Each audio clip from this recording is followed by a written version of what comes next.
people are looking at pictures of her taking it up the Yeah, what do you think? You're more famous that, like, people are going to look at your penthouse spread and be like, wow, she really is a strong woman. Mm-hmm. This is a wonderful thing. No, they hear your name, they pop it in Google, and find the most raunchy fucking getting sprayed with jizz on your face pictures that they could find. And there's plenty of them.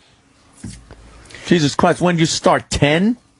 And what was your big crime? You reminded her through a picture up on the screen what she does for a living. Well, I guess that was enough. That was the best of Opie and Anthony. Best of Opie and Anthony. Follow O&A online at O&A Show on Facebook, Instagram, and Twitter. Hi, I'm Jessica Shaw, host of EW Morning Live on Sirius XM's Entertainment Weekly Radio. Hey, I'm Dalton Ross. Get ready, people. EW Morning Live on location from Survivor. We are going to get the lowdown from Jeff Probst and all the people behind the scenes. We totally need to formalize now. We are so going to own this island. The first ever broadcast from the set of Survivor. Every morning next week on EW Morning Live. Exclusively on Sirius XM's Entertainment Weekly Radio, Channel 105. Or listen on the Sirius XM app. Over the last 20 years, the funniest, wittiest, truest, silliest, most disgusting, and angriest moments in broadcasting have come from one place. The Opie and Anthony Show. Have Opie and Anthony changed your life, given you laughs, made you vomit?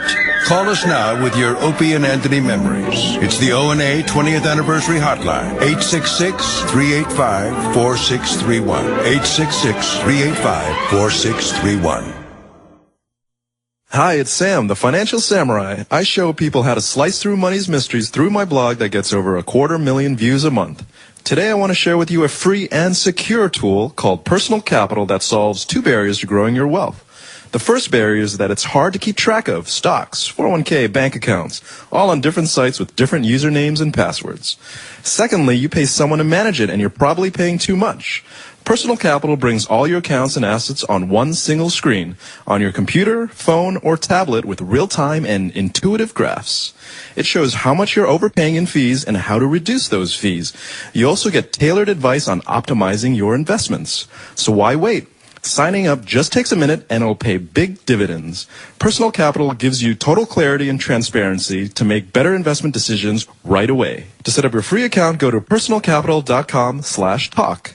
Personal Capital is free and the smart way to grow your money. You must go to personalcapital.com/talk. This is Bob Diener, president of GetARoom.com. In honor of our 5th anniversary, we have a special sale with discounts up to 50% off thousands of hotels all over the world. In great cities like Miami, Orlando, Washington, D.C., New York, Boston, Chicago, San Francisco, Las Vegas, Reno, Lake Tahoe, Southern California, all over Europe, London, Paris, Barcelona, Rome. Go to GetARoom.com. You'll see the deals.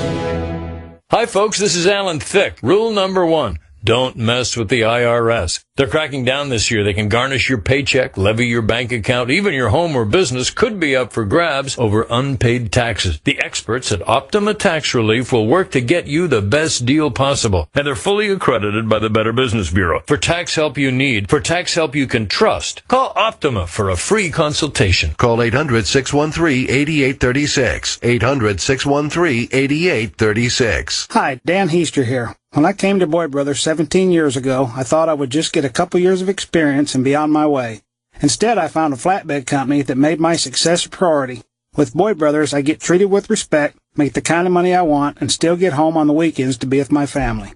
Don't just take my word for it. Give Boyd Brothers a try and see for yourself why other flatbedders say Boyd Brothers is the best fleet to drive for.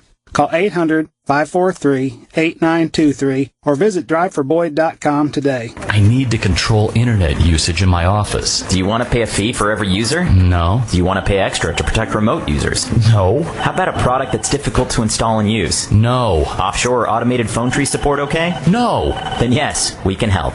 The Barracuda Web Filter. Content filtering, application control, and malware protection with no per-user fees. Available as a hardware appliance, virtual appliance, or as a cloud service. And live humans to answer your calls. Try Barracuda Web Filter free. Go to barracuda.com/yes. We all want a home that's ideal, in the right area with curb appeal. Somewhere that's serene, Yes, that's the one we see in our dreams. But there are things that can affect you later, like an inspection, closing, or noisy neighbors. You need someone there the whole way through, not to find the perfect home, but one that's perfect for you. Find an agent who knows at RE/MAX.com. RE/MAX. Dream with your eyes open. Each office independently owned and operated. The Opie and Anthony Channel on Sirius XM. 4 teams remain in the NHL Stanley Cup playoffs, and Sirius XM is the only place on radio where you can hear every team's hometown call. In the Eastern Conference Finals, it's the Montreal Canadiens versus the New York Rangers. He scores! Brad Richards on the power play. In the Western Conference Finals, Patrick Kane wins the series in overtime. It's the Chicago Blackhawks versus the LA Kings. Catch every home and away broadcast of the conference finals on your Sirius and XM radios and the Sirius XM app. Log on to SiriusXM.com/live sports for game times and channel listings. I've never been a vegetable eater. Beets, bell pepper, broccoli, mangosteen, pineapple, sweet potatoes. I don't like vegetables. I can't imagine what it's like for the people that don't eat their fruits and vegetables like I do every day. So I eat very unhealthy. I eat a lot of burgers, fried stuff, and that's what I always crave. You know, I'm 6'4" and I weighed about probably 335 pounds. I got on the superfood, and within the first 3 or 4 days, what I started craving was the healthy food. A couple weeks later, I was down to about 315. As of today, I'm 270 pounds. So I've lost about 65 pounds in just a tad under 90 days. That's amazing. It really is. TexasSuperfood.com. I'm Dr. Dennis Black here in Dallas, Texas. In a capsule or a powder, 1 daily dose of Texas Superfood delivers the same nutrition as 12 servings of raw fruits and vegetables. I had a 54-inch waist. I'm now down to a 40-inch waist. Join us on TexasSuperfood.com or call us 844-Dr. Black.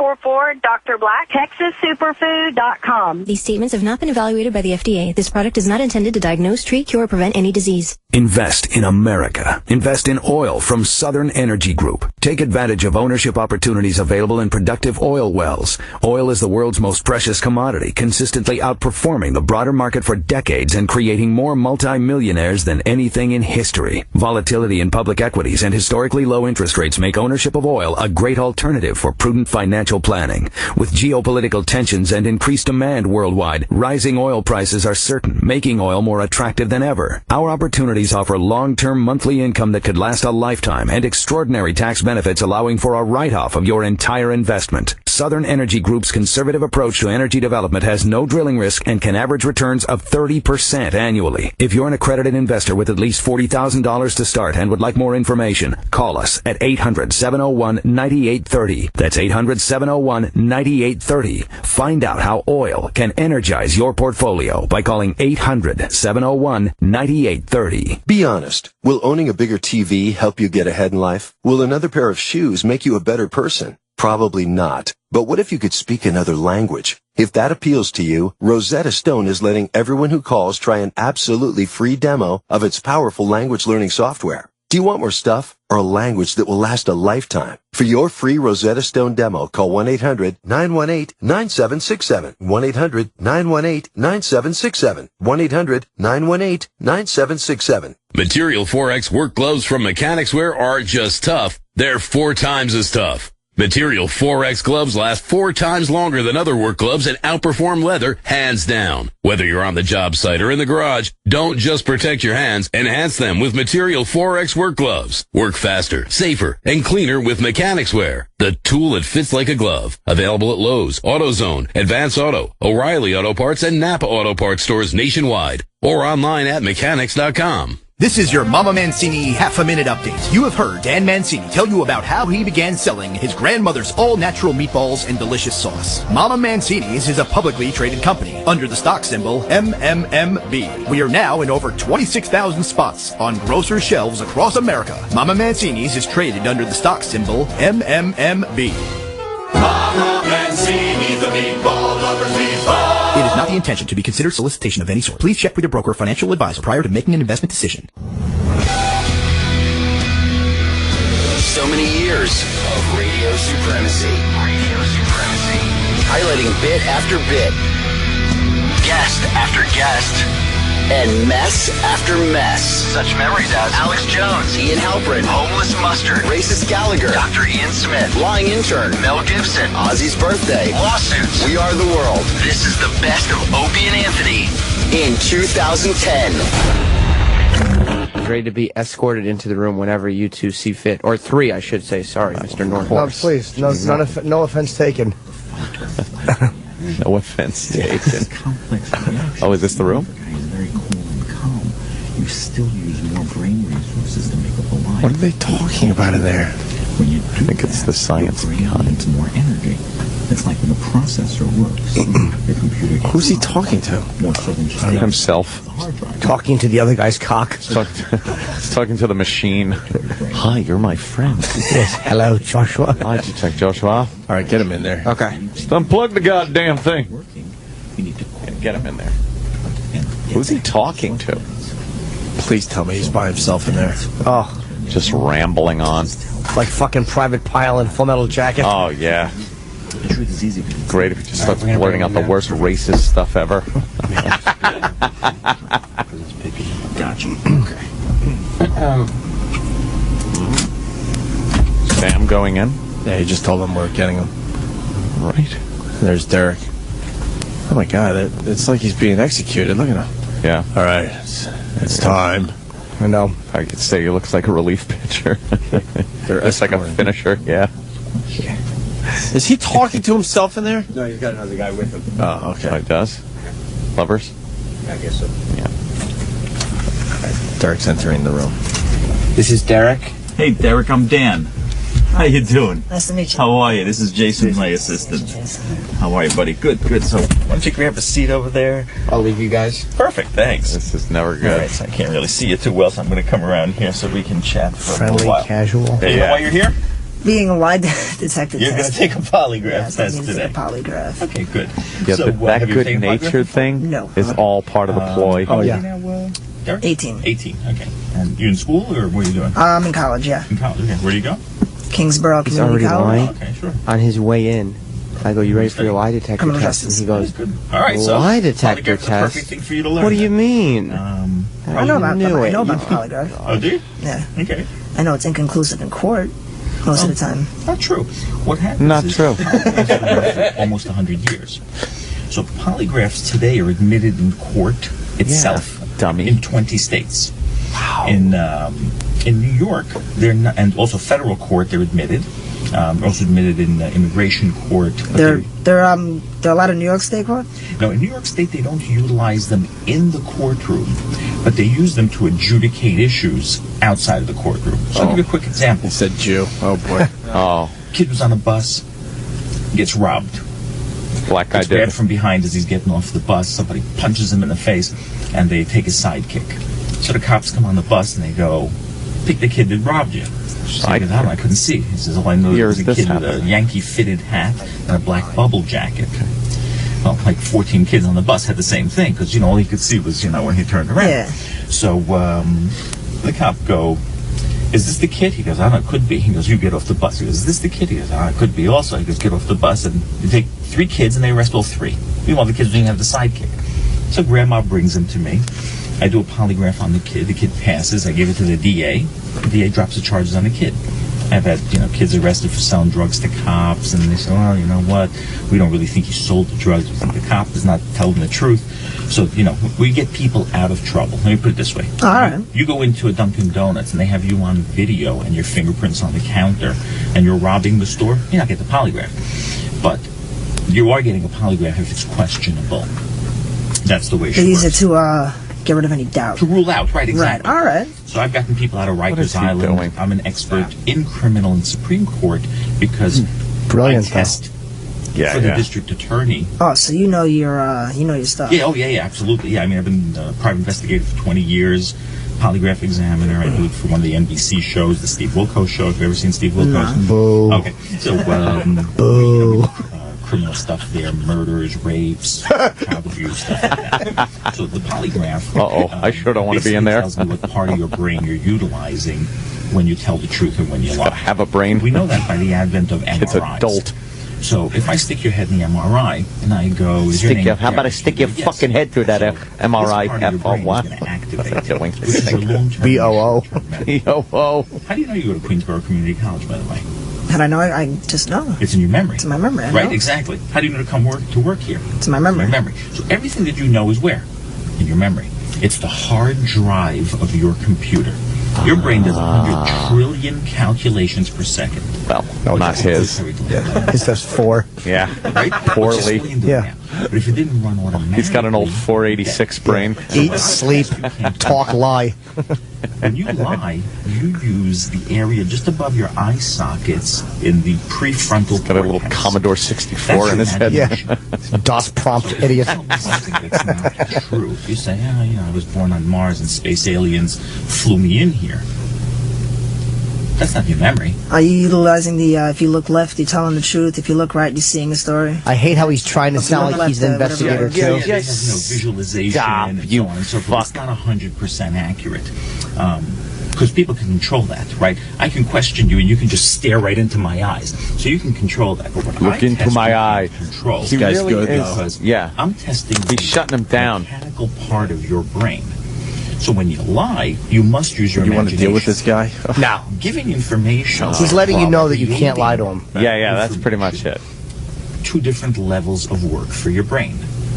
It's easier for you to write a biography about yourself than it is to write a fiction story, because you have to create that fiction story. Not him. He's a fucking So when liar. you use this part of your brain, you use what's known as more cognitive resources. You're thinking of the lie. You're making up the lie. You're calculating the lie. So you need more energy. Almost like when your computer... Yeah, that's or fucking... CD, hate the way this kid is trying to sound like it's just 2 equals discussing technique. Yeah, exactly. That's what he's doing. Blood, more oxygen. Men of similar ilk. Yeah. Just talking about lie detectors. 2 crime catchers. Yeah. Jordan writes, Is your name oh Derek? Jesus, he's giving him a fucking neurology course. Just ask him if he hates the Negroes, will you? Exactly. Derek is accessing his memory. I'm going to ask you questions that are meant to activate the frontal cortex of your brain. So I'm going to ask you questions that are going to Activate the frontal your cortex with a bullet. So now I know what happens to Derek when he lies. Then I'm going to ask you questions that are unknown. Say it's a bank robbery, right? Did you rob the bank? No. True. Do you know who robbed the bank? No. A black guy. You didn't rob the bank, but you know Jason robbed it and you don't want to be a snitch. So it becomes almost like a reflex comparison test. It's pretty interesting. Yeah. No, it is. It is. Degree in it's criminal not. Oh, he agrees, of course. It is. I've Fellow often thought- investigator agrees. I've often thought it's interesting.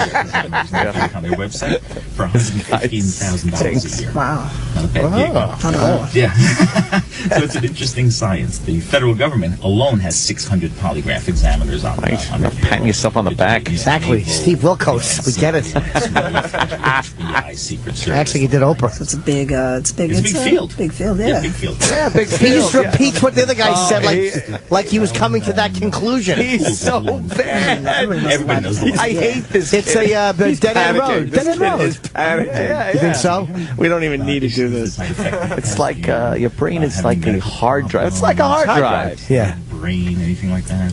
I have anxiety. Anxiety. Okay. Do you take any meds for anxiety? I'm supposed to. Okay, but you're not on meds, right? Okay. Not on meds. Oh. And I also suffer from panic attack.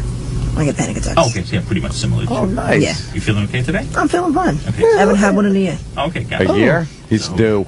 Yeah. This is a I could so just bring Oh, him of on. course, no, So definitely. Yeah. I could talk to him and bring one on. So thank God it's not a Great. murder trial. Yeah, I'm not on trial for murder or rape or anything. Exactly. Just He's repeats repeated them everything. again. Stop But, repeating everything. Just repeated them. Your criminal justice desire. It's a great thing to be Desire. subjected to it. Subjected. So let me. Let you? Are you tired? Have you had a good night's sleep? I'm ring your thingies on. You I feeling okay? had a half a sandwich. I didn't get much sleep because I got out of work at about 12:45 and I got Boring. Oh, okay, gotcha. And were you robbed on the way home? Yeah. You liar. All right. All right, here we go. So let me review some of the questions. The issue that they've told me is that on your blogs or Twitters, there have been some racial style remarks. So you attribute Racial that style. to what? Like the that. fact that you've been robbed before or assaulted before, primarily by racial types, by African Americans There you or go. Hispanics or anything along those lines. There's another right? word you could use. So tell me a little bit about those experiences, just in brief. In brief, it was just I was always ended up walking, and I always ended up, walking into trouble, Getting jumped. getting jumped, getting robbed, Okay. knives, cut my face, things like that. Yeah. Okay. How many times would you say that you've been robbed? See, I really never really counted. Oh. I always gave it around about 40. 40. Wow, that's a lot. Okay. Have all those incidents been reported to the police? Funny if this guy My robbed dad him. made me report like the first few, and then I just stopped telling him because he's in law enforcement. So. Oh, is he? Oh, okay. Oh, very good. What branch is he in? He's on Rikers Island. Oh, okay. He's a corrections officer. Yes. I go to Rikers a lot and do a lot of tests there. Yeah, he's in George Marchand. Oh, okay. Yeah, I've been there. Yeah. I've been there. So, I have my Rikers pass, as a matter of fact. I got to get it renewed. You two can bond over a glory hole. You tell me if they're accurate and fair. We always review questions about what we're going to answer on the polygraph to make sure you understand them and to make sure that it's fair. That's fine. That's fine. Did you once have your iPod stolen? No. Okay. It was an attempted robbery. Oh, okay. They didn't get it. But they didn't get the iPod. They didn't get it, no. Okay, so let's change the question. Very good. During an attempted robbery, was your iPod a target? I killed a hooker. He just blurts out a confession of a horrid crime. During the robbery, they wanted your iPod, maybe something else, or maybe they tried to take something else, but... They just tried to take an iPod. Then I ran, so I didn't know if they wanted anything else. Gotcha. Okay, so the iPod was the target of it. Have you ever worked for your uncle as a receptionist doing mortgages? Yes. Okay. Yes. That's funny. Did a man cut you with a box cutter in an attempted robbery? Yes. Okay. Mr. Anderson. A kid your age or teen? A teen. Yeah. Okay. Do you help did your a male landlady ask a take man, out right? her garbage? Yes. Were you hit with a pipe in an attempted robbery? Yes. Okay. So these are events that you clearly remember, correct? Yes. You can see them in your head. Oh, definitely. Okay. What's the issue with scars on your chest? I thought there were scars on my chest. They were like discolorations, I guess. As I got older, I guess they might have disappeared as the skin stretched and all that, all that jazz. Thanks, Doc. So they're not scars on your chest from attacks, correct? No, there's no scars there. Gotcha. He lied yesterday. He flat out lied yesterday. Do you consider yourself racist? Yes. Okay. Do you pretend you're racist for attention? No. Okay. That's a lie. Were you twittering racial remarks before your internship? Yes. Okay. And how long have you been an intern here? I started 2 weeks ago. 2 weeks ago. Okay, so you're recent then. Yes. Okay. You like it so far? Oh, it's awesome. Yeah. Okay. Look, they got me doing a lie detector test. Yeah, exactly. Right. Yeah, two buddies Can't just be that bonding. bad. They're just yucking it up. All right. Exactly. Ate these Have you been robbed approximately 40 times? Yes. Including attempted robberies? Yes. Was the ceiling caved in that room? You think it's more than 10? Definitely more than I 10. know. Wish they were doing this in the Haitian Parliament a year ago. 30. What does that sound? The vuvuzela. I just rounded it to 40 because that's... Right. Okay, so I want to make sure that you can say to me, Dan, you know what? It's definitely more than 20 times. It's definitely more than 20 times. No, I've definitely been in more than 20 situations More like than that. 20. Okay. Definitely. That's why I want to make sure that it's accurate, because sometimes people go, you know, it was 40 times, and when you count them out, you go, well, maybe more like 20. But listen, 20's a lot. It's like, If you're oh, up 2 it's something times, happened. yeah, Oh, yeah, I've done this 150 times. Right, yeah, exactly. Right. Yeah. I caught a fish that was 300 pounds. You know, it was 80. It's still a big fish, right? Yeah. Big fish. So you think more than 20 times? No, definitely more than 20 times. Okay. 20 times. Okay. Now, what's your ethnic background? My family comes from Malta. Okay. My grandmother is also from India. Okay. What a wreck. And my mother's side of the family they're German Jews. German Jews. Oh, okay. Oh, okay. So you've got Christ. Weird. some fancy Yeah. stuff. I got They all the same fucked thing in a with me. hovel, in a So hostel. you're not Hispanic. No. Okay. Self-hatred going on there. Unhappy that you aren't pure Caucasian. Yes. Yes. Okay. Oh, a little self-hatred. So you would have preferred to have been pure Caucasian. Yes. Okay. Did you ever take a bus home at 3 a.m. when you were 14? Yes. Okay. Was that during one of the times that you were assaulted? Yes. Okay. Of the times that He you breaks the windows of his own business. how many times have black Just being men been mellow assailed? on that one. 99% of the time. Yeah. Okay. Yes. And the 9. other percentage, white kids. A few times they were Hispanic gentlemen. Probably I would say Puerto Rican. Okay. So you think that Puerto Rico.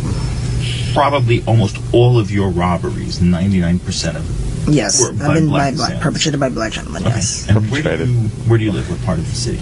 I live in Staten Island. Oh, you live in Staten Island? Okay. Yes. Gotcha. Is your area primarily white, primarily black? It's Half and half? white and a little Hispanic. Okay. And do you travel through black areas, or? Depending on where I'm going, yeah. Okay. Public transportation mostly? Used to. Now I drive, so I don't have that problem anymore. Okay, gotcha. Okay. Are you particularly afraid of black people? I'm afraid of the ghetto type of... The ghetto type of guys. Yes. Okay, so urban guys. So if you saw a black guy in a business suit with a briefcase, no issue, right? No issue. If you saw a guy with a hoodie and a baseball Make bat, him return that to the store. you'd be more cautious. Yeah, I'd cross the street. Okay, gotcha. Okay, so not afraid of all black people, but obviously more cautious because of your experiences. Okay. Do you think you're superior to black people? No. Why? No problem. Okay. So Said he wanted to be white. the questions, not all of those questions are going to be asked on the polygraph, but I just wanted to sort of... No, that's understandable. We just want to get a little background. All right, good. Oh, they aren't even asking any questions yet? I'm fine. So let me ask you a question here. Might be trickery on his part, who knows? Yeah. This week, have you ever lied to get out of serious trouble?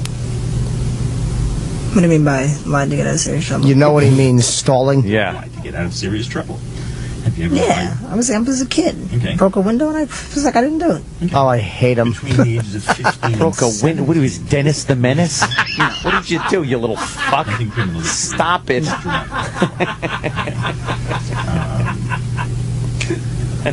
Did you ever steal anything? No. Before this week, did you ever take anything that did not belong to you? No.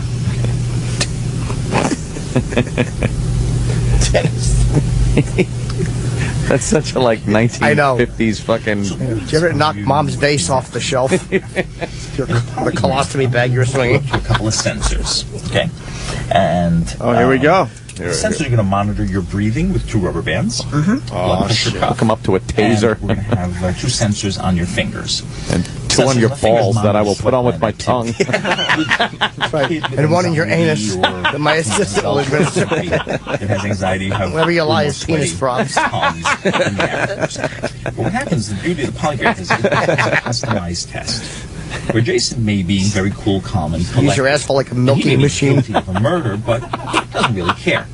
Where you may be anxious and you haven't done anything. But what happens is your anxiety becomes your baseline. Where his coolness becomes his baseline.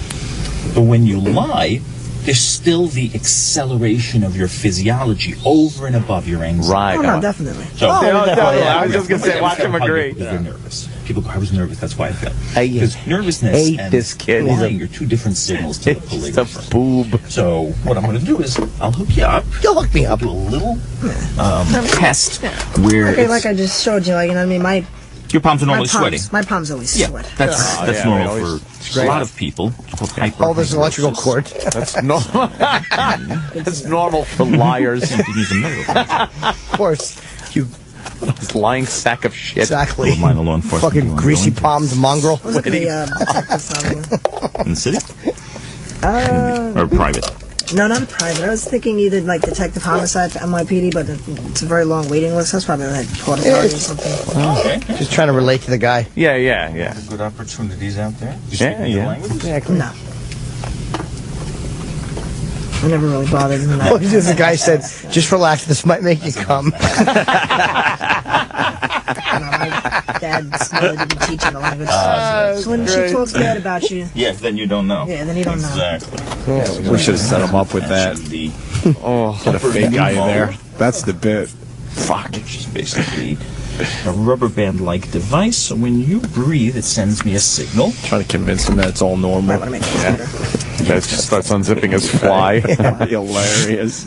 See how far he can get before the kid freaks out. It's like, no, this is all part of it. I really have Conductor to. fluid. I have to tongue the tip of your weenie. Yes. Here, let me just put a little salt in your piss slit. 2 levels. You monitor at the chest level And at the diaphragm. at the diaphragm level. Exactly. Piss slit. Oh, fuck. Here we go, I think. Blood pressure cuff Similar to the one that, actually identical to the one the doctor uses, but it's not as tight. It may make your arm a little tingly during a polygraph, but we only keep you on it for about 3 minutes before we blood pressure. Give you a minute to rest and then do another chest. Brian from Quincy, Illinois, Anthony. Exactly. This guy's technique is called water boring. Water boring. He's good though. This guy, he has an answer for everything. Yeah, he's good as fuck. These are going to monitor. He worked for Lloyd's of London. Sweat glands. His resume is pretty impressive. Yeah. We're going to talk to the guy in studio after this is done. You have about 2 million sweat glands in your body that are tubes that fill up and retract. Yeah, I hear it now. Yeah. Mr. Anderson. Filling. So anytime you move a major muscle group, your sweat glands will activate to cool you off. So what I want you to do when I test you, Derek, is I want you to look straight ahead, sort of at this area here, and to answer with your mouth only. Almost like taking an x-ray. You want to be a robot and your lips just move to go yes or no without moving your neck muscles. Okay, so don't move my neck muscles. The only thing you're going to move is you can blink and you can move your mouth to say yes. I hope you don't have a no. gag reflex. So say it loud enough so I can hear you through the screens, but you don't have to scream it yes or no, so that you're going to affect your body. No problem. Okay, so let me just do this, and what we're going to do is we're going to do an acquaintance test. In the acquaintance test, Hello, Paul. Several questions that I want you to answer no to. Yeah. The reason I'm going to make you answer no is I'm going to make you lie and I'm going to make you tell the truth. How am I going to do that? When you answer no, for example, I may ask you, is your name Anthony? No. So that's the truth. Is your last name Rodriguez? No. So that's a lie. So I'm going to force you to tell me the truth and tell me a lie so I can know how you react. And you can practice taking Yeah. He agrees with everything, like he knows. All right, so this is going to be the practice test where you get to practice sitting still, to relax. Practice sitting still. It's like a What you're gonna do child. is just breathe nice and even. Don't hold your breath. Don't take any deep breaths because This your would be chest so muscles bad are if you were big and really activate guilty your of sweat something glands. really bad. So, And you're just like, I'm so fucked. ready for the practice test? Okay, good. So, when you feel the blood pressure cuff inflate, we'll be getting very close to the test. Oh boy. I'm just making some adjustments to the instrument now. He's grabbing his dick. Yeah. Adjust that instrument. Peel the skin back on this instrument. Smell it. Smells like Munster cheese. All right, great. So you feel the blood pressure cuff inflate. Swarthy Mediterranean boy. Got the blood pressure cuff around his ball I'm going to bag. ask you to answer no by moving your lips only for the practice test. No matter what question I ask you, please answer no. And the practice test has begun.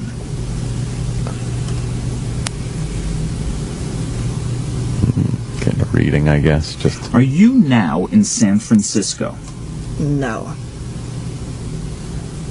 Someone is saying who knows about this shit? Yeah. That the test is already half over. Yeah. All that shit was part of the test. Are you a student in New York University? No.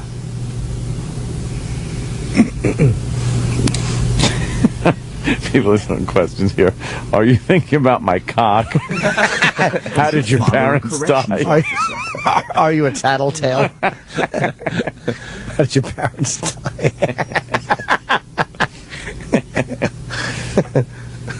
Get the fuck out now. Do you have an erection? In Staten Island? No. If I called my penis Mr. Eel, would you kiss it? So, one, your brain is working. Is it No safe? matter what your friends tell you, From tell me the test that it's working. Oh, that is great. He pulled out So that's the dental way the test tools works. You do and really starts good sitting drilling his still. teeth. You are reactive. Is it safe? Fucking bad.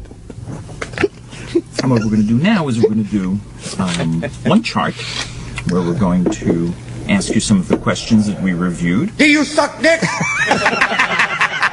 As well as other questions where we're going to ask you, are you sitting down? Is your name Derek? So on and so forth, so we can test what part of your brain you're answering with. Okay. Okay. Any questions for me, Derek? No. Okay. You pretty much explained it very well. Thank you. Oh, good. No Oh, problem. thank you. Just remember, in a polygraph, you can't lie a little, because the only thing that I can see is that you've activated the part of your brain that lies. So everything that we've discussed has been truthful. You've been robbed more than 20 times or attempted. When I say robbed, I mean robbed or attempted robbery, right? 20 times. Your iPod was the target of an attempted robbery, correct? You remember that? Yes. Okay, good. So, great. All right, ready for the first chart? Just hold on. I want to ask you a bunch of questions, and I want to have them answered immediately. Oh, gotcha. Okay. Who is your daddy, and what does he do? Alrighty, I'm all ready. All right, Derek. Quiet. Here we go. Listen. I'm a cop, you idiot!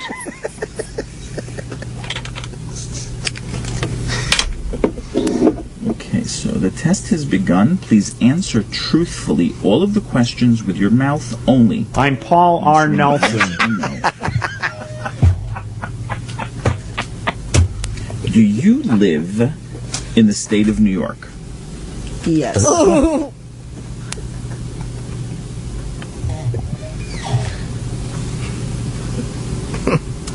Is this the month of June?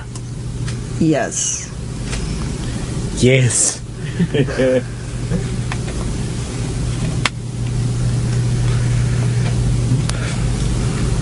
Looking at the test, I'm Do sure. you intend to lie to me on any of the questions on this test? No. No. No.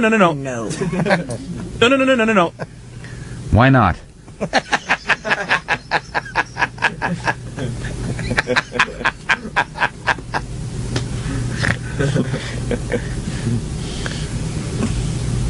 Have you been robbed more than 20 times? That's terrible. I'm sorry.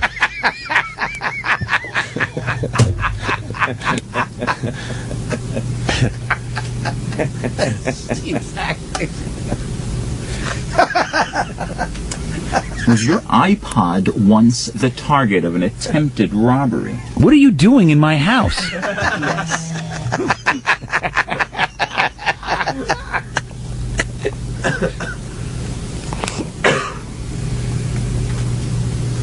Is this the year 2010? Yes. Do you want to kiss me, or?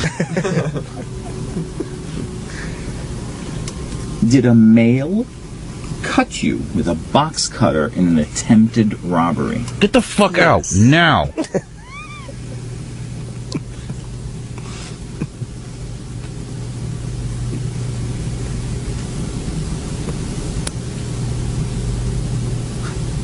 Were you hit with a pipe during an attempted robbery? I love you, Johnny Cakes. Yes.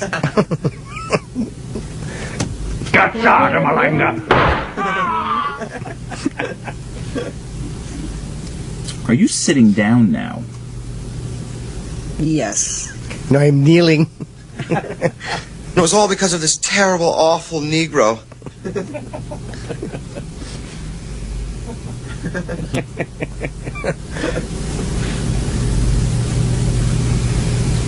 Before this week, did you ever take anything that did not belong to you that you did not return? Goddamn rich cunt!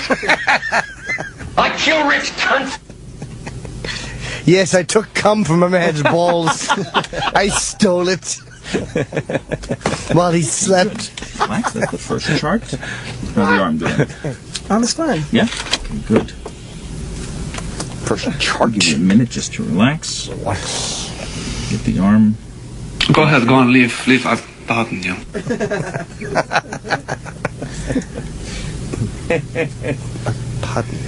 I pardon you. Didn't pardon him for long, did he? No. Oh.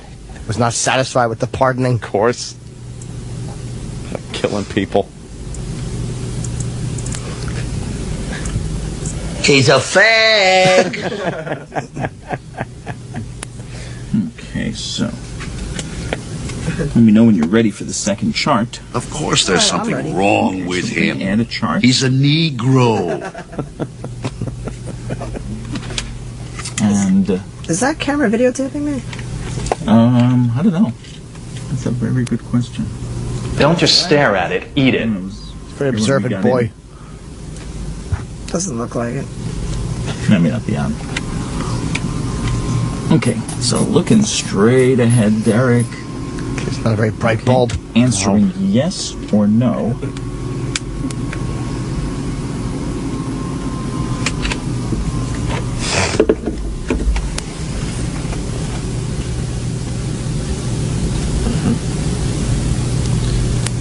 Yes or no? Come on. Come on. Test has begun. Hello? Do you live in Staten Island? Yes.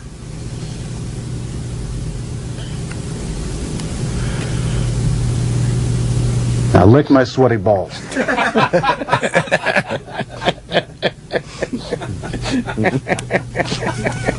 Is your first name Derek? Yes. Stop talking and start sucking. I'm gonna fuck you in the mouth. Do you plan to lie on any of your questions on this polygraph test? Okay! No. No.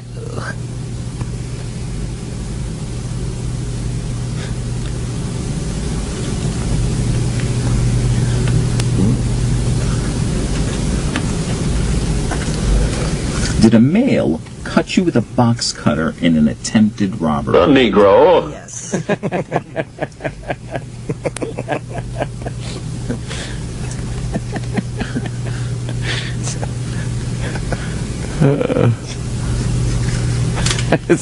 Has the Iron Sheik Have you made you been humble? robbed more than 20 times?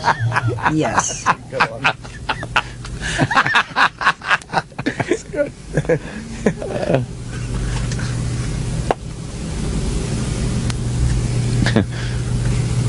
Were you twittering racial remarks before your internship began? Yes.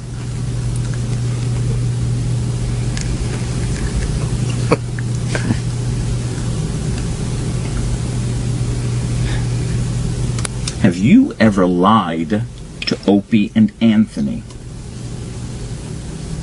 No. I'm gonna come down your throat. You fucking well better swallow it all.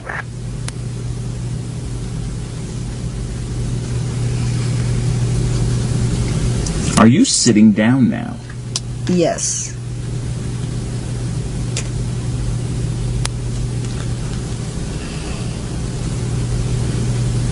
Do you pretend that you're racist to get attention? No. Goddamn liar!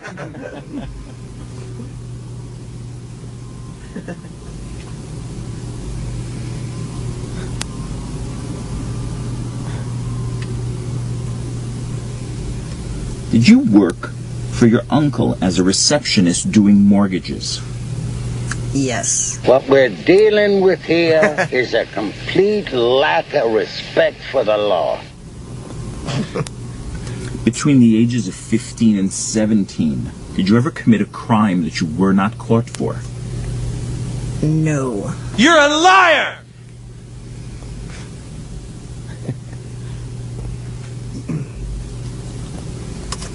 Okay, good. It's over, Johnny. It's over! All right. So... It'd be great if the guy just said you're guilty and shot him in the temple. You ever seen a grown man naked? Remain seated there. Oh, one more question. He said, I can smell your cunt. Yeah, it does a little heavy.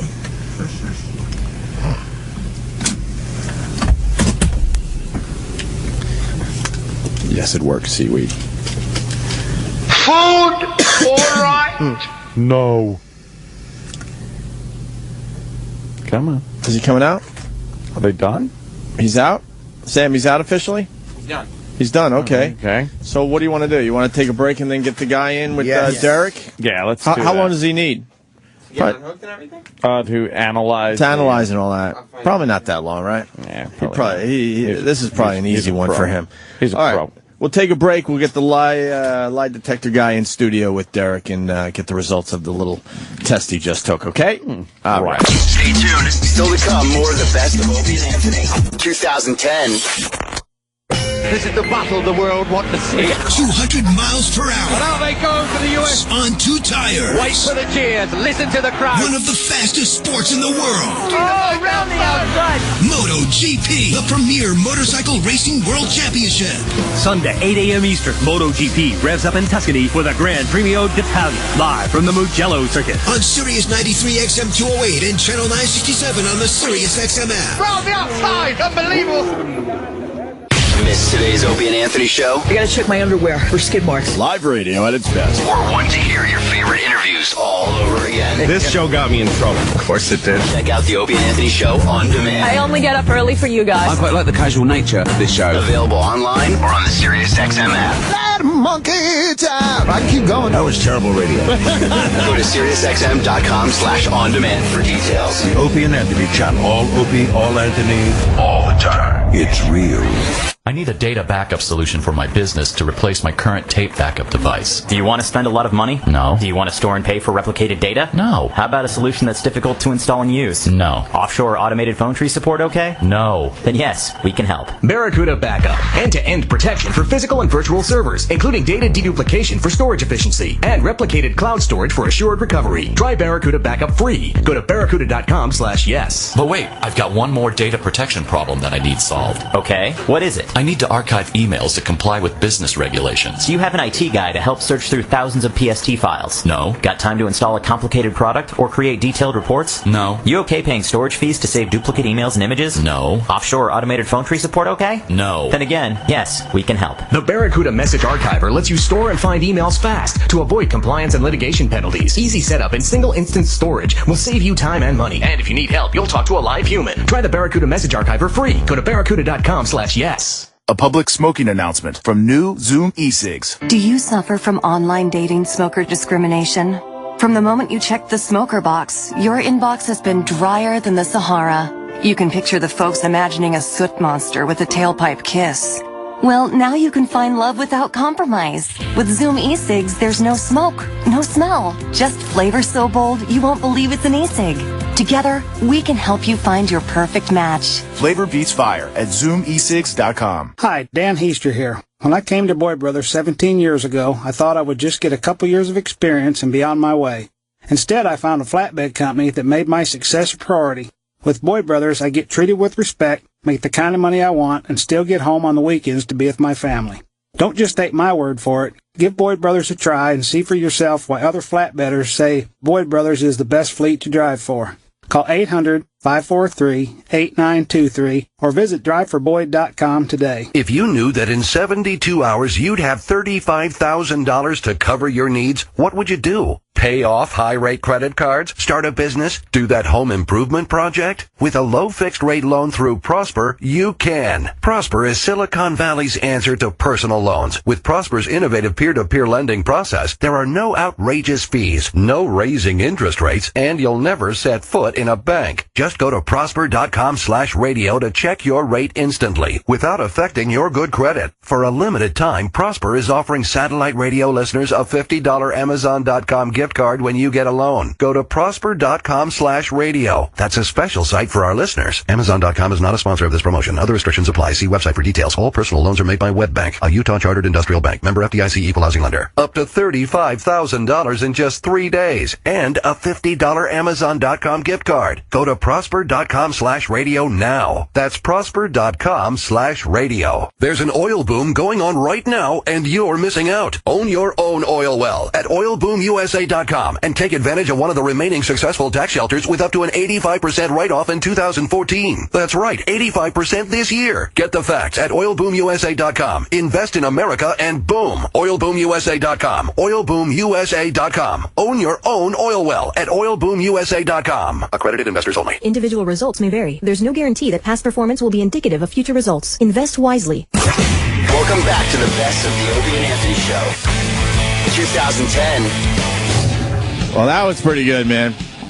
Where's the lie detector guy? We got to bring him in here.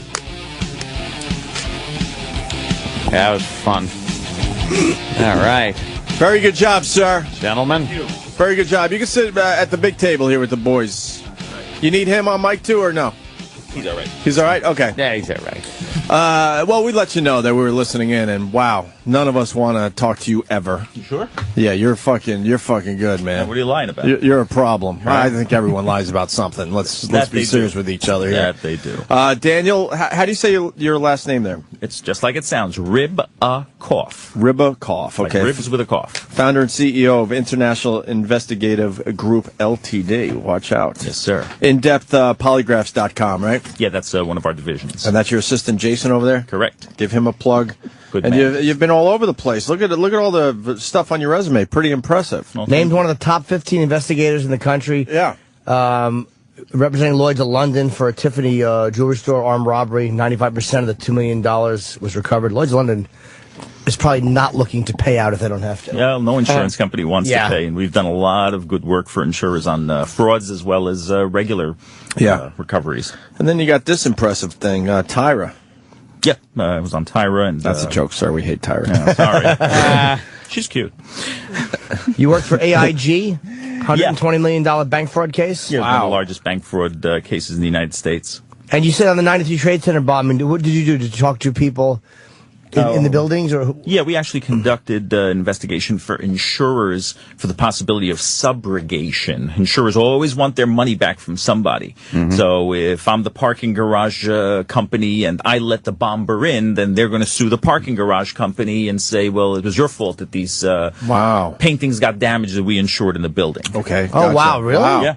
Yeah. Subrogation is a big part of insurance. What's subrogation mean? Subrogation is when one insurance company goes after another party to recover the money they've been paid out. Huh. So even in a car accident, if you rear-end this gentleman right here... Ooh, I don't rear-end anyone, sir. They'll pay him.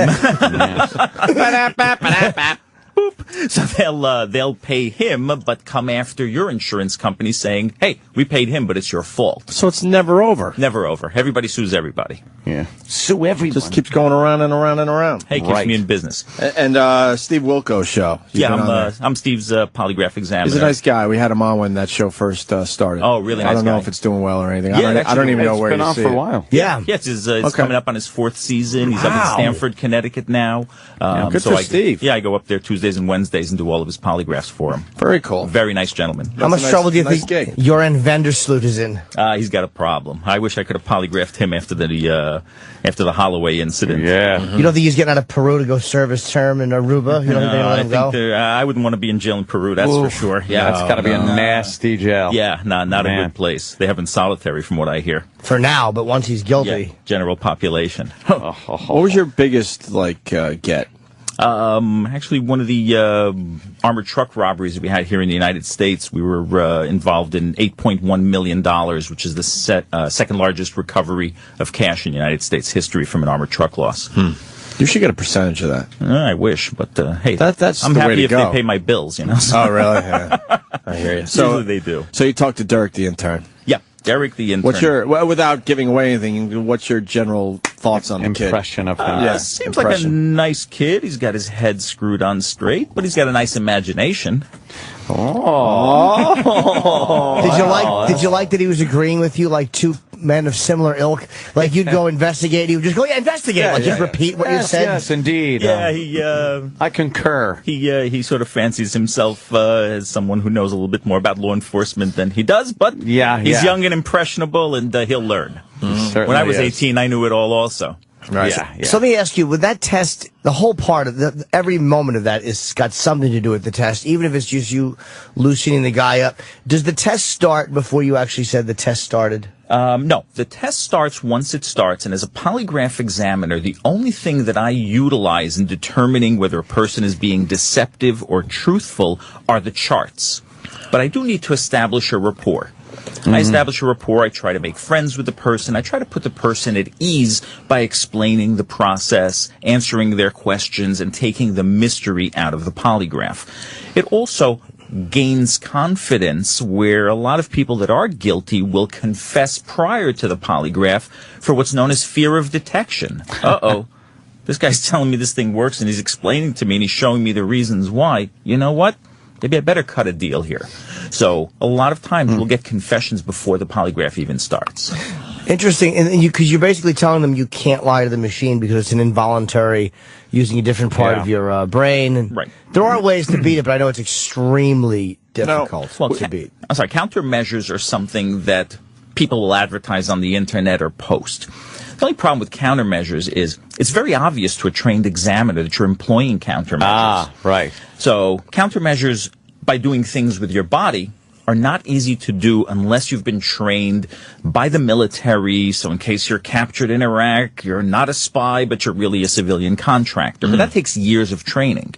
So if I come in and I say, I read this on the internet and I'm going to do this or that or control my breathing or squeeze my butt cheeks, that's an instant fail. So you'll notice, We notice it right away. Wow. Yeah. And people will do drugs. They'll take all sorts of medicines that they don't disclose as a countermeasure. But then once again, we look at it. Yeah. Well, the tack in the shoe will cause you to fail. Because once you cause yourself pain, you're going to cause a reaction. But people will smoke pot. They'll take sedatives. But it's obvious when I'm looking at the charts that you are less reactive. And I don't know if you heard, but I asked him, what kind of medicines do you take? What medical conditions do you have? Right. So I know when I'm looking at a chart, he has a little bit of anxiety, but he's not taking meds. So I know how he should be reacting. I'm sorry, didn't the Lutzes pass a polygraph from the Amityville Horror, or is that a myth? I don't know. I'm not too familiar with the polygraph on that. And where's the courts with these tests? Okay, so polygraphs have been around for almost 100 years. Today, polygraphs are admissible in court itself in approximately 20 states, as well as the federal government and federal immigration court. But polygraphs are used here in New York State. I'm on the expert roster for the city of New York, as well as for criminal and state Supreme Court. And what we do is we utilize polygraphs to adjudicate cases before they go to trial. So, for example, a kid was arrested for selling heroin to a narcotics cop. And the kid's story was, I found 20, and this is a true case, I found $20 on the floor, and the next thing I know, I pick it up, and a cop jumps out of the bushes and locks me up, says, you sold me heroin. Well, the district attorney said, I don't like this cop because every kid he arrests tells the same story. How many kids are going to make up the same story? So she encouraged him to have his defense lawyer get a polygraph, which he did. The kid passed it. So now the cop is under investigation, and the kid's free. So we utilize it outside of the courtroom, but between defense attorney and district attorney to get to the bottom of things. Because they kind of know how accurate it is, despite the legality of... Well, the district attorney has a polygraph unit. The NYPD has a polygraph unit. The federal government has over 600 polygraph examiners on their payroll. Well, polygraphs are probably one of the most utilized and famous law enforcement tools. Yeah. With that said, we got Anthony's brother on the line. Who wants him desperately. Oh, I remember this. Brother Joe, what's up? You got Daniel Ribicoff. Daniel Ribicoff. The only thing I can tell you is that I beat it. I'm not a professional. I don't know any more than the average person, but I told myself before taking the test, and I don't want to get into details of why I had to be tested. That you really did think she was over the age of 8? Where she looked at least 12. What I did was basically in the examination room, I stared straight ahead at a doorknob and answered all the questions completely falsely. I mean, I had a lie. Flat out lie to beat it, and nothing, and I was passed. I mean, it could have been the examiner wasn't as good as some other examiners, but it was a very popular polygraph company here on the island in Nassau County. How long ago was that? It was a company. I mean, it was how long was it, Joe? Oh, go. Had to be about 20 years ago. Oh, okay. I'm sure a lot's gone on. Have changed, sure. Yeah, the technology has changed. It was a matter of keeping it in your head that there's no way this machine is going to be able to tell whether or not my mind is telling the truth. Well, it's all physiological changes. I mean, that's what triggers these machines. What makes the results that come up on the graphs on these machines. Correct me if I'm wrong, but that's what makes. No, it is. Makes true or false, correct, or guilty or not guilty. And I just kept telling myself, "There's no way." Right. Well, there's a lot to it. A lot has changed in the past 20 years. If you think cell phones. We had cell phones that were glued to your car, and now you have them that you can't even find them in your pocket. So technology has advanced. Computerized polygraphs are out. Techniques, formulation of questions have changed, where now the scientific accuracy in a study of field exams versus laboratory created situations has shown it to be 98% accurate. So, wow. Is the sold 2% Joe. I'm sorry for interrupting, but is the questioning still based on yes and no answers? Yeah, they're always yes or no. They're reviewed with the examinee prior. And once again, question formulation is certain other scoring questions that we ask. So it's come a long way, and now we understand a little more about the brain with the advent of functioning MRI scans, that different parts of the brain are utilized. Let me jump in. So you believe that people could, lie through this whole thing, right? Some people are more... What would be the percentage, though? It's a small percent, and once again, by a trained examiner utilizing proper procedures and modern equipment, it's very difficult to defeat. Will they ever get it to where it's 100% accurate, you think? Or well, nothing in science is 100%. Right. If you take a mammogram, it's not 100%. If you go for a blood screening, it's not 100%. Yeah. All right, Joe, you liar. All right, Joey. Yeah, Joe, come in for a test. I'll take care of you. No problem. Come on in. Still don't think. I would definitely do it at a future date. I still don't feel like yes or no answers are going to give you guilty or not guilty. Well, was one of the questions, did you ever have sex with a goat? And did you answer nah? Oh, look out. Look out. Why would Joe say nah? I get it, because that would make me, I get it. All right. Joe didn't get it. Later, Joe. See you, man. Okay. So where are we at? That was a big one. You want to bring Derek in? Or? Lufthansa heist he was talking about, by the way. Yes. Yeah. He went security. Go looking at him. You're looking at him. You want to bring Derek in at this point? Or? Yes, let's bring Derek in. Bring in the examinee. The examinee. Okay. Yeah. Can we set Derek up close to the table, or yeah, might as well make it easy. Under it. Here he comes. Derek, sit over near Danny, or take his mic, whatever. Cool. You don't have to leave Danny. He can stand right there. Well, Derek, how do you think? Yeah, put your headphones on. Put them on like Jimmy if you want. Well, ask him first. How'd you feel in there, in general? Yeah. How'd you feel in there? A little anxious. Anxious? Not gonna lie, no. Yeah. Yeah. And how do you think you did? None of us know, by the way, yet. I believe some questions I may have showed I was telling the truth, and some questions I was telling a lie. Why would you have showed you were telling a lie if you're being truthful? I was being truthful, but you know what I mean? I noticed my breathing was changing a little differently. But it's also brain function, muscle reflex. Like I said, the breathing might show that I was lying, but the brain function will show that I was telling the truth. One of the questions I already forgot, you answered differently. Yeah, you answered we differently. Asked you, so that one right there was a lie. Which one was this? I think it was the body scar ones. Oh, right, the chest scar. No, yeah. I mean, like I said I had scars, but they were like discoloration, shit like that, and they may have disappeared because they were there for a very long time. What? And then what happened? They just disappeared on the way in yesterday? I don't think they just disappeared on the way in yesterday. But yesterday when we asked you, you're like, oh yeah, scars on my chest. Like you were pretty damn confident you had a scar on your chest. And I think you were implying yesterday that they were there and... they were from these robberies or assaults. No, listen, they were there. They were there. I'm not saying that, I've never had them. They were there. I know they were there. And then you said maybe it wasn't 40 times that you were robbed. No, it's probably not 40 times. Like I said, that was a rounded number. Rounded number. I liked this, too, by the way. He said that he was robbed 40 times, and 99% of the people that robbed you were black. No, they were. Okay. Do you realize that you need 100 people to rob you for one person to not be black? So a half a person, you can't get 99% of 40 people and have a full person. You were robbed by a fraction of a person. He was half black, half white. Yes. It was Gary Coleman. It just mathematically didn't work out. I just found that funny. I'm not good at math. Deceiving, just kind of funny. No, I was never good at math. It was nice hearing you and the investigator talk, though. Like you were two gentlemen of a similar talking about criminal justice and shit like that. It was kind of like you guys had everything in the Oh, what do you think? We're just going to leave you alone in there and not put it on the show? We've heard everything you said. Yeah, you just had a great segment, man. Yeah. Nice. Good to know. Yeah. All right. So what? Should we do this? I think so. Yeah. Let's now see what the what the results were. Yes. All right. So basically, I tested our examinee, Derek, here on 2 charts. I reviewed the questions with him beforehand. We changed some of the relevant questions. The one that had been proposed was, have you been robbed 40 times? And in discussing with him, he said, well, it was definitely more than 20 times, maybe not 30 to 40, sort of the fish story. It was a 300-pound fish when it was really an 80-pound fish.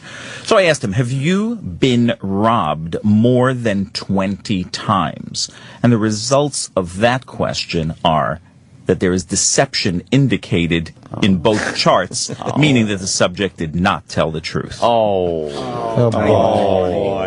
We need some sound effects. But he was truthful on other questions. Yes, he is in fact not in San Francisco. Right, he's not in San Francisco. He was sitting. There you go. So I asked him. Oh, wait a minute. Hold on, we need the Yeah, we need some stuff here. The game show. Oh boy. Yeah.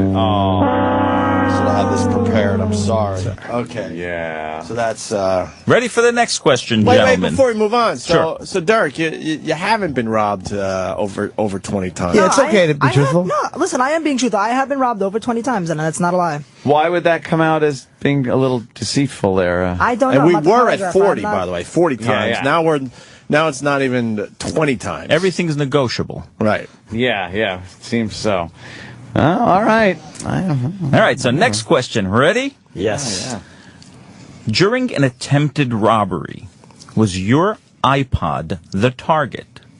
His answer was yes. And the results of that question is that he did tell the truth. There is no deception indicated. Oh, okay. So somebody did try to get your iPod. Okay. Next question. Did a male cut you with a box cutter during an attempted robbery? The examinee answered yes. And the results of that, once again, no deception indicated. Whoa! Tough guy. Next one. How does that make me tough? I wasn't the stabber. I was the stabbee. Just getting cut. Tough guy. Fuck, man. That's a surprise right there, because I didn't buy that either yesterday. Yeah, I wasn't buying that. I think he did it to himself. Danny hurt himself. Wow, okay.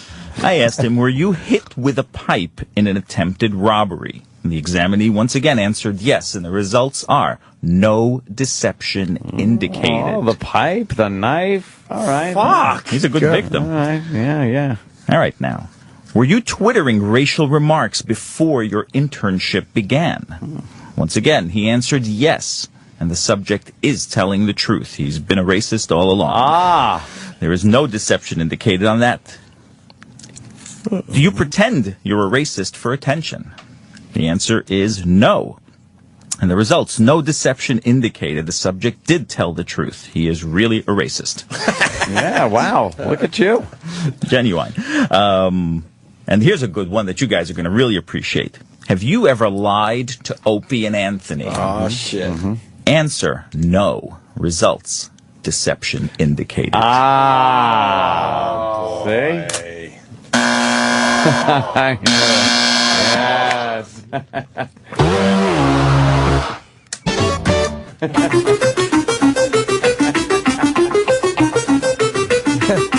Yes.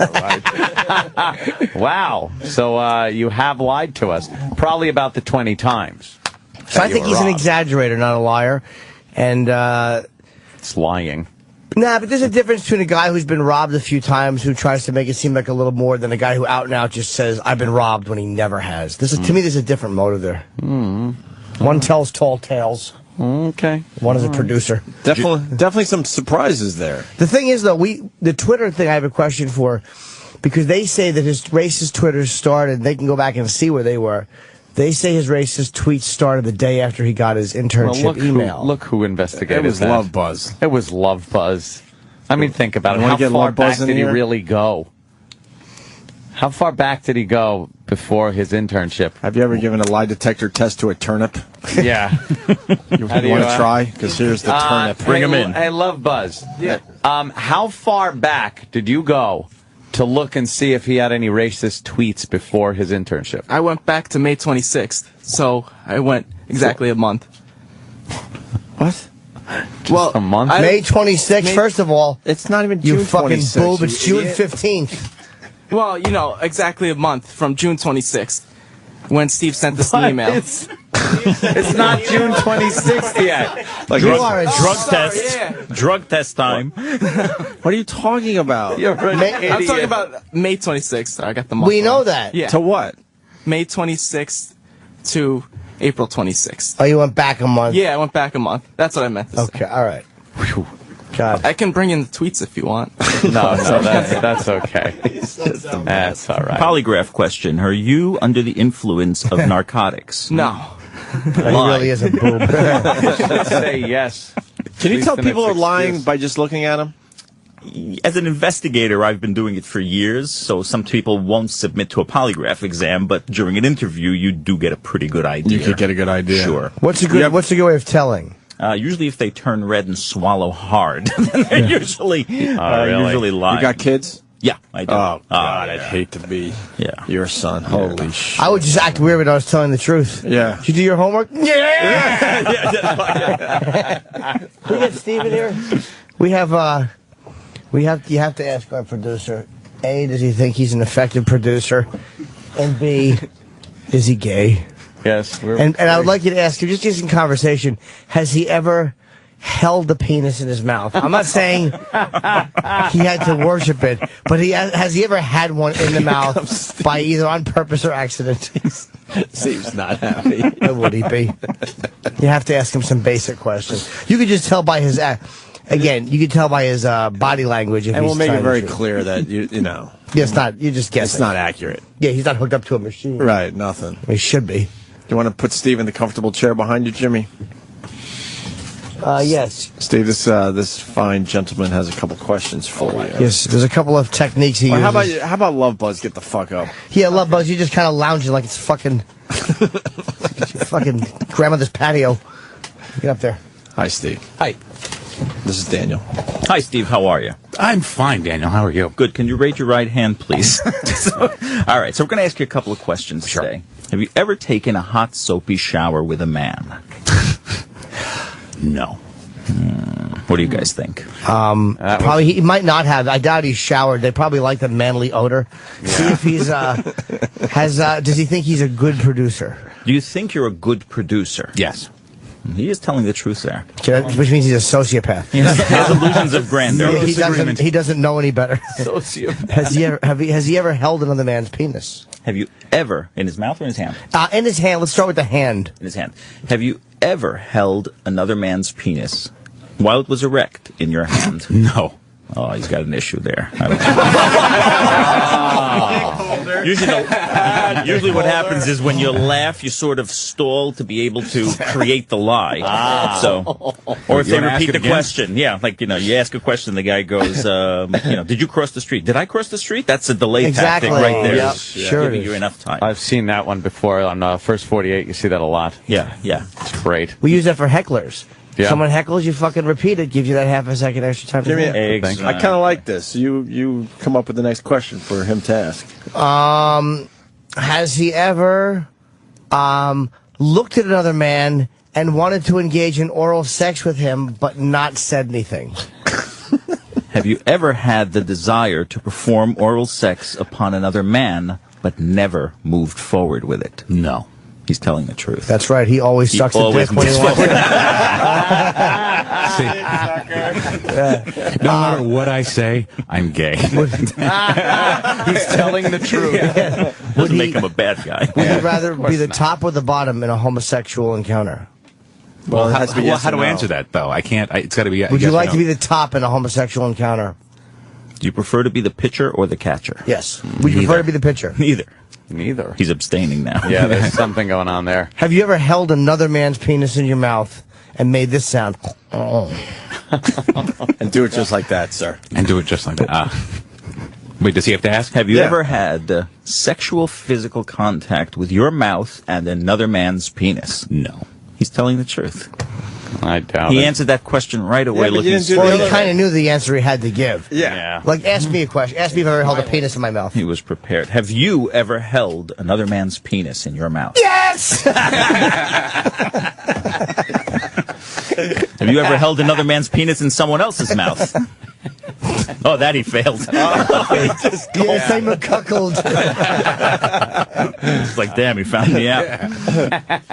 All right, so all right. what the Derek is being truthful. Good. Derek, far. He exaggerates, but he's not a liar. Exaggerator. Little exaggerate. We'll put him in that young category. exaggerator. He exaggerates a bit. Yes. Exactly.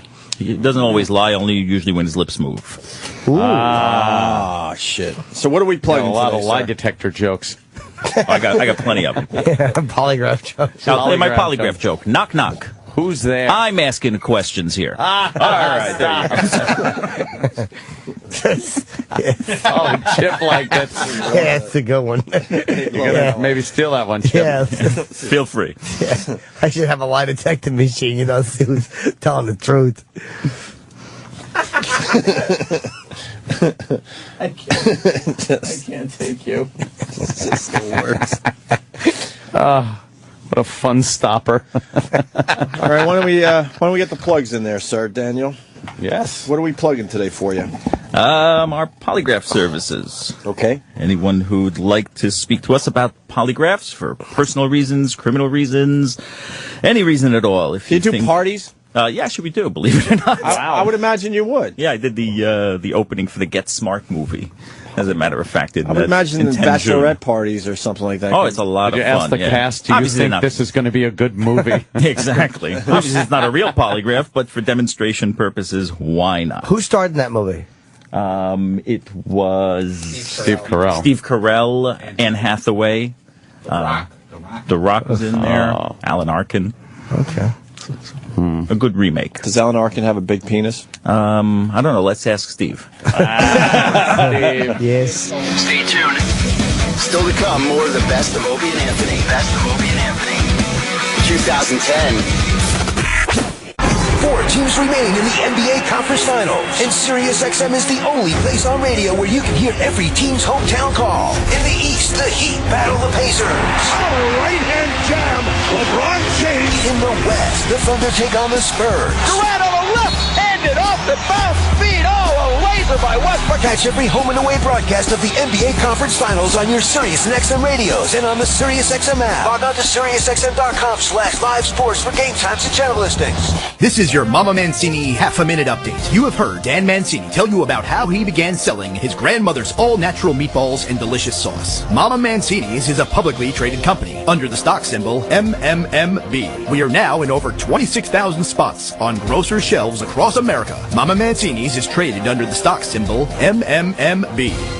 Mama Mancini's a meatball lover's meatball. It is not the intention to be considered solicitation of any sort. Please check with your broker or financial advisor prior to making an investment decision. The right way to do things. For us at WeatherTech, it's the only way to do things. I'm David McNeil, founder of WeatherTech. We wanted to manufacture the highest quality, most advanced vehicle floor protection in the world. We also wanted to do our part in helping our neighbors, helping the economy, and protecting the planet we all share. That's why we chose to build our factories right here in America. Learn more at WeatherTech.com or call 1-800-CarMats. WeatherTech Floor Liners. Complete protection, completely American-made. I need to control internet usage in my office. Do you want to pay a fee for every user? No. Do you want to pay extra to protect remote users? No. How about a product that's difficult to install and use? No. Offshore automated phone tree support okay? No. Then yes, we can help. The Barracuda Web Filter. Content filtering, application control, and malware protection with no per-user fees. Available as a hardware appliance, virtual appliance, or as a cloud service. And live humans to answer your calls. Try Barracuda Web Filter free. Go to barracuda.com/yes. Are you saving $1,000 a year on oil changes? You can with the OPS EcoPure, the best filtration system combining performance, ease of service, and rapid oil sample results in the industry. Your truck is your investment. Protect that investment. Call Artie at 203-346-1832 to find out about the OPS EcoPure, the only filtration system I'll use. Call 203-346-1832. Good communication is key to business, especially when you need to work together with people that aren't in the same office. So what do millions of small business professionals do when it's time to connect with remote clients and colleagues? They use Citrix GoToMeeting, the proven solution for meeting and collaborating online. GoToMeeting lets you share the same screen, so it's easier for everyone to stay on the same page wherever they are. And with built-in HD video conferencing, you just need a webcam to see each other face-to-face. Present, demo, and meet simply, all on your Mac, PC, tablet, or smartphone. When meetings matter, millions choose GoToMeeting. Now it's your turn to see why. Start hosting your own face-to-face online meetings today with GoToMeeting. Visit GoToMeeting.com. Click the Try It Free for 30 days button and use the promo code SiriusOrXM. That's GoToMeeting.com with promo code SiriusOrXM. Ready to work with anyone, anywhere? GoToMeeting. Meeting is believing. Hi, I'm Chuck Woolery. Here's something surprising about mouthwash. The burn doesn't mean it's working, and neither does the cool sensation. The fact is, if you want real, long-lasting, fresh breath, you need an activated mouthwash. Smart Mouth mouthwash has two solutions you combine right before rinsing, activating the power to eliminate bad breath for a full 12 hours. That means fresh, clean breath all day with just one rinse of Smart Mouth. Rinse at night to prevent morning breath. It works. Get Smart Mouth today in the green and white boxes at stores everywhere. We're back with the best of Opie and Anthony. 2010. Play Norton's mental thing. Promo that the boys came up with. What's that? And you know what? We never played the soccer prank. Oh. With the guy complimenting the host's bulge. Oh, yeah, we were going to do that, and then we started on that. Rudely interrupted. Something else was going on. But first this. Major depression is a serious medical illness affecting 15 million American adults. Here at the Jim Norton Center for Mental Illness, we offer individual counseling for those suffering from this leading cause of disability. Can I just tell you, I fucking hate mentally ill people. I really do. Our thoughtful and courteous staff will listen intensely to your problems. I'm fucking annoying burdens. Shut up. And offer a variety of suggestions to help you with your illness. You should be fucking put down. For those suffering from a more serious case of depression, medication may sometimes be prescribed. Make me better. Either take your fucking medication or throw yourself through a window. Nobody will give a fuck. Our goal is to help you live with your depression. You're just a drain. You say the same fucking shit day in and day out, and nobody gives a fuck, and you don't get that nobody fucking cares. Shut the fuck up. Remember, you are not alone. Depression affects more than 5% of the adult population. Holy, we all got fucking problems. Why does everybody? You fucking burdens. You're a fucking emotional slug. If you or anyone you know is suffering from depression, visit the Jim Norton Center for Mental Illness today to receive a free counseling and find out if treatment is right for you. I'm hurting. I don't care. I don't empathize. I don't sympathize. I don't give a shit. That's all right. Damn. Man. Very good. Like that. Very good. I like that a lot. And hopefully the message... Do you know how many Twitter or emails I got and Twitter responses and Facebook responses? Dude, you know my sister. You know my... Oh, everyone knows that Dude, person. but everyone people... knows that person. No negative responses like people, you're bagging on the mentally ill.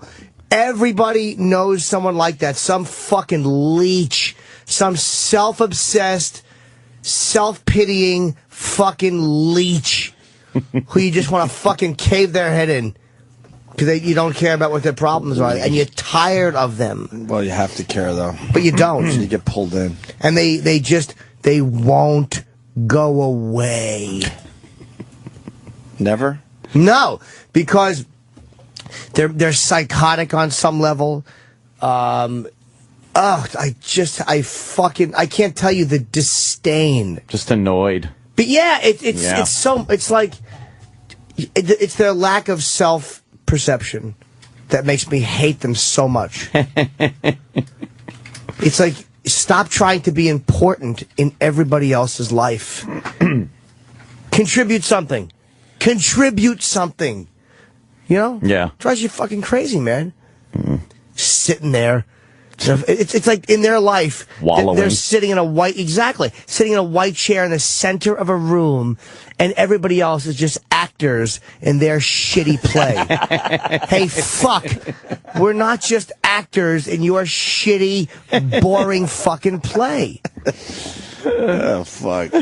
You know? Tell your fucking problems to a wall alone. Yeah, they really do bring the situation down. And if you tell them they're self-centered, their response will be, oh, no, you are. Good one. Yeah. Twat. Good one. Stop trying to be important in our lives. You're not. Fucking drives me crazy, man. Apparently. Everybody deals with a couple of these people in their lives. I'm not unique. Everybody has a couple of these fucking goiters. That's what these people are. You know what you are? You're goiters. You're fucking neck goiters. They don't like to see anyone else happy? They just don't understand how they are the cause of their own misery and the misery of everyone around them. And everyone rejects and leaves them eventually, and they sit there like dumb motherfuckers and wonder why. And that's why. Yeah, and the word "you" is not part of their vocabulary. No. It's always me. Me.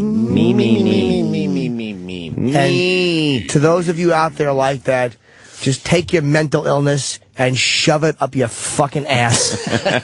Take your sadness and shove it up your fucking ass. Keep it to yourself. Fuck that. Cut yourself. I used to. Yeah? Yes. Did you? Man up. Woman up. Cut yourself in a room and shut up. Jimmy cut himself the proper way, too, by the way. No, I didn't. They say coming up is the wrong way. I went sideways. I cut myself on the back of the arm straight up. Oh, that's where the straight up one is. Yeah, I wanted attention. You did want the attention. Yeah. I did. You admit that, right? Of course. I was an attention whore. Suburban baby. Woe is me. Plus, I was drunk. I was in partial blackouts. I haven't done that when I was partial blackout, you fucking quitter. But you, I mean, now that you brought it up, I mean, you got one or two that are pretty fucking impressive. They're fucking. No, I mean, they're the latest impressive. one is from fucking The newest is from 1985, going to 86. Wow. Yeah, they're old. They're there. Impressive. Is what it is, you know. Yeah, you got to go. If you just want attention, you go across the street, not down the road. You know what? You're pretty much right. I didn't know that at the time, though. I will say that. Yeah. You thought you were really making an effort. I knew I wasn't. I'll show everyone. I'll show everybody. I'm going to kill myself. I know from whence I speak, if that's an expression. Yeah. I was an attention whore and a fucking nerd.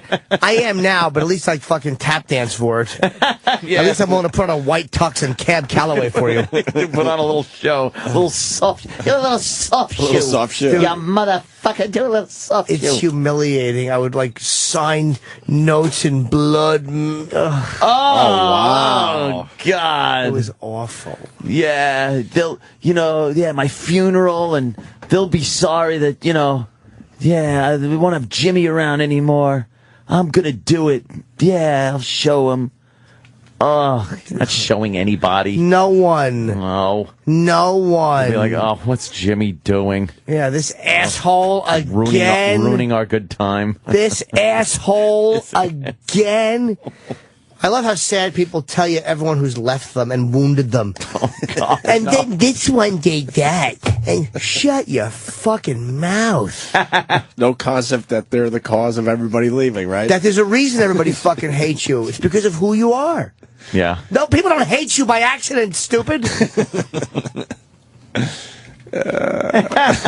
Fucking man. It is exhausting. It is exhausting. So the only way to deal with them is to just ignore them. It really is. Ignore them. Oh, they'll clamor for the attention like little dogs scratching at the door. Shucka, shucka, not 1 ounce of self-worth. Shucka, shucka, shucka, shucka. No, it's me.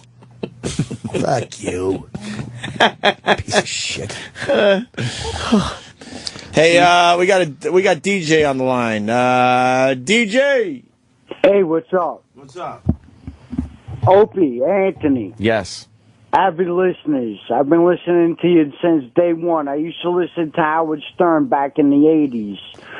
When I heard you guys, I thought you were the greatest. So I started listening to you. I said, fuck Howard. But, I'm mentally ill. I got bipolar panic disorder. And the way Jimmy's been talking about the mentally ill is really making me feel disgusted because As far as I'm concerned, he's mentally ill, and he doesn't have no sympathy or empathy for the mentally ill. No, that's not true, dude. That's not true. No, it is. It is. He's right. No. It's sort of what Jimmy was saying. Let me. I heard you. I heard the first part of what you said. He's right. So I'm going to respond, and then you can finish. I said you could finish after I respond. This is why I don't like the mentally ill, because you don't know how to have a conversation. You just want to babble at somebody. How about you say something, which you did, then I respond. And then you can say something else. DJ's point right now. DJ, okay. 100%. The bottom line is, DJ, what bothers me, it is the lack of ability that mentally ill people have to see how they negatively affect the lives of people around them. It's your opinion, And Jimmy. they do, and that's a chemical imbalance. Exactly, DJ. I agree with DJ on this one. I'm sure you do. And let me tell you something. You've already told me something, and it didn't change my opinion. All you're doing is making me realize how correct I am. I was in the hospital for 5.5 months. Yep. They wanted to give me electric shock treatment. They should have. And with a high voltage fucking line. Why don't you just stop misbehaving? Why don't you just stop it? I know it's all about jokes and fun, but mentally... There's no but after that. There's no but. It's all about jokes and fun. There's no but.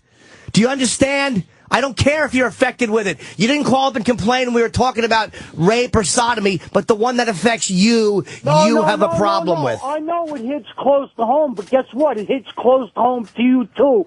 Because as far as I'm concerned, you're mentally ill. Oh, shit! No, you didn't. I won't even disagree with you. I got sympathy and empathy for you. I don't need your empathy or sympathy because I won't even disagree. But I'm not so delusional that I thrust myself into people's lives when I'm not welcome. I'm not delusional enough to think, let me finish, to think that people around me should be affected by every... Do you see what I'm saying? Do you understand what you're doing? Do you understand what you're doing? You're just babbling over when I talk. This is probably what you do in your daily life. Do you understand that? DJ? Listen, I'm just trying to get a point across. You're babbling over everything I say. I'm listening to you. Language, Anthony. What I'm saying is, what bothers... I know I'm a little nuts, and I acknowledge that. But on a personal level, I don't thrust myself into other people's lives incessantly and sit there. I certainly do. And I'm not a wrecking ball in everybody's life, wrecking occasions, wrecking everything with fucking just me.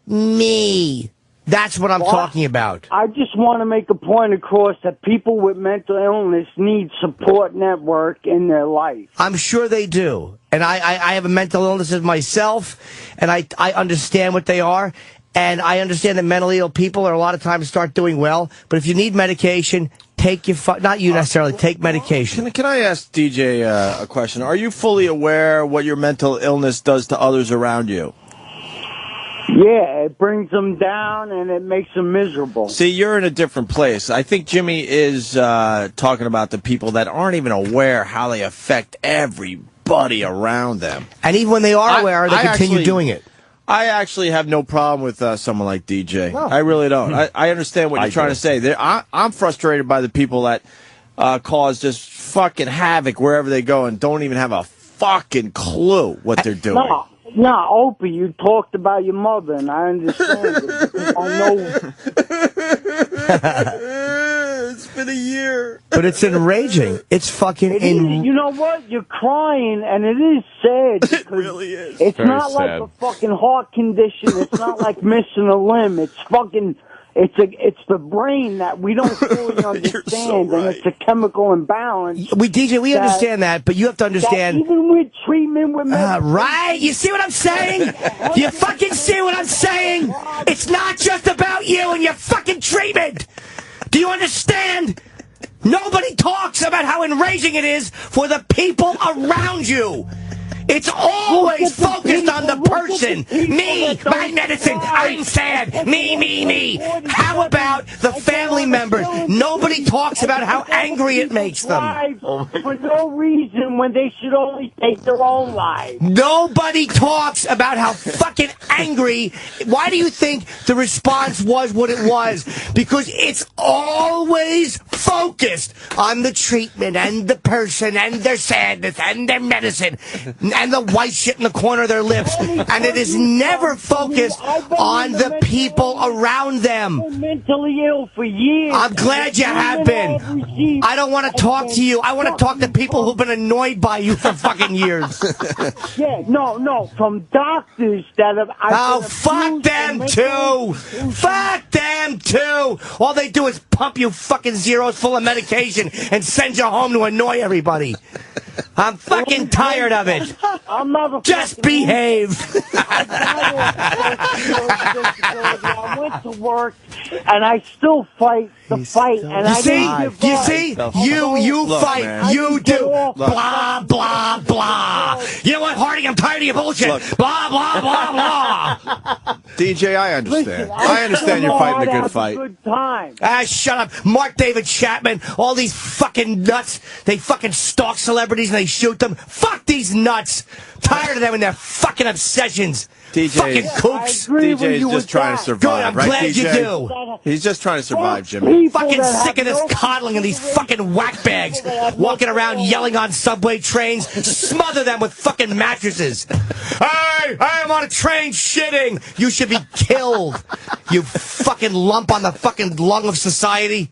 Shut up. Not you, DJ. I'm speaking in general here.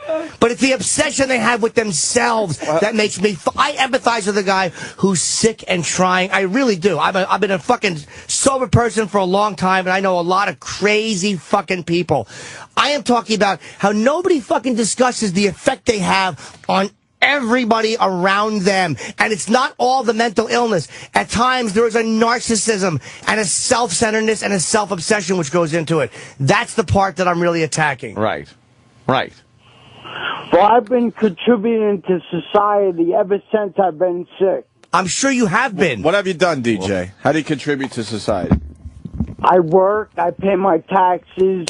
Okay, good. You I have a should. good relationship with my ex-wife who got rid of me because of my mental illness. See, that's not cool. That's one person that's sad. annoyed. Yeah, she's had enough of it. No, that's sad. It's like when I watch Hoarders, my throat hurts when I watch Hoarders.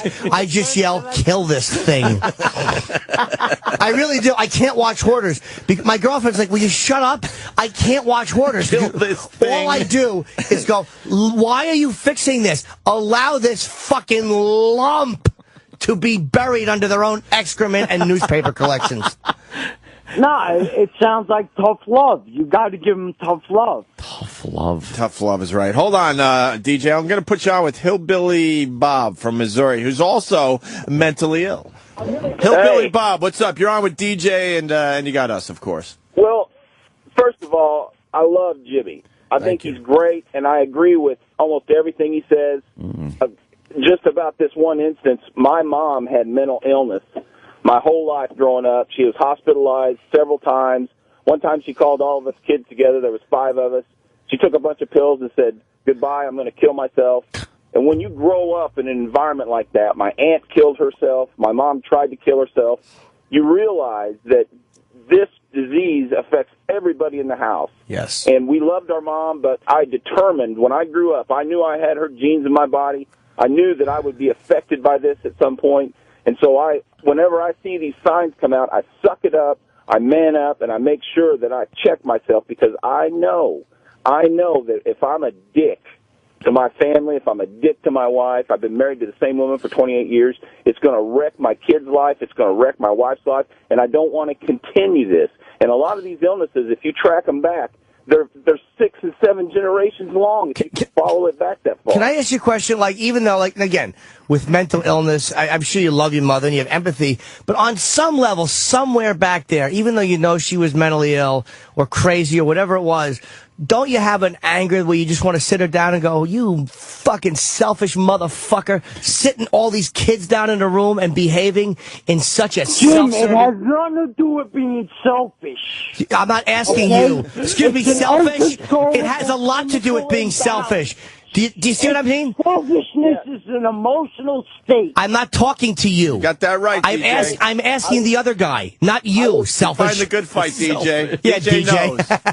I would get so angry with her. Thank you, sir. I could see what she would do to my brothers and my sisters, and they'd sit around and they'd cry and they'd figure out. But she didn't intentionally do that to you because she said. How the fuck do you know? You weren't there.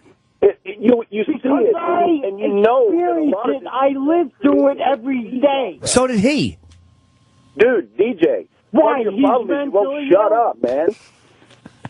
If you go to the psychiatrist, you're not going to get your money's worth because he's going to be listening to you instead of you listening to him. Right. The psychiatrist got me in the hospital more than a dozen times listening to that. Put a gag ball in your mouth, dude. Shut up for 5 seconds. Yeah, take the cotton out of your ear and put it in your mouth, DJ. Good one, Jim. Take the cock out of your ass, DJ. Even better. Hey, Jimmy, I love you. Opie, I love you. Anthony, you guys are the best. Thank you, man. Thank you, sir. I'm gonna love Stern sucks cocks. Wow. Jesus. That's not Lucky him. Who doesn't enjoy a good hog? Why should Howard be any different? Billy Bob's out. We should have said, boy, I thought you loved us. Billy Bob's out. All right, Billy All right, he's out. Now, DJ. Yeah. Yeah. Man, DJ, I feel for you today. DJ's speaking my language. I He think really DJ is. won the debate, to tell you the truth. Yeah, between him and DJ. Jimmy. Yep. Because I agree with absolutely everything agree. DJ said, and probably agreed with maybe one thing that Jimmy said. That actually makes me feel like my point is better than I originally anticipated it would be. Thank you. Jimmy's being a little Gee, what a harsh shock. on the mentally ill, the two right, pictures DJ? of mental health in this room don't agree with me.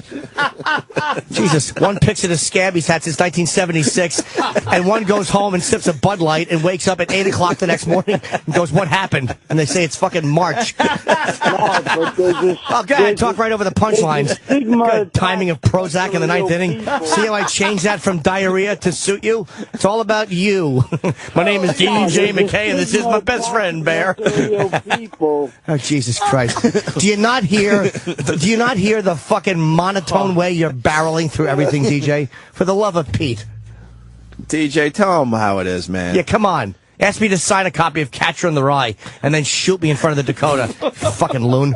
DJ, I don't read. I listen to you guys. That's right. You're just trying to get further proving you're a boob. He's just trying to get through his day, Jimmy. Let him just try to get through his day. Just another guy trying to fight the good fight and get through the day, right? I don't understand why you don't see it DJ's way in this one. Earn a good wage. Yep. What do you do for work, DJ? Earn a pretty good wage. I'm disappointed in you, Jimmy, because I expected more from you. I worked down at Bill Cox's outfit fixing lawnmowers. Wait, and whatnot. But we got to get it. You're disappointed with Jimmy, huh? Why are you disappointed with me?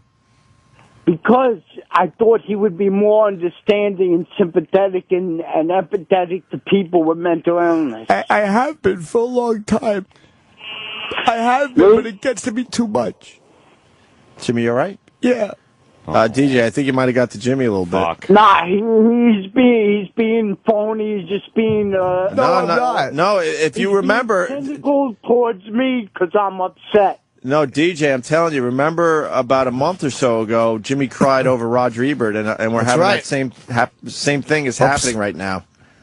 Jesus, I'm not a good actor. I can't even pretend I'm sad. I got a heart on right now. It's ruined the whole. I'm sorry, I answered wrong. You know how heartbreaking it is that the mentally ill guy saw through my bad acting? It was the easiest thing to do, though. All you had to do. I know. Oh, DJ, you're gonna be all right, DJ. Yeah, when I wake up tonight. Why you disappointed in me? Because I differ with, like, of all the horrible things I say on this show, expressing my opinion. No, you don't say horrible things. You're a very intelligent person. Thank you, but I attack children, I attack race, I attack a lot of things horribly. No, but you stick up for a lot That's of off things. the show. Yes. Yeah, you're just disappointed that he didn't see it your way, huh, DJ? And that makes you really upset, doesn't it? Do you see what I... No, I'm going to talk to DJ for Well, let me ask you... You're really upset because Jimmy let you down today, huh? Yeah. Yeah. Then how come you're not giving me... And yesterday, I listened to you yesterday, and he was ranting and raving about it yesterday. Why are you not... DJ, let me ask you a question. I tried to commit suicide, and you guys talk about taking the easy way out. Yeah. And I found out a bridge I can jump off of, and that's good. the end You're of gonna it. have that on your fucking conscience, Jimmy. No, I won't. No, because he don't know me from shit, so it doesn't... Shut your goddamn pie hole! Anybody. You're right. I got my own fucking problems that I try to fix and not burden everybody else with. My question is this: can we give him Fezzi's number? Why won't you give me the same leeway you want? Like, you want all this leeway as someone who's mentally ill, and I snap because occasionally I am affected by mentally ill people, and I'm fucking tired of it. And instead of understanding that and going, you know what? These crazy motherfuckers really are, at times, enraging figures in people's lives. You immediately take up for the mentally ill instead of stepping out of yourself and realizing, wow, people who deal with mentally ill people really do have cause to be angry sometimes. Well, but I just want to tell you, Jimmy, that we try to do the best we can for ourselves and the people around us. I'm sorry! I did so many bad things! Yes, DJ? Some of you do. Some of you do. A lot of you don't. I was disabled in 96. I went back to work in 99. Wait. What do you mean you were... Hold on. What do you mean you were... What happened? Disabled in 96? What happened? I was put on Social Security disability. I found the job in 99. Wait, why were you put on... Yeah, what happened? Why were you put on? Was it physical or mental? Bipolar panic disorder. So what does that do to you? Like, what happened? Like, you're standing around, you're okay, and then that hits you, and what happens to you? Yeah. When you become manic, you feel like Superman, and you hallucinate. I thought I was the second coming of Christ. I love that one. Broke down, That's such a hack, and when you crazy become person really thing. depressed, you become suicidal. It's a really high or a really low. No, DJ, I understand, but the medication, which Jimmy, what does that clog your ears? I take isn't 100% effective. DJ, but why is it everybody wants to be Christ again? How come no one ever says, I'm the second coming of some guy named Frank who was killed in 1870 while he was staring at the ass of a young boy and a car hit him? Why is nobody the second coming of that guy? 1870? Yes. It was a cart. It was a guy pushing a cart of molasses. Tuma. Sorry. And it's honey. Where have you lost your sense of humor? What happened? I'm joking about something and you just, come on. What are you doing, DJ? I'm upset. I'm sorry. Yeah, he's Why don't very you upset. stop panicking? I made fun of Connor Peterson. We make fun of everything horrible. upset, and I lash out at something that affects you, and you get mad. You're further proving the self-centered point I was making. DJ, you live close. You want to come in? I live in Kingston, New York, Socrates. I'm going to try to get a job in Manhattan with the union. Yeah, you want to come in and hang with the boys? I would love to. All right, well, I'd meet him. I'm sure he's a sweet guy. Yeah, we'll have DJ. Yeah. You're not going to shoot me, are you? Hell no. Okay. Jimmy, I think you're hilarious. Thank you. But he let you down. Well, because I didn't expect it from him. Yeah. DJ felt like I was attacking him personally. What do you expect from Jimmy? Exactly. Didn't expect to... Did you expect I listen to you guys every day. I listen to the replay when I get up at night.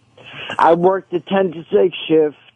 And, it did hit close home to me, with me. DJ, do you not understand, though, when mentally ill people affect our lives, at times you get tired of empathizing. You get tired. Hold on. My wife. You get tired of being interrupted. You get tired of fucking hearing it. Wait, what happened to your wife, DJ? My wife threw me out of the house because of my disability. She probably didn't even throw him out. She probably just left candy on the porch and he went out and got it. She closed the door. Oh, shit. Dude, why do you slur so much? Because I just got off of work. No, that makes you slur? Yeah, Your what do you speech? do? Yeah. What do you gargle for a living? What's your job? Being Anthony Cumia? What do you? A couple of vodka and orange juices don't hurt. Oh, okay. So you've been drinking now at 9 in the morning. What'd you have to drink? Well, this is my nighttime. I just got off work 6 o'clock in the morning. What did you have to drink? It's okay. Fucking OJ. How many? Just a couple. Okay, but how many is that? 3? It's fair? Yeah, A couple? 3 exactly. What kind of glass? Yeah, exactly. In a pint glass or Exactly. in a rocks One of glass? those Burger King fucking Star Wars glasses. Cups. What do you do for a living? I'm a custodian. Oh, okay. So you got a real job. What do you do for a living, character? So you're a custodian. Do you work in a school? No, I work in a mall, and I'm underpaid and overworked. Tell me about we all it. know that. They all got us by the purse strings. It's like my favorite song, 9 to 5 says. I like to tell my boss, take this job and shove it. I'm going to tell him that when I get this union job. That's right. A union custodian job.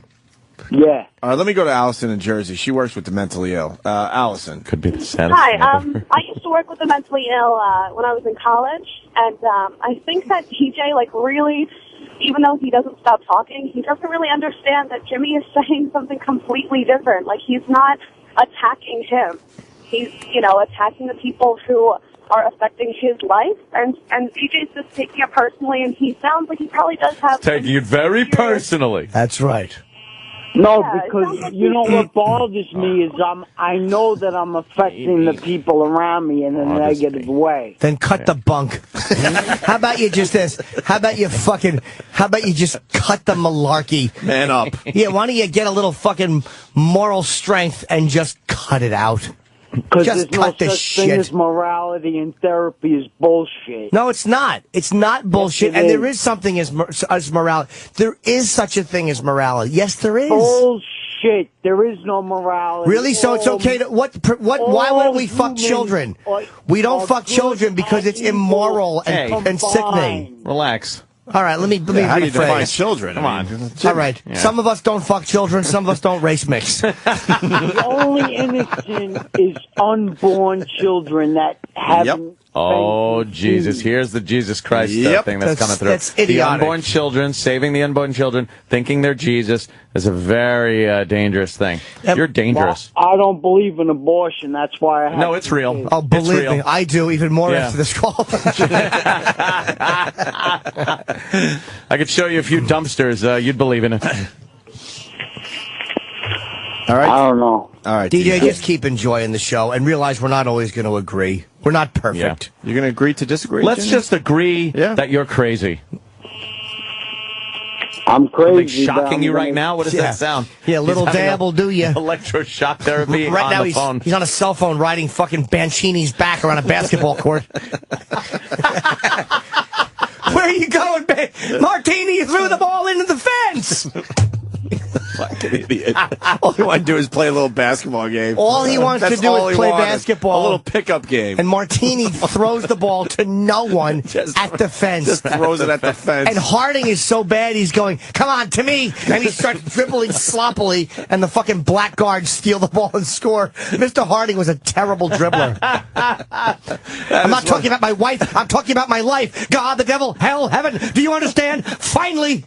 That's one of the So greatest you scenes in the probably movie. agree with Donald Trump. You're either born with it or you're born without it.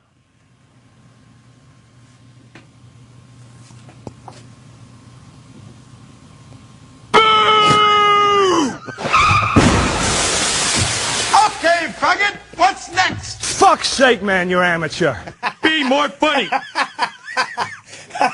This is going great. Okay. I'm miserable. I'm punching out. Have a good day. Oh, come on. All right, cheer up, you silly goose. We're just having fun with you. Relax. I'm with All you. right. I'm All with right, you, DJ. We I'm love with you, DJ. Relax. I'm Don't with worry you. about it. All right. All right, just take care. All right. Asshole. All right. All right. There goes. Whole ass. What? Whole ass. Yeah, whole ass. Asshole, whole ass. Yeah. All right, DJ. You stay in touch with the show so we know we didn't lose one. I'll listen to the rest of the show. Slow Tell me to read a psychology book once in a while. Oh! Why don't you do a little reading? I don't need to read psychology books. I have enough fucking kooks that have infiltrated my life and make my life unpleasant. I don't need a psychology book. All I got to do is fucking look at these kooks and these whack jobs. Right. In front of you? Not you guys, no. I don't need to read a psychology. Why do they do what they do? I don't give a fuck. Just stop doing it to me. You don't have to sympathize, but you know what? As far as I'm concerned, you're so mentally ill, you should empathize. Oh, that's some fucking knowledge right there, DJ. Yeah.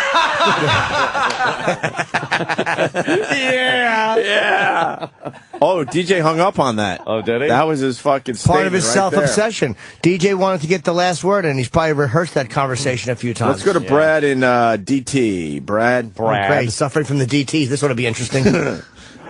Well, I don't have the DTs, but I'd like to take a crowbar to that guy's watery head. Whoa. These people, what he doesn't say or what he doesn't acknowledge is that people like that suck the life out of everyone around them. I went through it for 20 years with my ex-wife. It wasn't until I took the car, took the kids, ended up broke, both of us, before she even admitted that she had a problem, and she still fucking denies that there was ever any issue. And those type of people, it's all about them, and every single person around them ends up drained, exhausted, and they hate her. A year and a half of therapy to get my kids to the point where they can just start to be normal. They suck the life out of everyone around them. They don't give a shit, and they think it's everybody else's problem but theirs. And I'm not talking, by the way, about, thank you for saying that, I'm not talking about, like, people who are profoundly retarded. Retarded people to me... Sorry. But I don't mean retarded people. Like, so I don't want anybody to call up and go, oh, my son's got Down syndrome. I'm not talking about that. I think people know the people I'm talking about. It's not that. It's people... Yeah, it's that uber narcissism, man. They Yes. The world revolves around them. And fuck them. And at what cost? I mean, everyone else is affected. So what are we supposed Absolutely. to do? It screws up What every the fuck are we supposed to do? Because we're supposed to have sympathy for people like that when they're affecting everybody around them, affecting so many fucking people. Yep. At what cost do we say, go fuck yourself? And the uber go narcissism live your life by yourself. Is right. That was the uber narcissism. Right.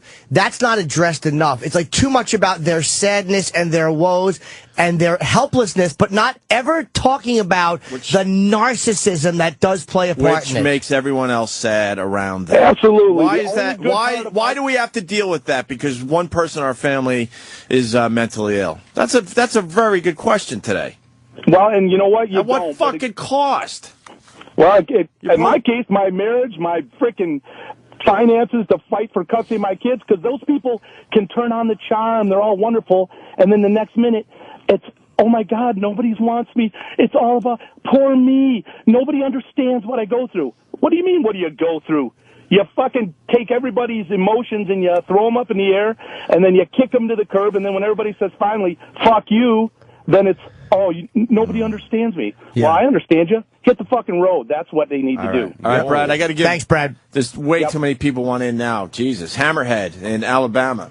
Hammerhead. Alabama, Merle. Hi, buddy. Hey, listen, man, you're right to go off on this DJ cat. I've been dealing with these cocksuckers my whole fucking life, man. My mom was nuts. I've got a brother and a sister that suffer from delusions and grandeur, and I've got another brother that thinks he's fucking Shirley Temple.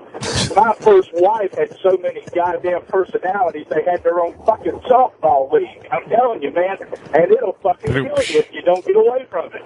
And you're taught that you're not... This is the part that... Holy shit, what a nightmare this guy's living. People deny the anger that it does bring out of other people, and you feel guilty being angry at them. Oh, I'm supposed to empathize, and at times you want to grab them and throw them against the wall and go, you self-centered fuck, shut your fucking mouth and look what you're doing to everybody. And you try to approach them with a legitimate complaint, and they turn around on you like, well, what about the time when you did this, and this, and they have a whole fucking list waiting for you. They're not that crazy because they can deflect every bit of blame from themselves. Right. Every bit of guilt from themselves, they deflect. We haven't taled about the deflecting game they play. Yeah. Holy shit.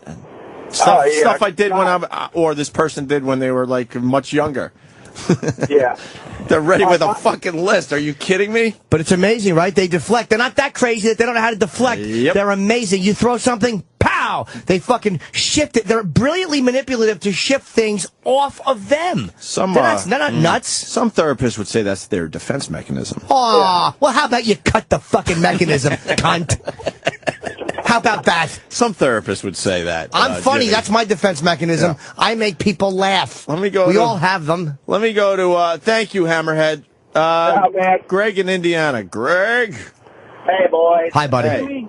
Oh, my God, dude. I'm driving down the road, and I listen to you rant, and I am just like, oh, my God, he's so right. I've been with the same woman for 20 years. It has gotten worse throughout the years. We go out with other couples. It only takes one fucking time for that crazy-ass cunt, and then nobody wants to go out with us ever again. Everything in our lives, no matter what it is, it's always somebody else's fault. If my kids have a problem with something, it always comes back to where it's always about her. It drives me fucking nuts. Yep. But on the defense, there's something about that crazy bitch pussy. Yep, absolutely. God, I didn't realize how many people were affected by it. Do you understand the phones? I had no idea. Every line is lit. And I'm sure some people think I'm an asshole, and that's fine. You're entitled to feel that way. In my own life, I thought I was a minority. I was like, no one fucking understands this shit. But everybody goes through this Everybody? shit. You got one in your fucking circle there, Ed? Maybe not family, but, you go through shit. Yeah. Even if it's not immediate family, right? Yeah, it doesn't have to be immediate family. That's true. That's true. All right, Greg, thank you. Thank you, guys. My mom, let's just say this. My mom had certain issues that she's talked to me about that, needed some work. So what she did was she went to therapy, and she worked through it, and she told us, look, this is what's happening, blah, blah, blah. She kind of walked us through it. And, at times it was a little trying, but it was nothing too crazy. It helped a lot because she was rational about it. And I know people go, well, she could be, and some people can't be. But she wasn't so narcissistic that she didn't understand that she was affecting people, Right. and then it kind of fixed itself. Was your mom a dude? No. Well, why? Oh, I thought it was a sex change operation. Jesus. No. She became a mom. No. That was cuckolding that her and my dad got into. There would always be a black gentleman, according to Dad. According to Dad. Jesus. All right, let's go to Nick in New York. Nick. Oh, what's going on? We were supposed to break an hour ago. Hey, by man. the way. Fuck. Wow. Which is fine. I'm just saying. Nick. Yeah, what's going on? Hey, We're buddy. talking to you, Nick. You work in a pharmacy? You need help here? You work in a pharmacy. What do you got? Well, we got I work in a pharmacy. I deal with depressed and fucking mentally ill people every goddamn day. Fucking everybody comes in and they want their fucking drugs, and that's all they bitch about. And whenever they can't get their fucking drugs, you get to hear all the fucking stories in the world. They're like, oh, I'm sick. Oh, this happened. I just got out of the hospital. My mom's not doing well. Oh, all this fucking whiny bullshit every goddamn day. And you sit there and you have to deal with it since you work for the company, and you got to deal with these people because you have to give them their drugs. But the shit that comes out of these people's mouths is fucking pathetic. And then there's also the actual sick people that actually need meds, and they can't get it because of other people that really don't fucking need it, and they pretend to have this shit just for the attention. Yeah, that guy that said uber narcissism. Yeah. It's just a part of it. For some people, look, they can't help themselves. I'm talking about the ones who are so fucking self-absorbed and narcissistic, along with being a little nuts, and they don't ever talk about their narcissism. It's never narcissism. Never. Mm-hmm. Let's go to Dak in Kentucky. Dak. Yeah, hey boys, what's up? Hi, Dak. That's a weird name, Dak. Z-A-C-K. That's not weird. My mom's one of these deflectors that you're talking about. She's a deflector? Yeah, we would... around her, she's a manic depressive, and around her, she thinks everyone else is the one that needs to be medicated when the doctors tell her she's the one with the problem. And when we go to therapy, she go, well, we're not here to talk about me, we're here to talk about everyone else's problems. It's so enraging. Just walk away from them. Ignore them. Walk away. Sit in a room and fucking eat crushed glass, you fucking nut. That's all you can do. Ignore them. Sounds harsh, but I don't disagrey with that. What do you do when a toxic hornet lands on your soda can? Do you poke it? Ignore it, and it will go away. The bee is just doing what it does, but it doesn't realize what an annoying fucking barbed asshole stinger it has and how everyone hates its guts. It's a dumb hornet. And you want to just swat it and kill it, but you can't because there are repercussions. Let's go to JD in Atlanta. Jimmy, would you deal with this situation? Go ahead, JD. Yeah, I had a mom that when I was in How fourth big's her grade, clit? picked her own kidnapping. I'm sorry. She thought my dad was going to leave. Wait, you got to start Sorry, over. I said a dirty joke. Sorry. Yeah, go ahead, JD. Okay, yeah. When I was in fourth grade, my mother faked her own kidnapping and said she was raped, and just a huge, drawn-out ordeal because she wanted to keep my stepfather around. Was she crazy or just manipulative? She was just completely manipulative, but she, the police got involved in the whole 9 yards, and the police were the ones that finally came and said, yeah, this didn't happen. And I had to learn out the whole truth from my real father. But, yeah, it was horrible. So I sympathize with you, Opie. That's crazy. Damn, what's me? Some crazy shit. What's me? All right. Let's go to John in Dallas. John. Hey, yeah. Hey, guys. What's going on? What's up, John? 12 years of marriage to a crazy bipolar woman. I knew something was wrong when she started putting lipstick on her eyebrows. Holy shit. Exactly. 12 years of sleeping with one eye open. So I finally filed for divorce. A month later, she killed herself. And I'll tell you what, it was the happiest day of my life. Wow. Was it on some level of relief? Yeah, huge relief. You have no idea. She left me with 3 kids. You know what? They were quite young when she died, which is good because they don't have to grow up around that just crazy shit. But also, how selfish to leave 3 kids. And no one talks about the fact that sometimes people die, and it's the happiest day of someone's life that was very close to them. Yeah. It's not always. Well, my kids. I mean, but you say that, and people are like, how could you ever say that? That's crazy. Well, you know what, though? It's how I feel, and that's what I tell everybody. Bipolar disorder, man, I'm telling you. Right. It's terrible, and it's also pretty wicked funny sometimes, too. I mean, you just have to laugh at shit. But anyway, thanks, guys. Thanks, man. Before we move on and take a break, we certainly have to take a phone call from Cunt Cancer. He has something to say about this. Oh, hi, Cunt Cancer. Hi, CC. Spelled with K's. That's right. Oh, I said CC. I guess it's KK. Yes, Mr. Cancer. Yes. I don't know. Hey, Jimmy, I think I know what you're saying, man. Like, my mom, I found out recently, I always knew she was fucking nuttier than a fruitcake, when she has something called borderline, which is like a mix of bipolar and, schizophrenia and a bunch of other bullshit. Because it was kind of like how Opie said you never knew who you're coming home to.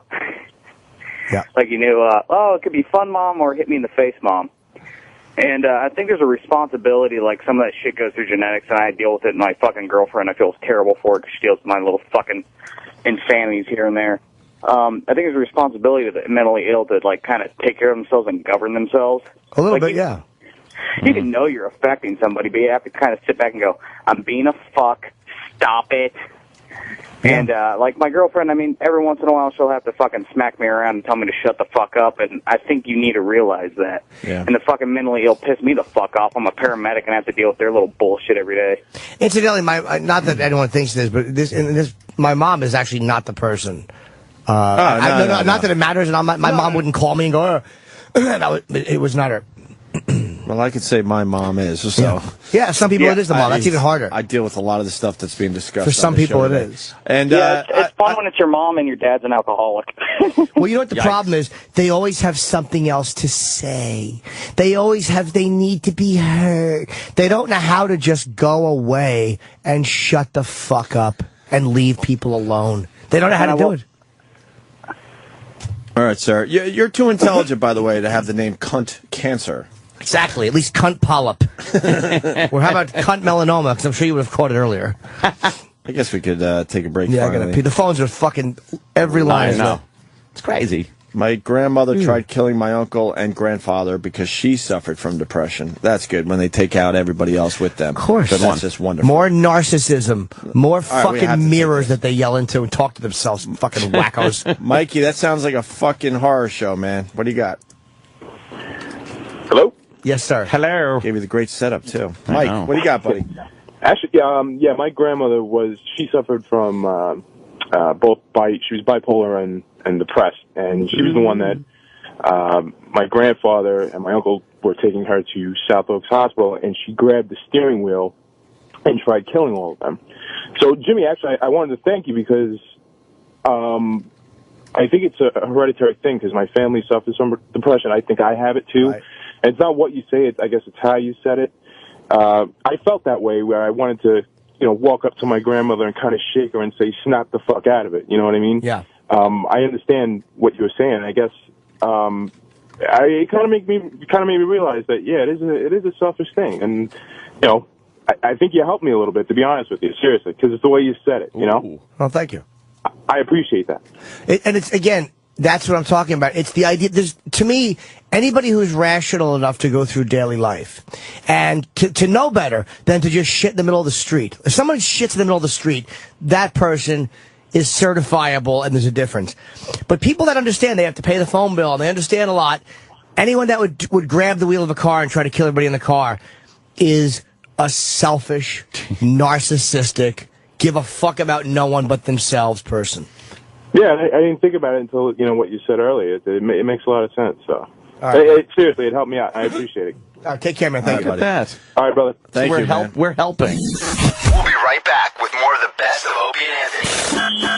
2010. Hi, I'm Jessica Shaw, host of EW Morning Live on Sirius XM's Entertainment Weekly Radio. Hey, I'm Dalton Ross. Get ready, people. EW Morning Live on location from Survivor. We are going to get the lowdown from Jeff Probst and all the people behind the scenes. We totally need to form an alliance and form an alliance now. We are so going to own this island. The first ever broadcast from the set of Survivor. Every morning next week on EW Morning Live. Exclusively on Sirius XM's Entertainment Weekly Radio, Channel 105. Or listen on the Sirius XM app. The Opie and Anthony channel. All Opie, all Anthony, all the time. 24/7. It's real puking. He's okay. He's all right, Ed. He's all right. It's real politics. They're using the 10th Amendment as a way to say that the states can do that. I'm looking at it saying that they can't. Only here on Sirius XM. The Opie and Anthony channel. All Opie, all Anthony, all the time. It's real. 2013 was a great year for trucking. Freight was up and drivers were in demand. And 2014 promises to be just as strong. So whether you're an experienced driver or first-time owner-operator, Aero Truck Sales stands ready to help. The first step is finding a quality used truck within your budget that's ready to earn revenue. And the best place to find all makes and models is aerotruck.com. There you can select the perfect truck for you and apply for financing. The next step is protecting that investment with a comprehensive warranty, adequate insurance coverage, and 24/7 roadside assistance. Aero Truck Sales can handle the entire process at any of our 17 locations. And remember, matched units arrive at our stores on a regular basis. So call Aero Truck Sales today at 800-250-2776 or visit aerotruck.com. After 64 years, Aero Truck Sales is still North America's complete used truck source. I've never been a vegetable eater. Beets, bell pepper, broccoli, mangosteen, pineapple, sweet potatoes. I don't like vegetables. I can't imagine what it's like for the people that don't eat their fruits and vegetables like I do every day. So I ate very unhealthy. I ate a lot of burgers, fried stuff, and that's what I always crave. I'm 6'4" and I weighed about probably 335 pounds. I got on the superfood, and within the first 3 or 4 days, what I started craving was the healthy food. A couple of weeks later, I was down to about 315. As of today, 270 pounds. So I've lost about 65 pounds and just a tad under 90 days. That's amazing. It really is. TexasSuperfood.com. I'm Dr. Dennis Black here in Dallas, Texas. In a capsule or a powder, 1 daily dose of Texas Superfood delivers the same nutrition as 12 servings of raw fruits and vegetables. I had a 54-inch waist. I'm now down to a 40-inch waist. Join us on TexasSuperfood.com or call us 844-Dr. Black. 844-Dr. Black. TexasSuperfood.com. These statements have not been evaluated by the FDA. This product is not intended to diagnose, treat, cure, or prevent any disease. Late payments are among the top causes of a lower credit score. So if you have late payments or other negative items hurting your credit score, call CreditRepair.com. For over 15 years, every day we help thousands repair their credit. We help improve your credit score by working with both your creditors and the credit bureaus to remove negative items from your credit report. So call CreditRepair.com. 800-584-1232. 800-584-1232. 800-584-1232. Hi, I'm Chuck Woolery. Here's something surprising about mouthwash. The burn doesn't mean it's working, and neither does the cool sensation. The fact is, if you want real, long-lasting, fresh breath, you need an activated mouthwash. Smart Mouth mouthwash has 2 solutions you combine right before rinsing, activating the power to eliminate bad breath for a full 12 hours. That means fresh, clean breath all day with just one rinse of Smart Mouth. Rinse at night to prevent morning breath. It works. Get Smart Mouth today in the green and white boxes at stores everywhere. Do you want to get rich, but carefully? This is Jim Cramer, and I've opened up my multi-million-dollar portfolio, and you can see the stocks that I buy for my charitable trust. I'll tell you before I buy, and I'll tell you before I sell. If you're ready to declare your financial independence, you're ready for the Cramer Edge. You can see Jim's portfolio for free. And if you subscribe, we'll send you a free copy of his new book, Get Rich Carefully. Go to getkramer.com. That's getkramer.com. We're back with the best of Opie and Anthony. 2010. We got a taste of the We Are the World song that Troy and Sam and a few other people have been working on behind the scenes, Anthony. Yeah. The full song will be on the show tomorrow, right? Fingers crossed. So, but you guys crossed. I was hearing it's gonna be done. I'm quite confident. We've been doing a lot of work on it. It's all recorded. It was all laid out yesterday. It's in the final mixing stages. Mixing, tuning. Yeah, just kind of fine-tuning, getting it all tweaking. Perfect. Tweaking, right there. And it features all the people you know, love, and hate from this radio show. Now, these are the raw tracks? Yeah, oh yeah. That's what we're talking. This is with the music eliminated. Mm-hmm. And all the effects and all that. Now, right? normally, the person hears the music in their headphones when you're laying down your track. And you sing along in the mic. And to you, it sounds like, I'm hearing the music and I'm singing. But now, the recording is got all this separate, so you can mix it, separate from the music. So you take these tracks and isolate them without the music, and you got yourself a genuine clusterfuck. It's been driving Troy out of his mind because, he produces real music and is like an audio guy. Yeah. And so he's trying to make everything perfect, and I keep telling him, no, just leave it alone, and it's driving him insane because he's trying to make it. Tell him don't fucking even lose bother. sleep over it. Yeah. Don't worry, trying to make this sound good. It's not going to. It's the thought that counts. Well, remember Haiti. No idea what this has to do with Haiti. We got a taste here. We got Kenny attempting the chorus, and he might have screwed up here. All right. We are the world. We are the children. We are the ones who make a brighter day, so let's start giving. There's a choice we're making. It's true. I fucked it up.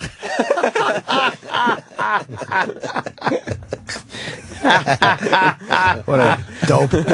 That's One Take Kenny. Is that good old One Take Kenny?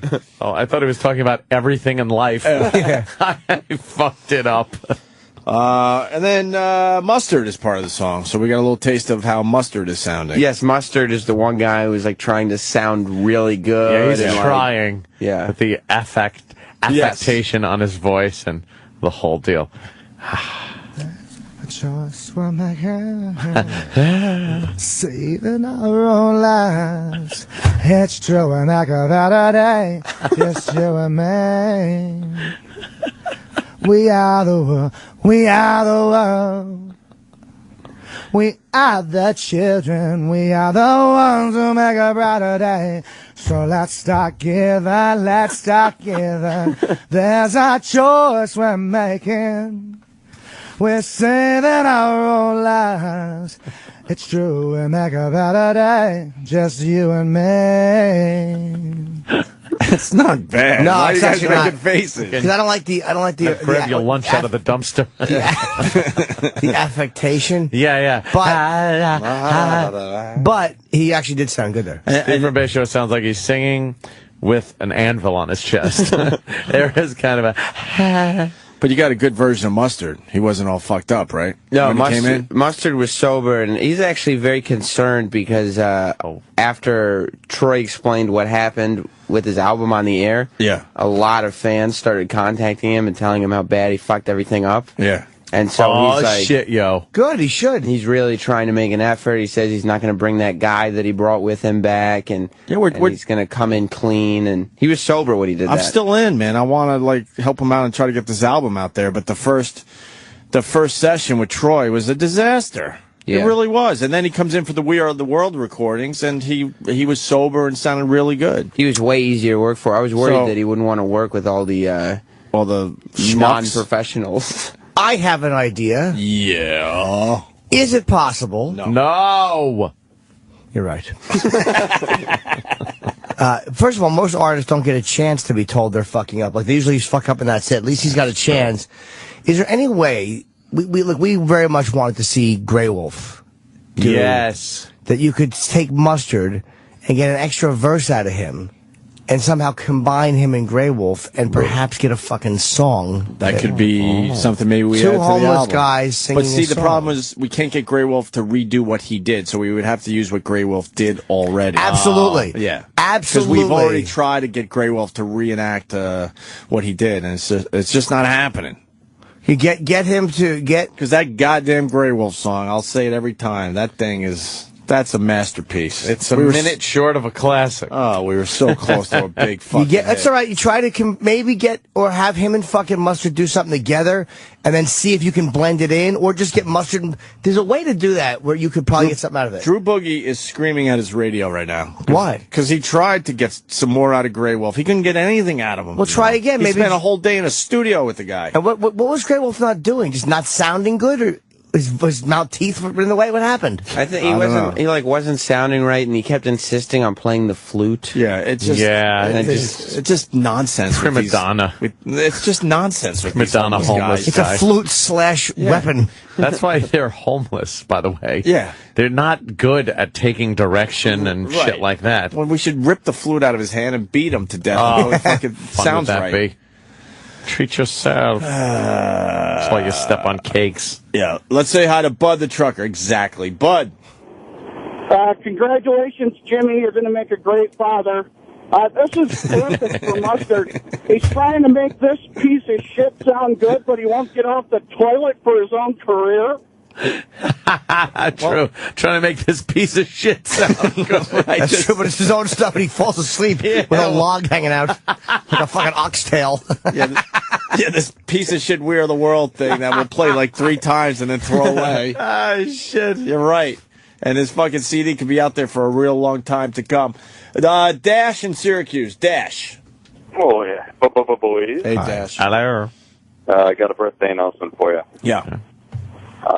Daniel Benoit was featured today here on Channel 9 in Syracuse. No way. Oh, my. See, that would be Chris Benoit's son. Oh, That is no longer with us. And he was wished a happy birthday on the local news in Syracuse? Yeah. Does anyone have that audio that they could send to us? Who was wishing him who was wishing him a birthday? It was all the crew, basically. Sam got in on this one, too. So he Jesus. Oh, no. That's just fucking... I'm a piece of shit, but even I am uncomfortable with that. That is really We're bad. very uncomfortable with it, but we certainly got to hear how Although it we were fine with Connor Peterson's birthday announcement. Yeah, because he was never really out of the womb until, after. He didn't catch a crippler crossface. Well, there is a reference to the phone cord in there, too. So. Oh, no. Oh, boy. How did they get that in? Oh, we have our ways. Oh, you're part of it. Well. Are you part of it? All right, Dad. Maybe. Possibly. All right, well, how do we get a copy of this? You'll send it to somebody? Just sent it to Steve at FoundryMusic.com. Yes, we'll have it on in 2 months. Yes, you'll be right behind the giant logo. Once he gets the cum out of his eyes, you can look at his inbox.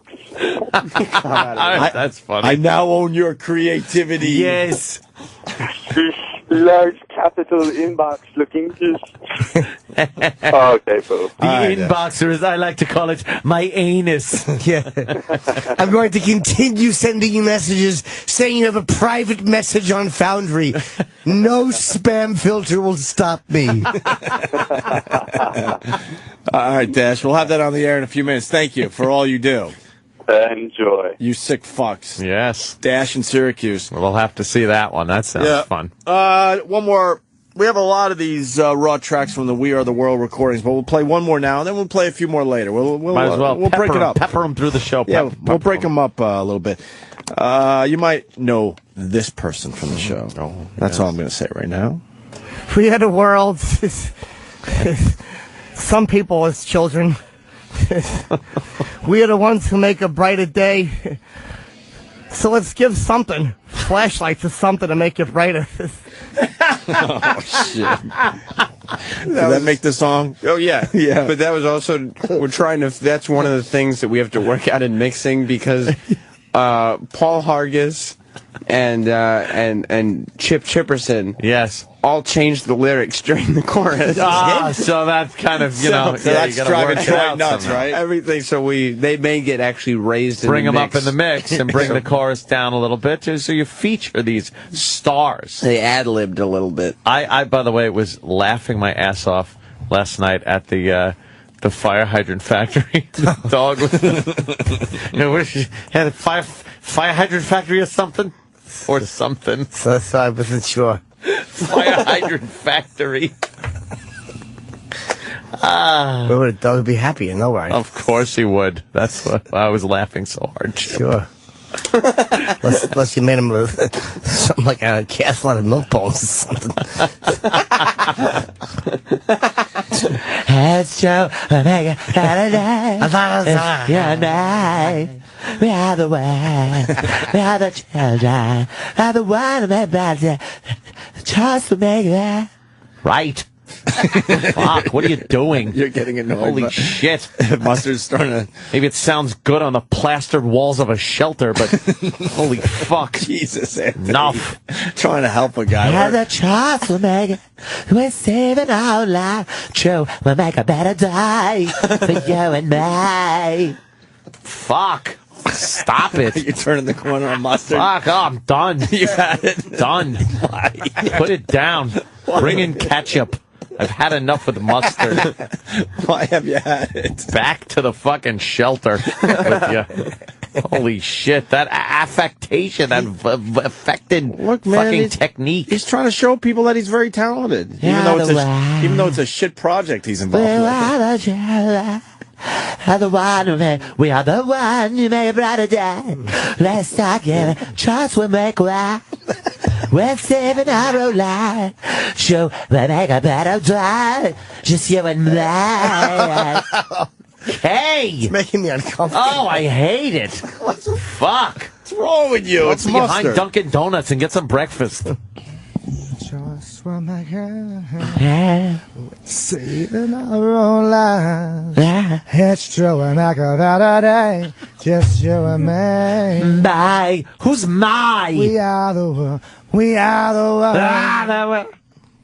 We are the children. We are the ones who make a brighter day.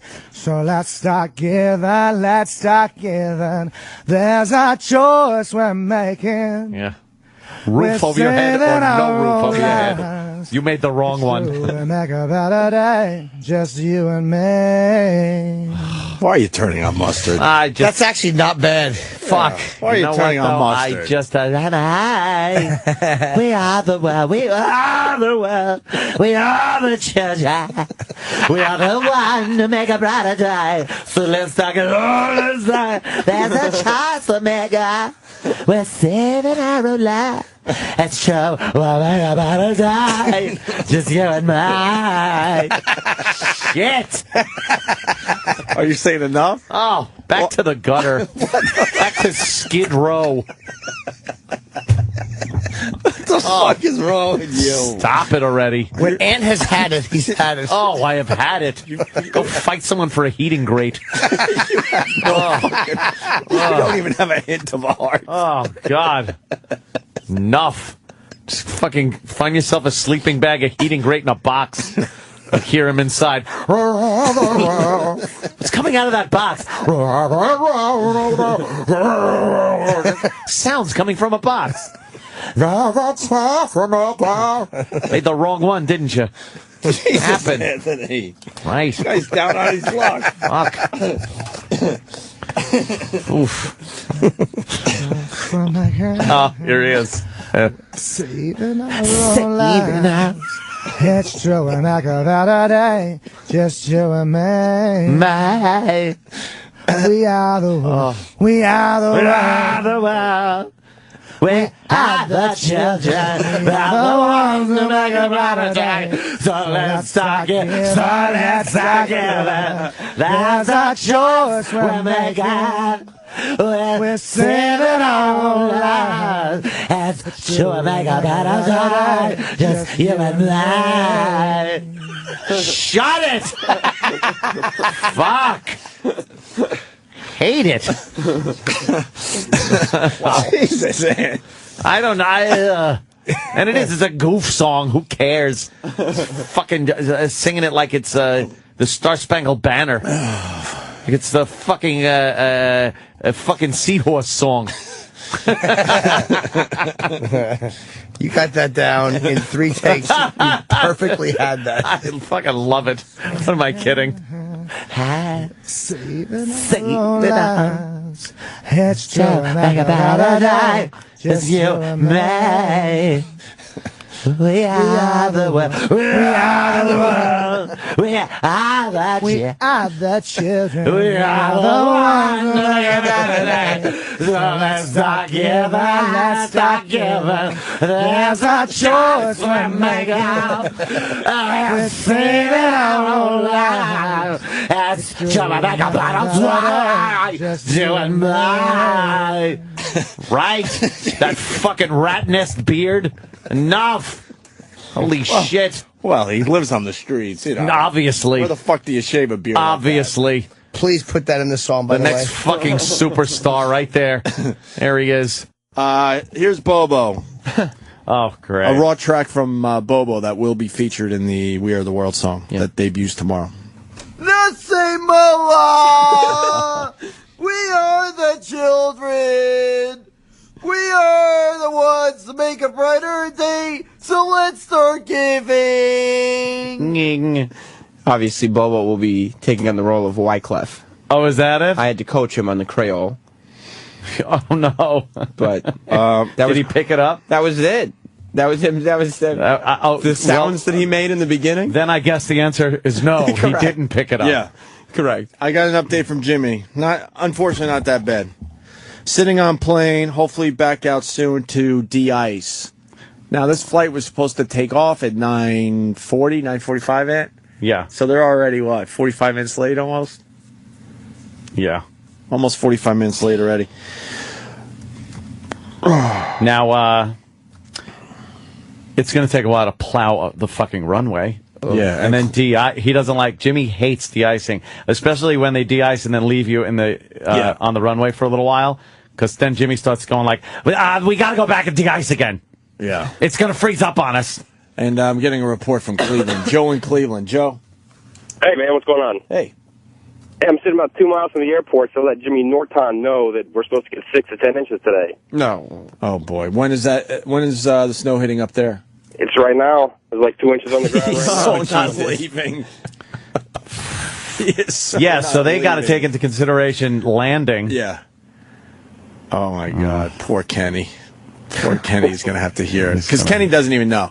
Kenny's sitting there like he's at a movie right now. He doesn't know. Yeah, Kenny is... He don't know the difference. Kenny's like a dog when you leave him home alone. Right. Yeah, and everybody's asked the question, like, do they have any concept of time? Yeah. Like when you come home and they're like, oh, my owner's home. It's like, does he know how many hours went by or does he just think 5 minutes? That's Kenny. Yeah. I'm on a plane. I'm sitting here. And it's like 5 hours on the runway. He'll have the same face as if it just took off. Doesn't even need food or water. No, I'm fine. I'm good. There. How are you, Jimmy? But Jimmy's biting the seat in front of him. Yeah, to Jimmy, 1 minute, it's like, I don't know, 4 hours. All right, here's the new update. Status delayed. Departure is now 45 minutes late. Well, but they're already 37 minutes late. Well, now they're saying it's 45, but they keep doing this. I've been through this so many times where it's like 45, and then it'll go to an hour, and then an hour 15. They just do it in 15-minute increments to make you feel better. That's why this flight tracker is great, because you can just stay in the President's Club and drink, and you don't have to keep going to the gate. And then when they say it, it's like, oh, we're 40 minutes late. And then you're sitting in the President's Club, you get up, you go down to the gate and realize now it's even later. Mm-hmm. So you just take the flight tracker and go, oh, that is I'm awesome. good. Oh, it's so handy. That's a useful app. Handy dandy. Okay, why don't we do... Oh, another track from Bobo. We are the world. We are the children. We are the ones to make a brighter day. So let's all give in. There's a choice we're making. We're saving our own lives. It's true to make a better day for you and me. You and me, babe. We are the world. We are the children. We are the one who make a brighter day. So let's start giving. At least you got the words right, though. Bobo didn't even quite get all the words. You're giving. There's a choice we're making. Gig. It's really hard to continue radio after that fucking Ian Halpern. I know. It's hard to continue. We should get the fucking tornado came through. We really no. A snowado? No. A snownado? A snurricane. Yeah, but I want to. What if it's a tornado and a snowstorm? Then it's a snornado. Snornado? What if it's a typhoon and a snowstorm? A snowfoon. Snifoon. Snife? Why snife? I would have went snifoon. No, because that's too much typhoon in it. But then snowfoon has the entire word snow in it, and typhoon's going to be like, what happened to me? Snifoon. You got to go snifoon. You know something? You're right, because I don't like when they have the whole word it's like, and then part of the other word. It's not right. It's got to be a combo. And I hate anything like workaholic, because it's got a hall, which is part of the alcohol. It should just be you're a workic. Yes, that's true. Because alcoholic is alcoholic, and then workaholic. Why? What is that? It's not like you're addicted to alk. That was actually me at NEW. I was a workaholic because I would drink alcohol as I work. That makes sense. But if people are workaholic, it's like, oh, I'm a chocoholic because you like chocolate and alcohol. No, you'd just be a chocolate. You'd be a chalk-ick. Yeah. Alcohol. Well, no, actually, chocolate-ick. Because it's the whole word alcohol. Yeah. Yeah, so you're a work-ick. Chocolate-ick. But then you don't know what they're getting at. Cock-ick. If you're Ian Halpern. Yeah. But then you know what you're getting at, though. Workaholic explains what it is. But it's the alcohol part. that has always bothered me. Now it bothers me. Yes. Now it will, forever. Forever. Yes, it and will. Ever and ever and ever and ever. Yeah. Frank Mir, Jesus. Frank Mir, the super across the way. Are we still friends with Dana White? Because this would have been a great day to get Dana White on. Did we try? That's a Steve Carlesi question. Who the fuck knows who likes this day to day? You're right. That's what Bobo calls We officially have to give up on Tracy Morgan. He's an eat-ick. That sucks. Kevin Smith hopefully will be here. He's not going to be here. I think we've lost everybody. Yeah, why, though? I don't know. We still got Bobo. We're the Titanic of radio. It's just Everybody's people constantly are just getting into lifeboats and leaving. We're the guys going down with the ship, though. Yeah, exactly. Yeah, good. The classy guys. It's a very small hole. Yeah, it's taking quite a while to sink, but we'll ride her down. We'll be right back with more of the best of Opie and Anthony. 2010. Prepare for a weekend of country music that'll take you back. There's a tear in my ear. Not that far back. How do you like me now? Sirius XM's channel Y2 Country is taking over the highway. It's country's first decade of the new millennium. Don't forget. Hear Y2 Country anytime on Sirius XM Internet Radio. The sneak peek happens Friday evening at 8 Eastern, 5 Pacific through the weekend on channel 59 and the Sirius XM app. Dating isn't easy. I could have one of my buddies set me up, but that's a horrible idea. I could go online, but that's a horrible idea. Or how about the horrible idea bar right down the street? Any ideas? Call It's Just Lunch. Our matchmakers take the time to get to know you, then match you with women we think you'll be crazy about. We even make all the arrangements for a great lunch date or drinks after work. Great idea. It's Just Lunch. A smarter way to date.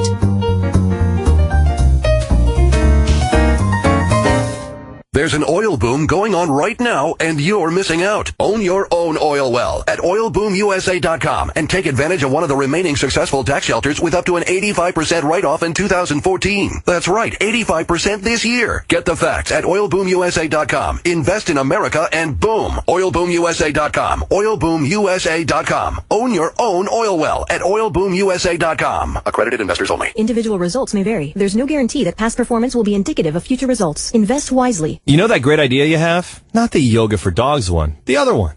Yeah, the one everyone agrees is amazing. Well, it is. But now what? Look, every great idea needs a killer website. A great website is how you show, share, or sell your great ideas. Meet Weebly. Weebly.com makes it surprisingly easy to create your own high-quality site, blog, or online store. And you can even get started for free. Over 20 million people have already created their websites with Weebly. Our powerful drag-and-drop site builder makes it easy to design a unique site and bring your idea to life. And Weebly websites work brilliantly on computers, smartphones, and tablets. So whether your great idea is a business, a place to showcase your talent, or a social hub for family and friends, it's easy to start your something right now. We all know that making an idea come to life is hard, but making a website for it should be easy. Create your free website today at Weebly.com. That's Weebly. Weebly.com. Weebly.com. The right way to do things. For us at WeatherTech, it's the only way to do things. I'm David McNeil, founder of WeatherTech. We wanted to manufacture the highest quality, most advanced vehicle floor protection in the world. We also wanted to do our part in helping our neighbors, helping the economy, and protecting the planet we all share. That's why we chose to build our factories right here in America. Learn more at WeatherTech.com or call 1-800-CarMats. WeatherTech floor liners. Complete protection, completely American made. Hi folks, this is Alan Thicke. Rule number 1. Don't mess with the IRS. They're cracking down this year. They can garnish your paycheck, levy your bank account, even your home or business could be up for grabs over unpaid taxes. The experts at Optima Tax Relief will work to get you the best deal possible. And they're fully accredited by the Better Business Bureau. For tax help you need, for tax help you can trust, call Optima for a free consultation. Call 800-370-8283. 800-370-8283. You're a dog lover. You get it. It's hard to leave your buddy at a kennel or lonely pet hotel while you take business trips or vacations. Now there's a better way. DogVacay.com. Just enter your zip and up pops a list of trusted, insured dog sitters in your area. It's like dropping your pooch off at a friend's home for about half of what kennels charge. Go to dogvacay.com/radio for your free account and to find a dog sitter near you. That's dogvacay.com/radio. Welcome back to the best of the Opie and Anthony Show. 2010. So, Sam, what do we got going on? We made our own version of We Are the World. You and Troy and the guys behind the scenes have been working on this for the last 2 weeks, I think. Yes. Week and a half, whatever. This is a giant undertaking.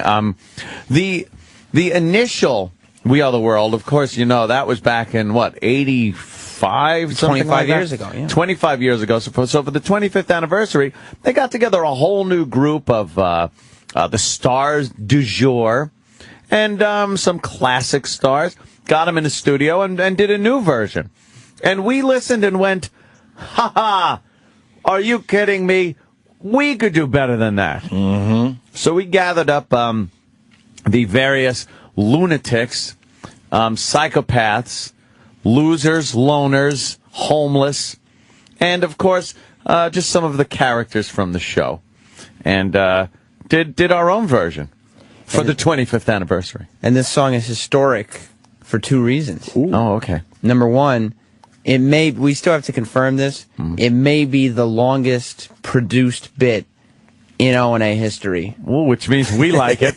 Yeah. So you can play it 3 or 4 times. Nice. How about it's the first produced bit in over 7 years? Yeah, that's another one. That's another record. We haven't produced a bit in over 7 years. Number 2, we believe it to be the first produced bit that all 3 members, Opie, Anthony, and Jim Norton of the show, are actually on. Wow. Which means we were able to get all 3 members after the show to record something. Holy shit. So give yourselves a round of applause. What a huge undertaking that is. Did any of us have their coats off?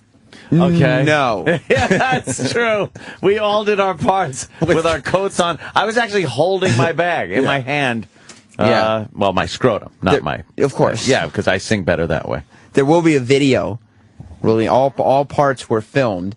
So fantastic. This is going to be an official video? An official video. Ooh. There will be a video. Will it be edited nicely with some nice fade, because I want this thing to look really professional. Yeah, I just have to get some like mountainous B-roll and some eagles. Oh, and that'd stuff. be good. And how about starving children? And some starving children. Okay, E-Rock. And wow. That's what I mean, starving children. Yeah, I just get him in the office grabbing his belly, going, oh. Yeah, just get people with hunger pain.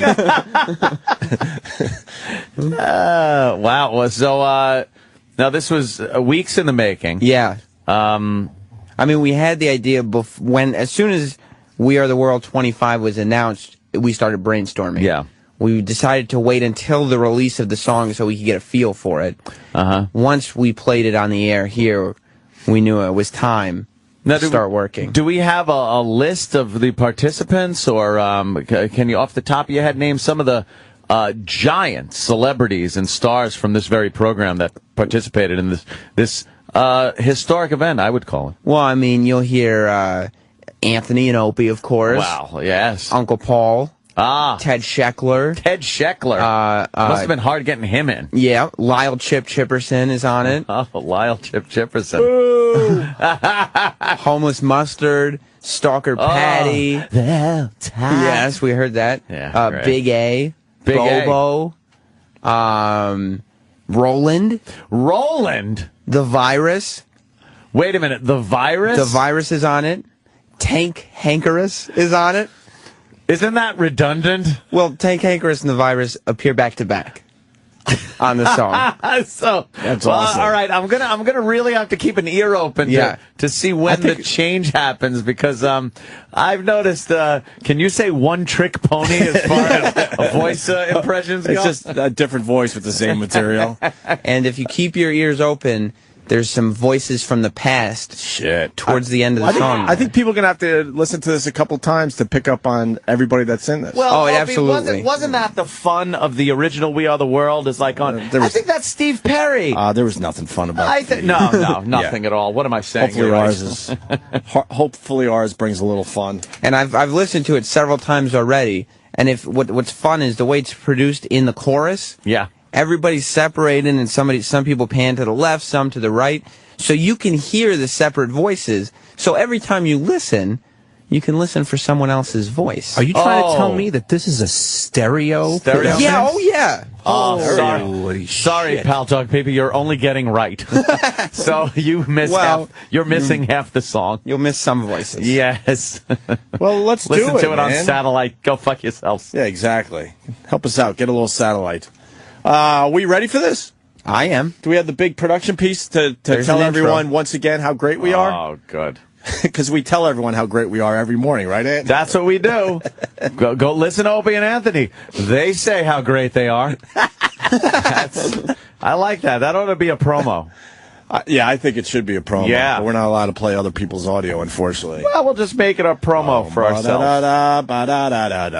Let's play the production piece, and let's do this. The premiere of the Opie and Anthony version of We Are the World. And now, the Opie and Anthony Show proudly presents We Are the World!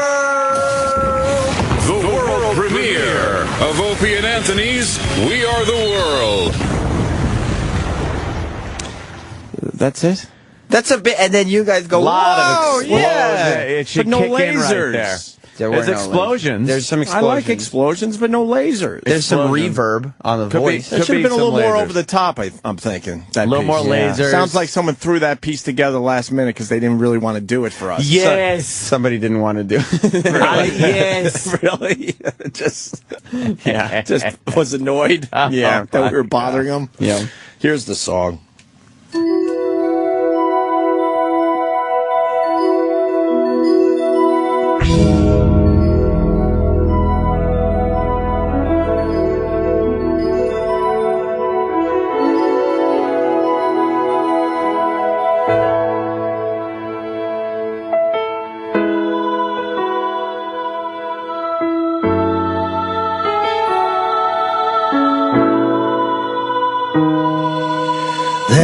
time when we hear a sudden call, when the world must stand together as one. There are people dying. It's time we lend a hand to life, the greatest gift of all. We can't go on pretending day by day that someone somehow will soon make a change. We are all a part of God's great big family. And the truth, you know, love is all we need. We are the world. We are the children. We are the ones who make a brighter day. So let's start giving. There's a choice we're making.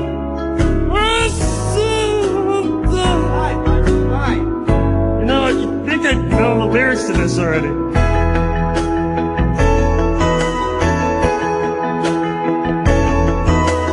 Send your heart so they know that someone cares, so the cries for help will not be in vain. We can't let them suffer. No, we can't tell them to wait or something. Right now they need a helping hand or foot. or maybe shoulders. Nothing but love. We are the children. We are the ones to make a brighter day. So let's start giving. There's a choice we're making. Yes, we're saving our own lives. It's true, we'll make a gayer day, just you and me. See, I'm gay. When you're down and out, and there seems no hope at all. But if you just believe, there's no way we could fall. Whoa. Let us realize that a change can only come when we stand together as one. Give yourself a feel. We are the world. We are the children. We are the ones who make a brighter day. So let's start giving. Lift up, giving. There's a choice we're making. We're saving our own lives. It's true, we'll make a better day, just you and me. We are the world. We are the world. We are the children. We are the ones who make a brighter day. So let's start giving. There's a choice we're making. We're saving our own lives. It's true, we'll make a better day, just you and me.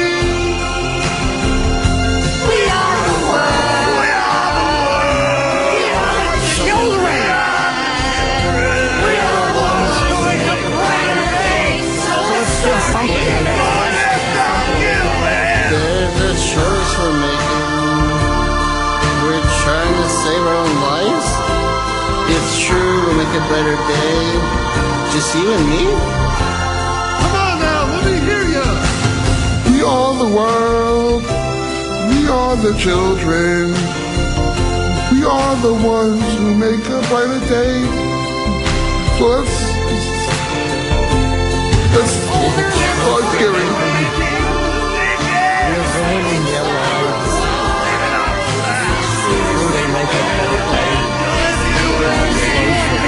And a lot of other people are doing it too. You know, folks, there's a lot of big dicks in the world, and I blew a lot of them, and I'll tell you, big dicks leave a bad taste in my mouth. We are the world. Oh, no. We are the children.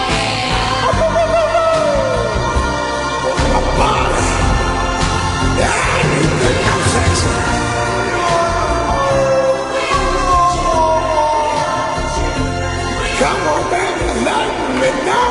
Woo!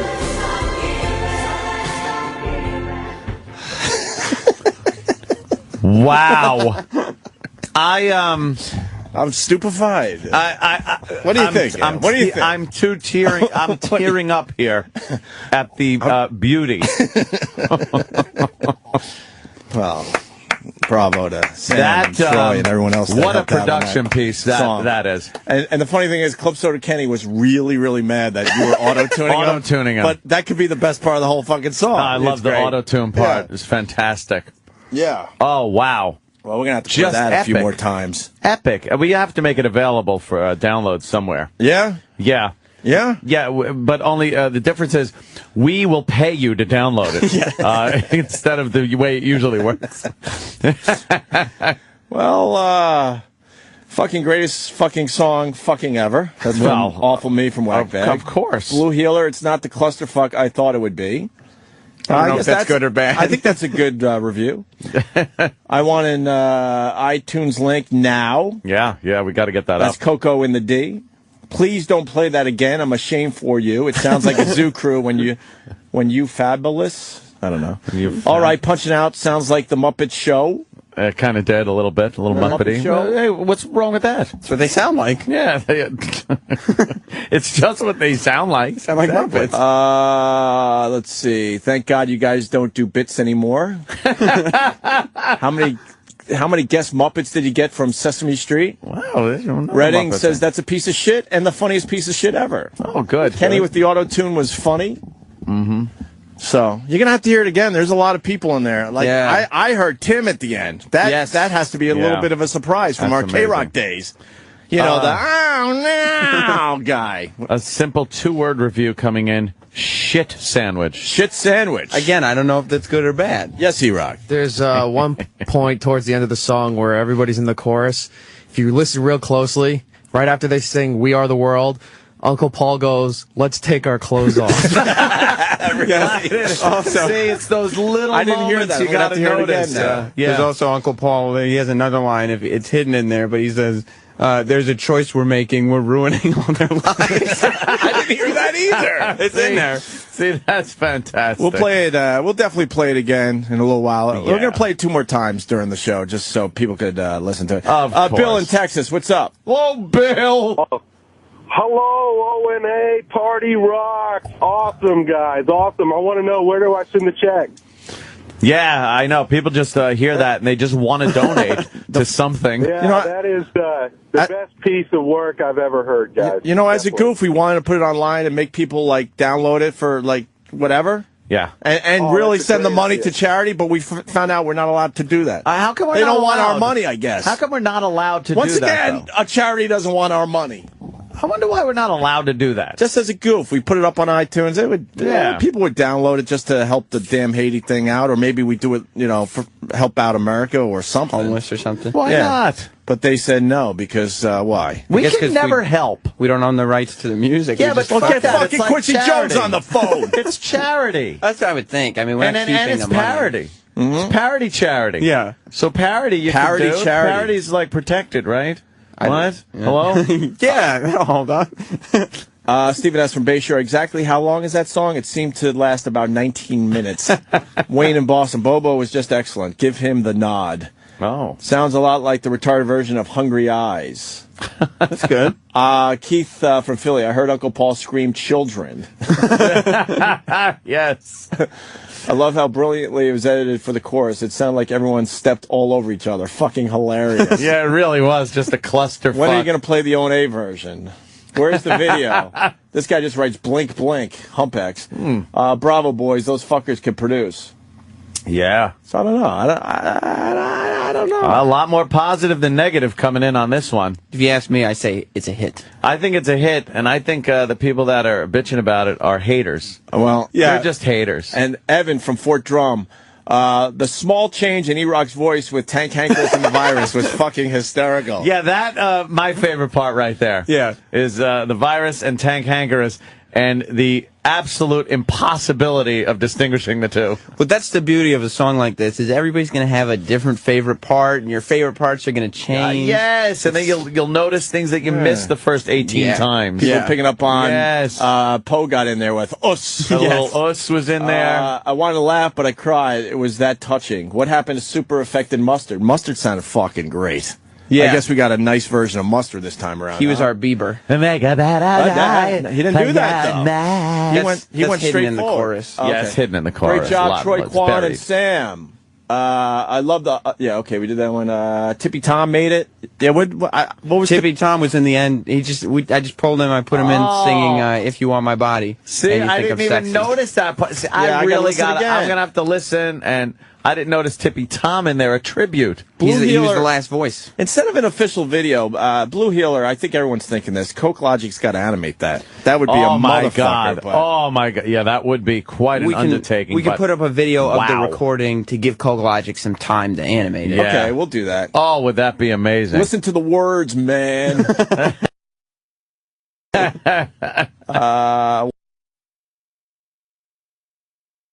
Got it out as the other person was already singing. The entire chorus.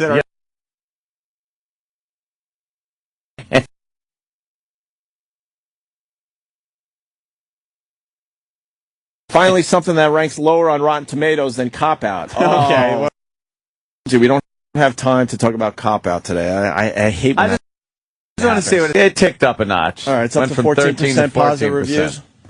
Let's see. I'm absolutely crying. The review's just coming in. And you want some phone calls? Please. Go to Keith the Trucker. Keith? Hey, Keith. Yeah, guy, I'm absolutely crying over here. That was fucking hysterical, man. It started up so serious and sweet with the homeless dude, and then it all went to shit in the hamburger. That was fucking great. I loved it. Kenny coming in right after that is just... That was perfect. Really set the mood. That was perfect. My favorite part might be Kenny Auto-Tune. Yeah. Fucking great job, Sam. You need a pay raise, dude. Yeah, we got to get Sam The some money. overuse of the auto-tune, too, was really Of good. course. It was not subtle. Pitches up. Yeah, it was not a subtle use of Kenny was walking around here dead serious, shaking his head like, I don't want to be auto-tuned. You're ruining my magic. He doesn't understand how great it is to have him auto-tuned. He made me sign a napkin that said he would receive $1,000 in cash if he were auto-tuned. So I made him record it, and then I wiped my ass with the napkin. Oh, good. Let's say hi to Trucker Brendan. Trucker Brendan. Hey, guys. Hey. I fucking love it. Opie, I heard you. Kenny auto-tuned is excellent, just like he did in Fireflies. Yeah. Anthony, did you have a solo? I was doing the, if you notice, the pseudo Bruce Springsteen yelling in the chorus. That was awesome.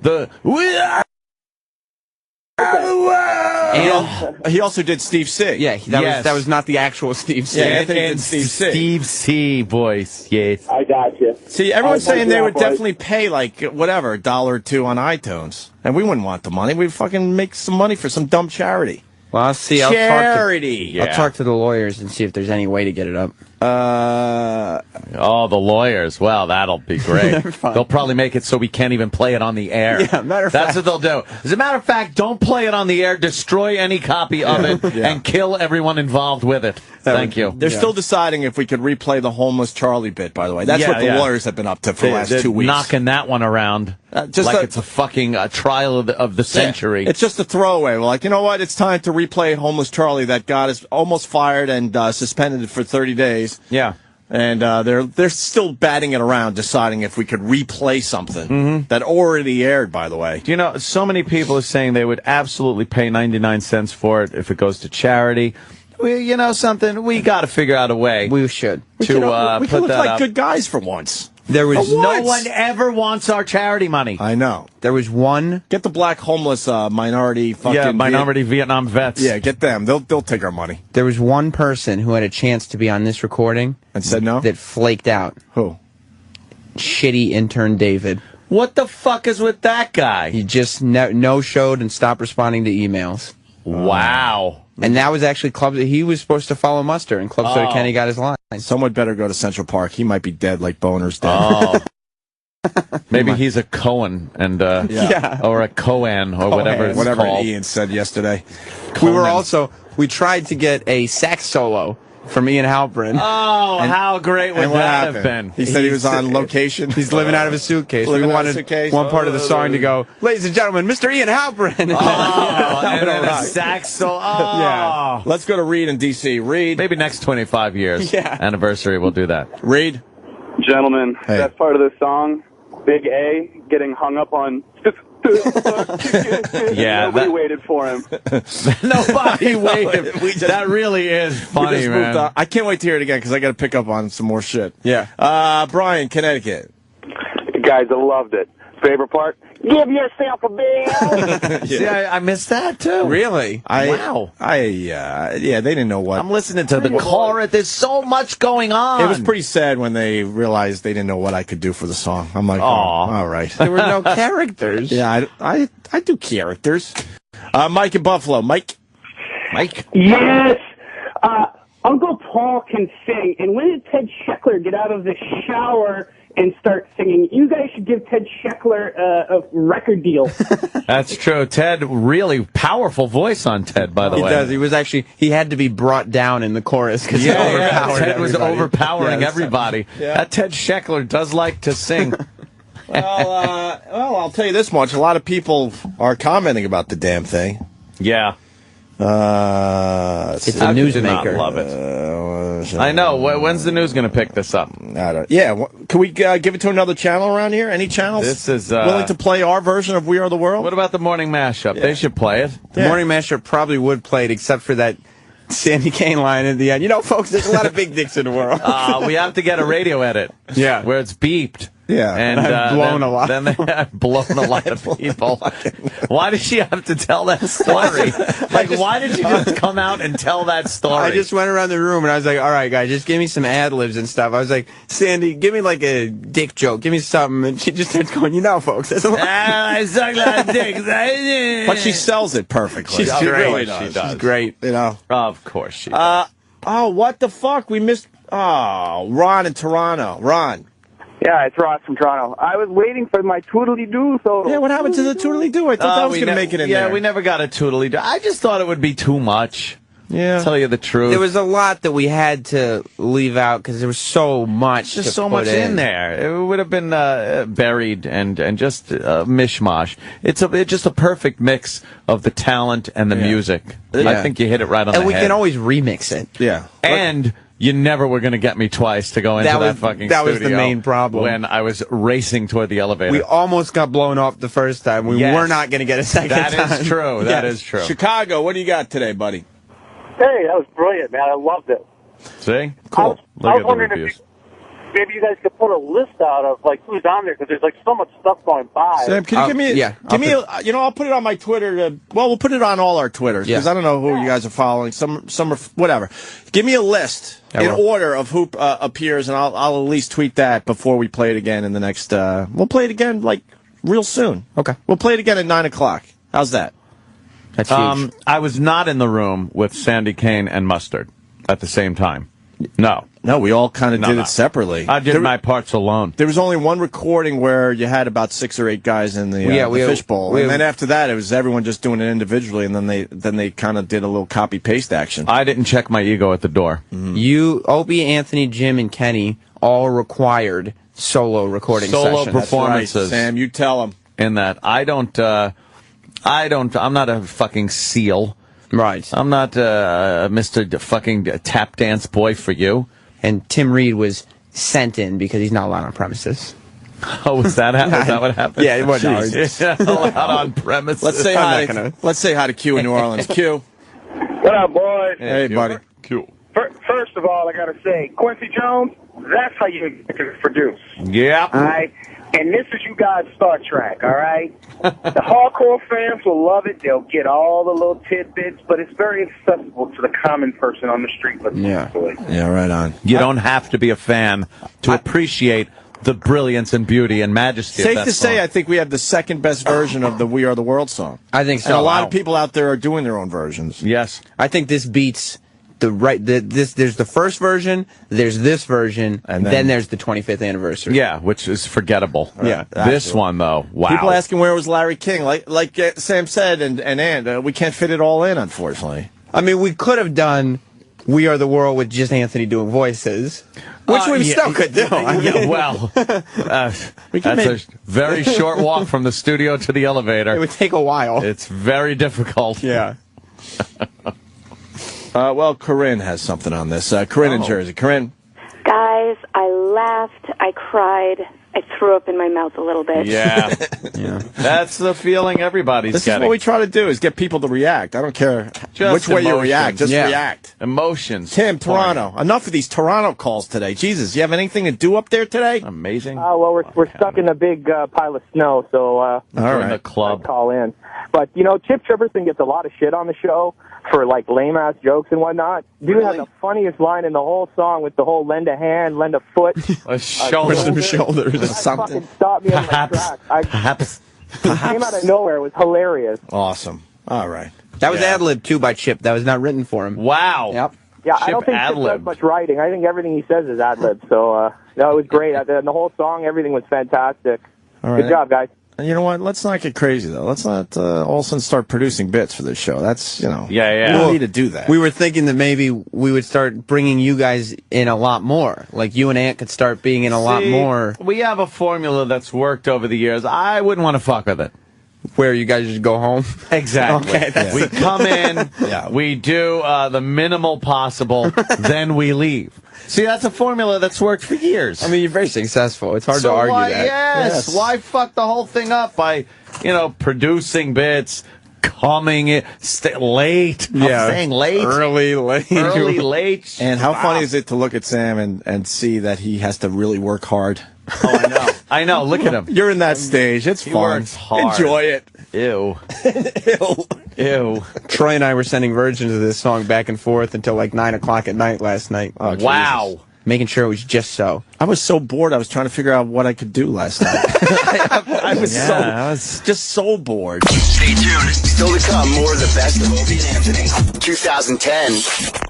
4 teams remain in the NHL Stanley Cup playoffs, and Sirius XM is the only place on radio where you can hear every team's hometown call. In the Eastern Conference Finals, it's the Montreal Canadiens versus the New York Rangers. He scores! Brad Richards on the power play. In the Western Conference Finals, Patrick Kane wins the series in overtime. it's the Chicago Blackhawks versus the LA Kings. Catch every home and away broadcast of the conference finals on your Sirius and XM radios and the Sirius XM app. Log on to SiriusXM.com/live sports for game times and channel listings.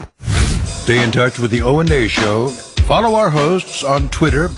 I have a bad case of diarrhea. I have a bad case of diarrhea. I have a bad case of diarrhea. I have a bad case of diarrhea. At Opie Radio, at Anthony Cumia, and at Jim Norton. We love clips. I have a bad case of diarrhea. I have a bad case of diarrhea. I have a bad case of diarrhea. I have a bad case of diarrhea.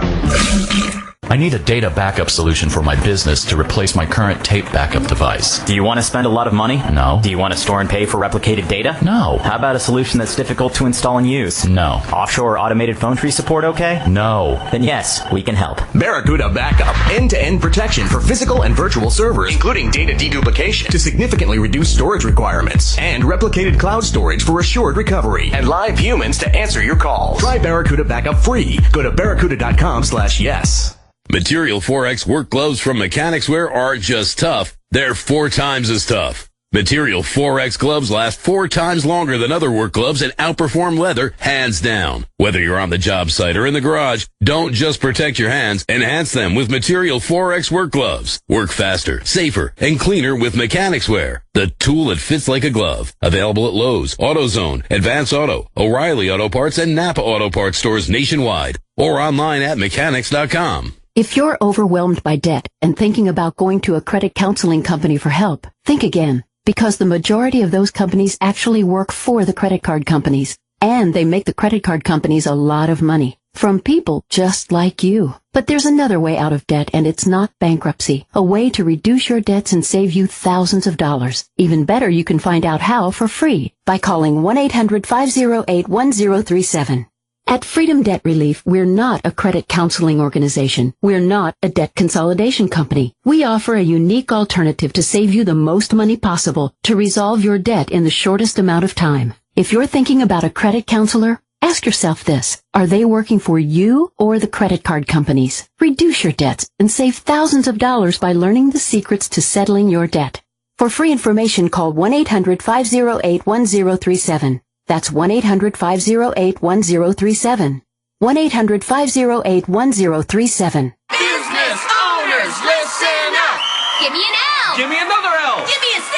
What's that spell? Incorporation, protection, success. Incorporate your business. LLC.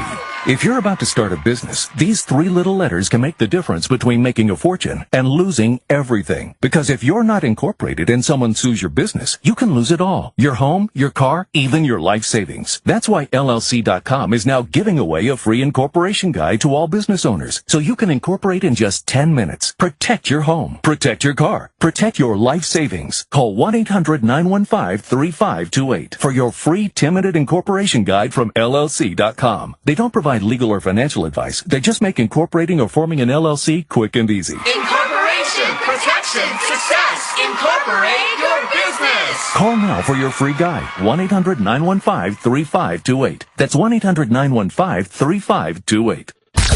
The Dave Smith Memorial Day Savings Explosion Sale was so big, we are extending it. The deals are explosive. Don't miss out on these savings. Get a great deal on over 2,500 new Dodge, Chryslers, Jeeps, Rams, Chevys, GMCs, Buicks, Cadillacs, and top-quality pre-owned vehicles. Go online to davesmith.com or call us at 800-635-8000 and see why we are the world's largest Dodge, Chrysler, Jeep, Ram dealer. Welcome back to the best of the Opie and Anthony Show.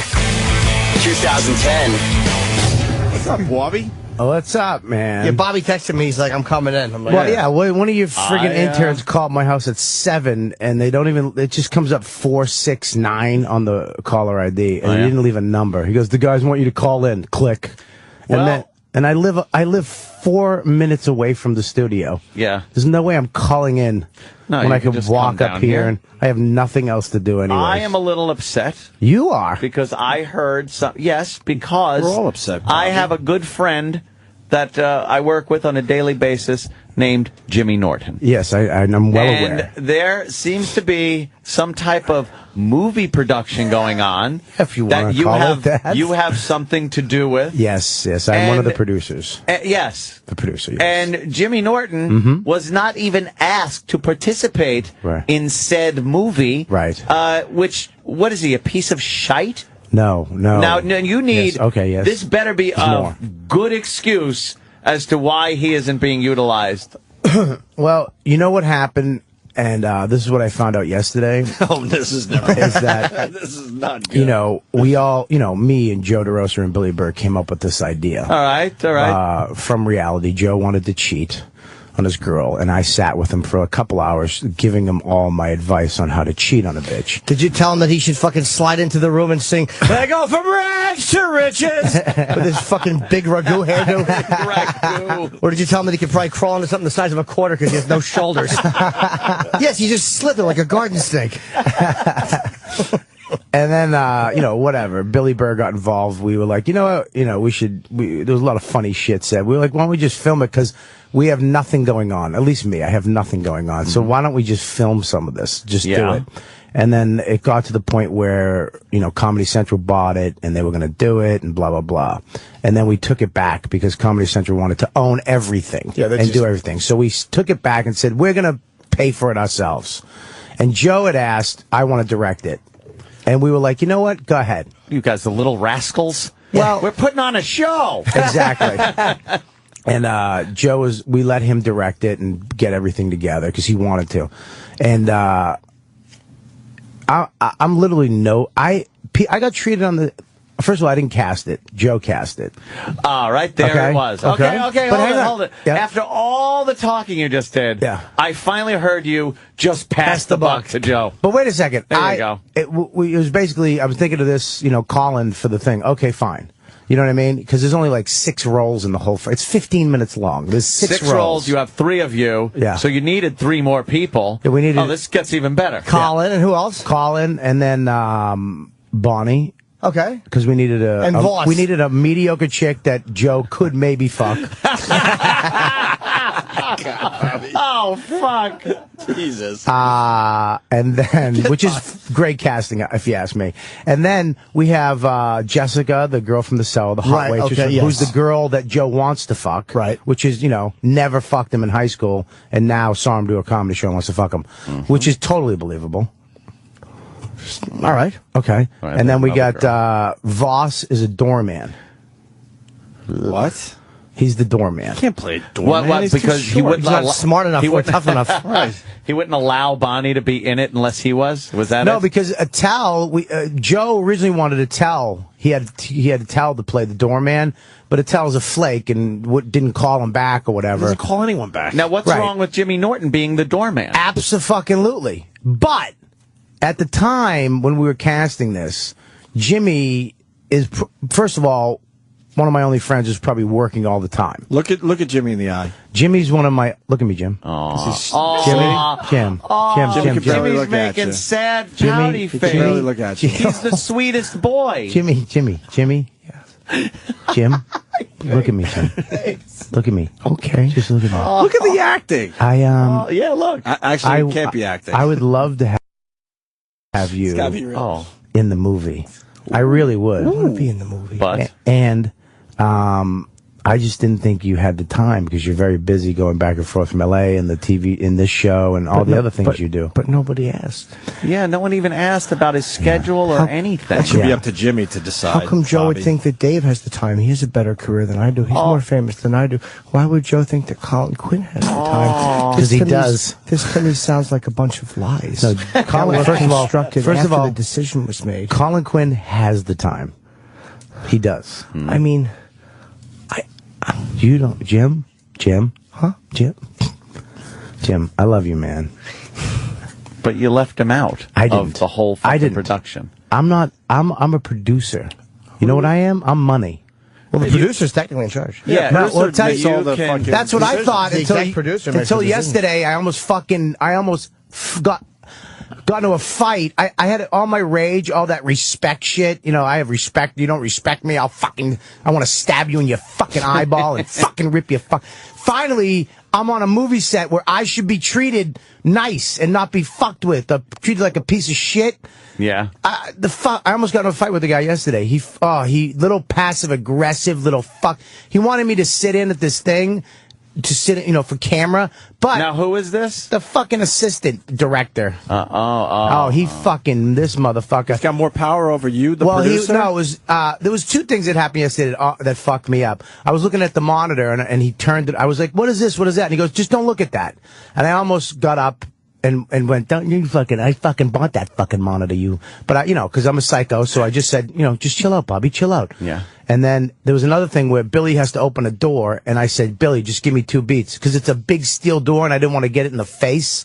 Yeah. And the guy was like, "You need to open it quicker." Well, Billy said, "Somebody told me to open it slower," and he goes, "Whoever said that was wrong."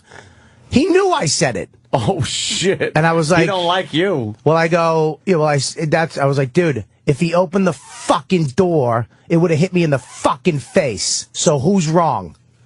And that was like uncomfortable. So now look at these fucking prima donnas. Oh, dude! But I had to. Great. I had to pull way back. Fucking amateur. Fuck you. Oh, it was terrible. Look at Joe. It was terrible. But I think what happened was I don't think any of these people Joe hired, because Joe did a lot of work. He really busted his ass. But I think all these people he hired think that he's the guy.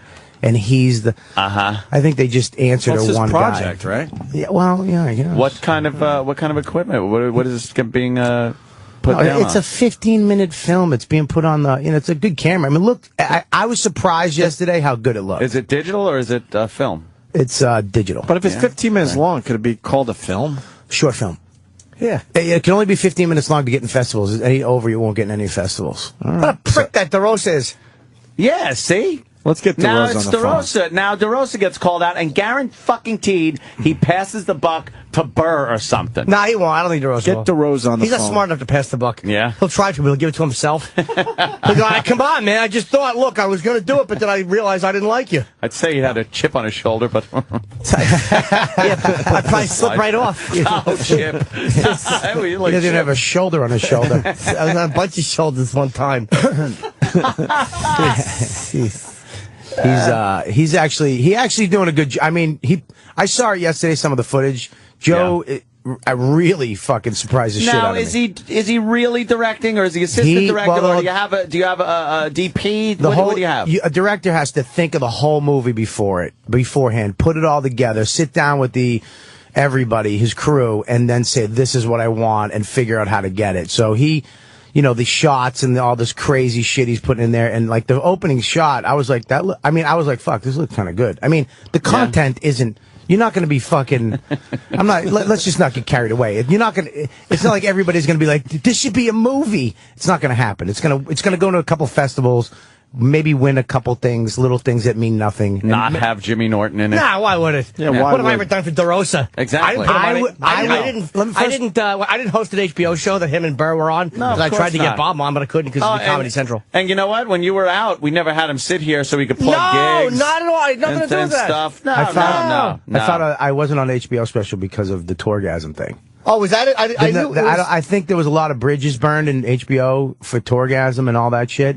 Well, honestly, what I was told was Comedy Central, and there was other people they vetoed that were Comedy Central that had just done Comedy Central. Yeah, I don't think. And at least that was what I heard from the women, who I don't think would have bullshitted me. I mean, but that was what they said. They said nobody just did Comedy Central because they wanted HBO's content to be different. Right. Anyways, Jimmy, I would have loved to have you in the movie. All right, we go to DeRosa now. We'll get to the bottom of this. Oh, we better. Want to take a break? Get Joey on the phone, hopefully. Yeah, if he's not too busy. Jim Norton does not get that picture. It's perfect. He's filming right now with Make Bonnie. him a big star. Like right now? He's filming Bonnie's scene right now. Well, fucking, he could put down the camera. Yeah, why would he say, hey, talk to us. Hey, my friend who's been nice to me. That's right. I'm doing a movie. Maybe I'll put a little part. It's a little, hey, yeah, okay, if I can, Before I can. we say Joe who, he better get his ass on the phone. And the second did you just say DeRosa is working right now on the film so we can't call in? No.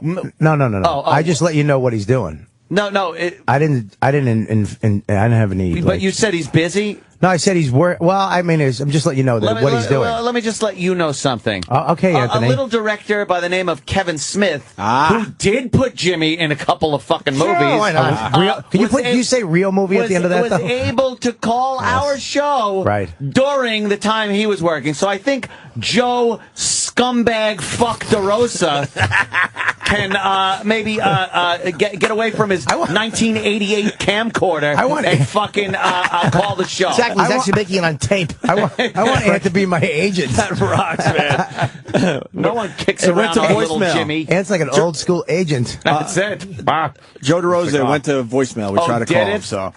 He never liked me, Joe. He never liked me. No, he does. He knows I'm funny, but he doesn't. He never liked me. No, he likes you. No, he doesn't. You can tell. He likes me mildly and casually, the way you like a mild, casual person. I'll tell you what Joe's problem is, and this is what it is. With everybody we asked, they didn't even. And this is the weird part too: is you do this shit movie, and Dane actually got fucking mad that I didn't put him in it. I'm like, are you like people get fucked up? Like it's like, why wouldn't you put me in your movie?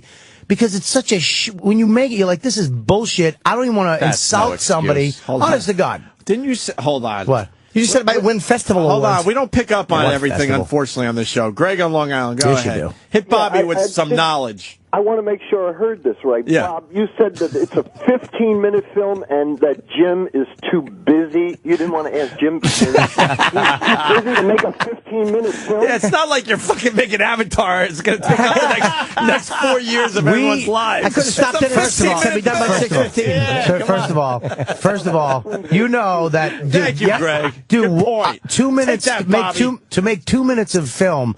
It took all day yesterday from 6 in the morning until 7 at night to make just to shoot our scene. It was fucking awful. It's just funny that you he said that. You guys just don't want Jimmy in the film. No, I understand. You really should. I would love you to me. And I actually sat down yesterday when I heard your Twitter. I was like, is there anything we can get him in for? They are red. What's DeRosa's when I read your Twitter? What's DeRosa's Twitter? maybe the fans ought to give DeRosa a little message. And Burr, too. About, and Burr. I know Burr 15 years. No. Literally, we would get phone calls. I'm thinking of this guy for that. What do you think? Sounds good. Yeah? We're even like, there it is. Joe DeRosa's Twitter is a thankless fuck. That's what he is on Twitter. A thankless fuck. So what happened? You said yesterday maybe there's a part we can get Jim in And what? Who vetoed it? Nobody vetoed it. It was just like, I'm thinking we should probably get him in. I think Jimmy was mad that he wasn't in this. And he was like, really? Why would he be mad? Jimmy, play hard to get at this point. I'm not going to do it. Now don't even fucking do it. Would you really have done something? Yes. Really? Of course. Stop acting surprised. If you ask a Colin and a Tell, two of the most brilliant comics working, you're asking good comics. Yep. What about Voss? Because he's Bonnie's ride. Yeah. I think you got him there. Here it is. Let Joe DeRosa know how you feel about Jim Norton not being included in this film at Twitter, of course, .com/Joe DeRosa Comedy. That's DeRosa. It's all one word, of course, but DeRosa is DeRosa. Joe DeRosa Comedy. Tweet him and let him know the displeasure of Jim Norton fans that he wasn't even considered for a role in Joe DeRosa's shitty fucking movie. Yeah, not even a hate Jim because you do one line or something. Anthony, yes. No, me and Billy are producers on this. You've said shitty movie about 10 times. I'm a producer, but you passed the buck. Don't let Burr off the hook either. Burr has a lot of pull with the I'm going to let that guy off the hook. Burr can bat around DeRosa. I've seen it. Let me just say something. I Literally, let this Bobby guy off the hook. Burr look at me and Burr put up the money. And literally, Burr, you call Burr and be like, what do you think about this? Yeah, fine. I mean, he was in L.A. doing his thing. The reason why we put up the money and we didn't direct it, we were on the road fucking working. So if you said Jimmy Norton for a part, he'd be, yeah, fine, whatever. We'd love Jimmy in the role. So I would have asked. I would have loved you something. Said Burr would say it's totally cool. Yeah. You totally cool. Yes. DeRosa fucking did not even want Jimmy in this. No, that's not what I said. All three of them could have just chipped in. Hey, cool. Norton's good. Norton's fight for all of us on the radio show. Funny. I would like to say something. Yes, Bob. I would like to cross-examine. No, listen, that's not what I said, Anthony. What'd you say? I didn't say he didn't even think of Norton. No, he didn't turn down Norton. It's not like he said fuck Norton. He just isolate that. The roles. He said fuck Norton. That's not what he said. You just said it. No, you were saying. You'll hear it back in the replay. You said fuck Norton. I said he didn't say that. Yeah. No, what did he say? The roles that he. It was like, what about Colin for this? Yeah, that sounds great. I'll ask Colin. I'll see if he'll do Norton? it. What about Norton? No, he said, I'm thinking. Come up in hang conversation. On. This is how it happened. I'm thinking of a towel for this. Okay, great. I'm thinking of this later. Okay, cool. What do you think about Bonnie? All right, that sounds awesome. What about Rachel something for the waitress? Great. That's how it happened. That's how it happened. Yeah. Mm-hmm. Right. We're going to have to get back. That's how it rolled down. Right. We didn't have a meeting, and we didn't audition people. All right. We're going to get to the bottom of this. We're going to continue this in a little bit, but we got to take a break because the Taser guy is here with a special guest, his lawyer. Oh, lawyer equals funny. Holy shit. Every time. Dude, get that up on the, can we get that up on the Yeah, we'll get the video. computer? We'll get it all set up. We're talking about the Jets fan that was tased down in Indianapolis. The story has legs. He's claiming he didn't do anything wrong, and he's pretty much telling the world. I'm gonna say something because from the video I saw, there's a little resisting there. All right, you're going to bring that up? There was one moment that looked like it, but again, I want to know what he was thinking. Longer than just a moment. Make sure we have the video. He was not putting his hand behind his back. We also have Bobby Kelly, of course, and Russell Peters. Oh, I love Russell. Yeah, he's coming at 9. One of the biggest comics in the world, right? He's the Indian Dane Cook. Oh. That's what they call him. He sells out everywhere. Everywhere he goes. Singapore, Australia, Dubai, the U.S. He just has an amazing following. And DeRosa says, fuck him. Yeah, why would he use Russell Peters? DeRosa, actually, he did say fuck Russell Peters. What does he fucking DeRosa think he is? Jack Waltz? I know. Jim Norton doesn't get that pod. It's one line. It's mediocre. It'll make him nothing. Like the poor Yoo-hoo and fucking DeRosa's awful fucking wire hairdo. Well, yes. The tweets at Joe DeRosa Comedy have begun. Oh, have they? Oh, yes, they have. Joe DeRosa Comedy is his Twitter address. Let him know that you're not pleased. Now, I'm not saying I needed a starring role. What do you got? But you could have one line for your pal, like just like a, hey, Jim, you're the guy sitting there. Could you order some soup? Or maybe be really funny and make a big funny face? Of course. Like if you were going to do something like a funny, what would you do? Like as the scene was happening, I'd be in the back like going... See,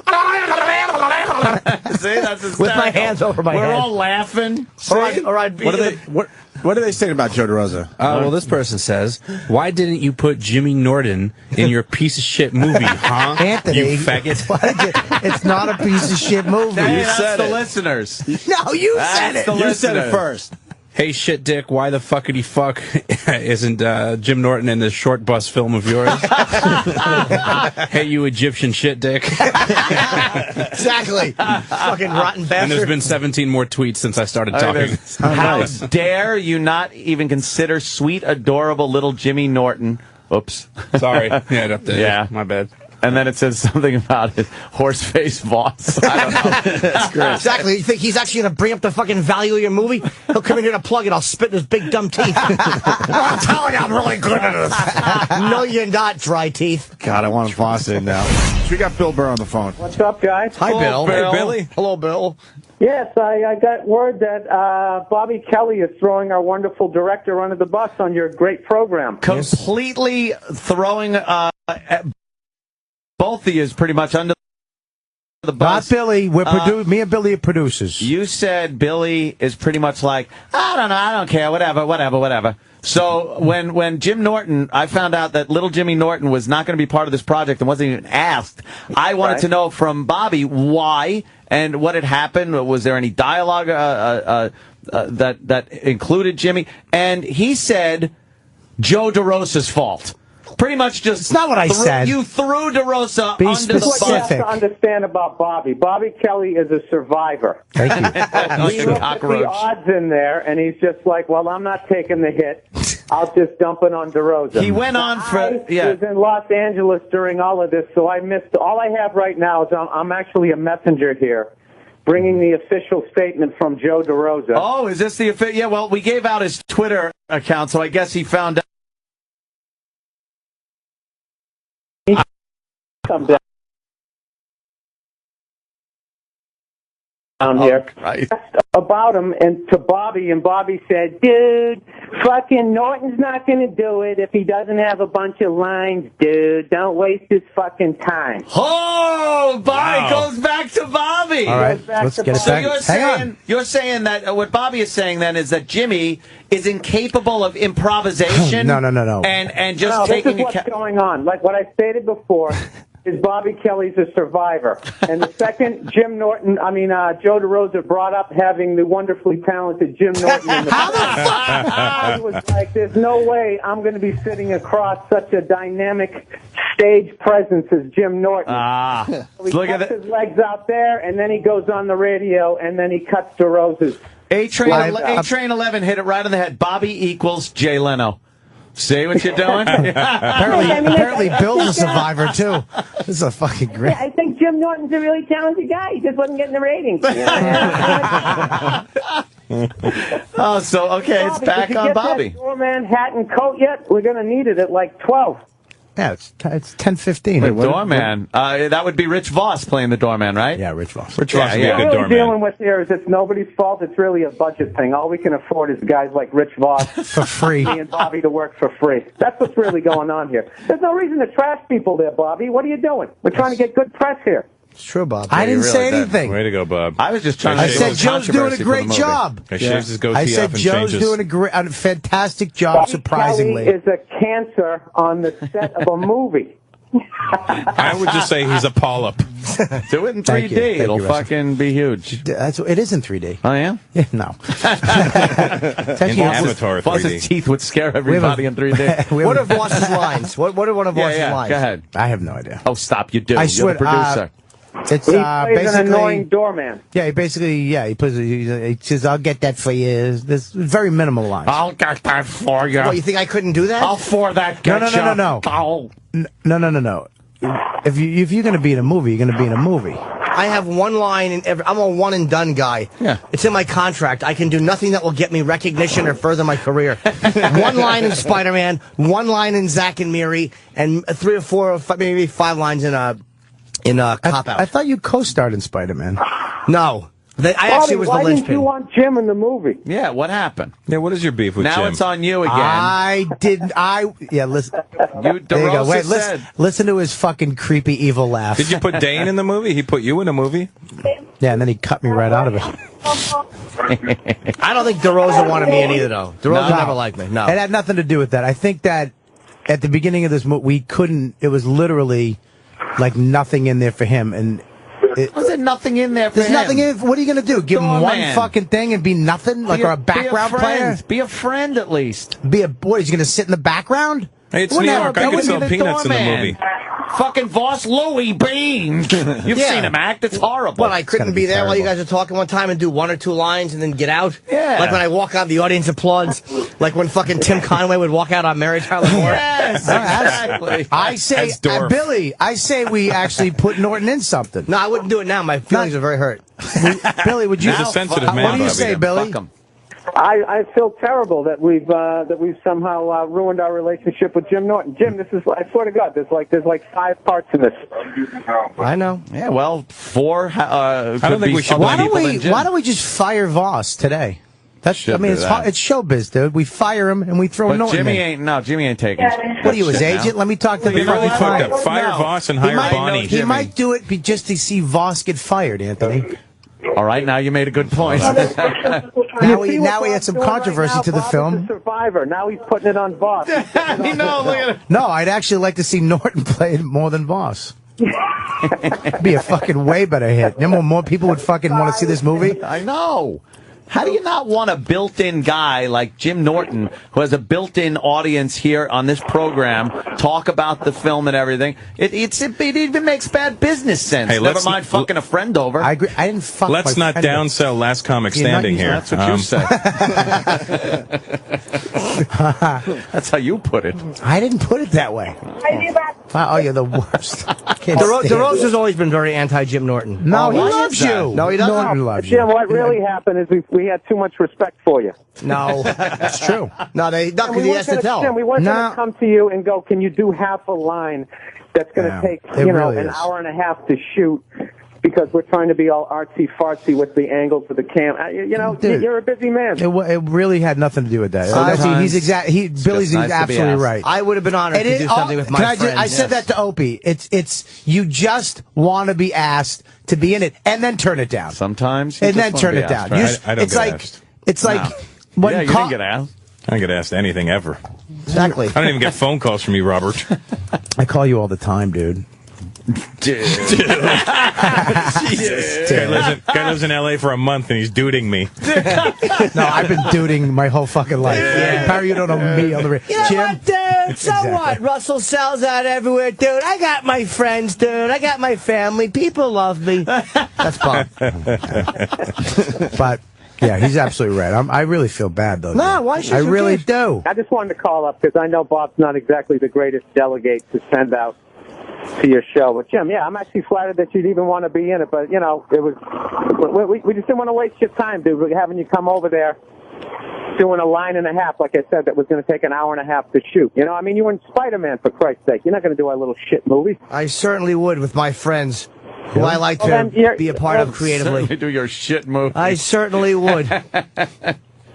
I would have. Your scat film. Exactly. I'd be happy to at least clean off the glass coffee table in between shoots and fucking diuretics. How great would it be? They're actually filming a snuff film. Voss is the star. Voss has no idea yet. Well, I think then Jim could actually truly be offended if we wouldn't invite him to come down to participate in the snuff film. Yeah. All right, Mr. Burr. Well, I'll see it like everybody else at the festivals and the parties. Yep. Yeah. The parties. All right, Billy, I'll be over in a little while with the hat and coat. Cool. Yeah, don't say it like it isn't important, Bob. Oh, I'm not. I'm on it. All we have is Rich Voss standing there looking stupid. That's what we have anyways, with a hat and coat. You're the All right, producer. All right, Bill Burr. Bye, Bill. Take it easy, man. Billy. All right.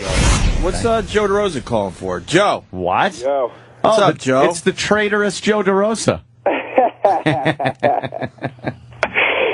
Jesus, God Almighty, man. Everything was good in my life yesterday, and then I got 2,000 fucking tweets. Oh, that's cool. That's good. That means you're popular. Congratulations. You're popular on Twitter. Congrats, man. Yeah. These aren't, I wouldn't say that these are popular tweets. Are they crossovers, like maybe from fans of maybe me or Danny or Jimmy Norton or someone like that?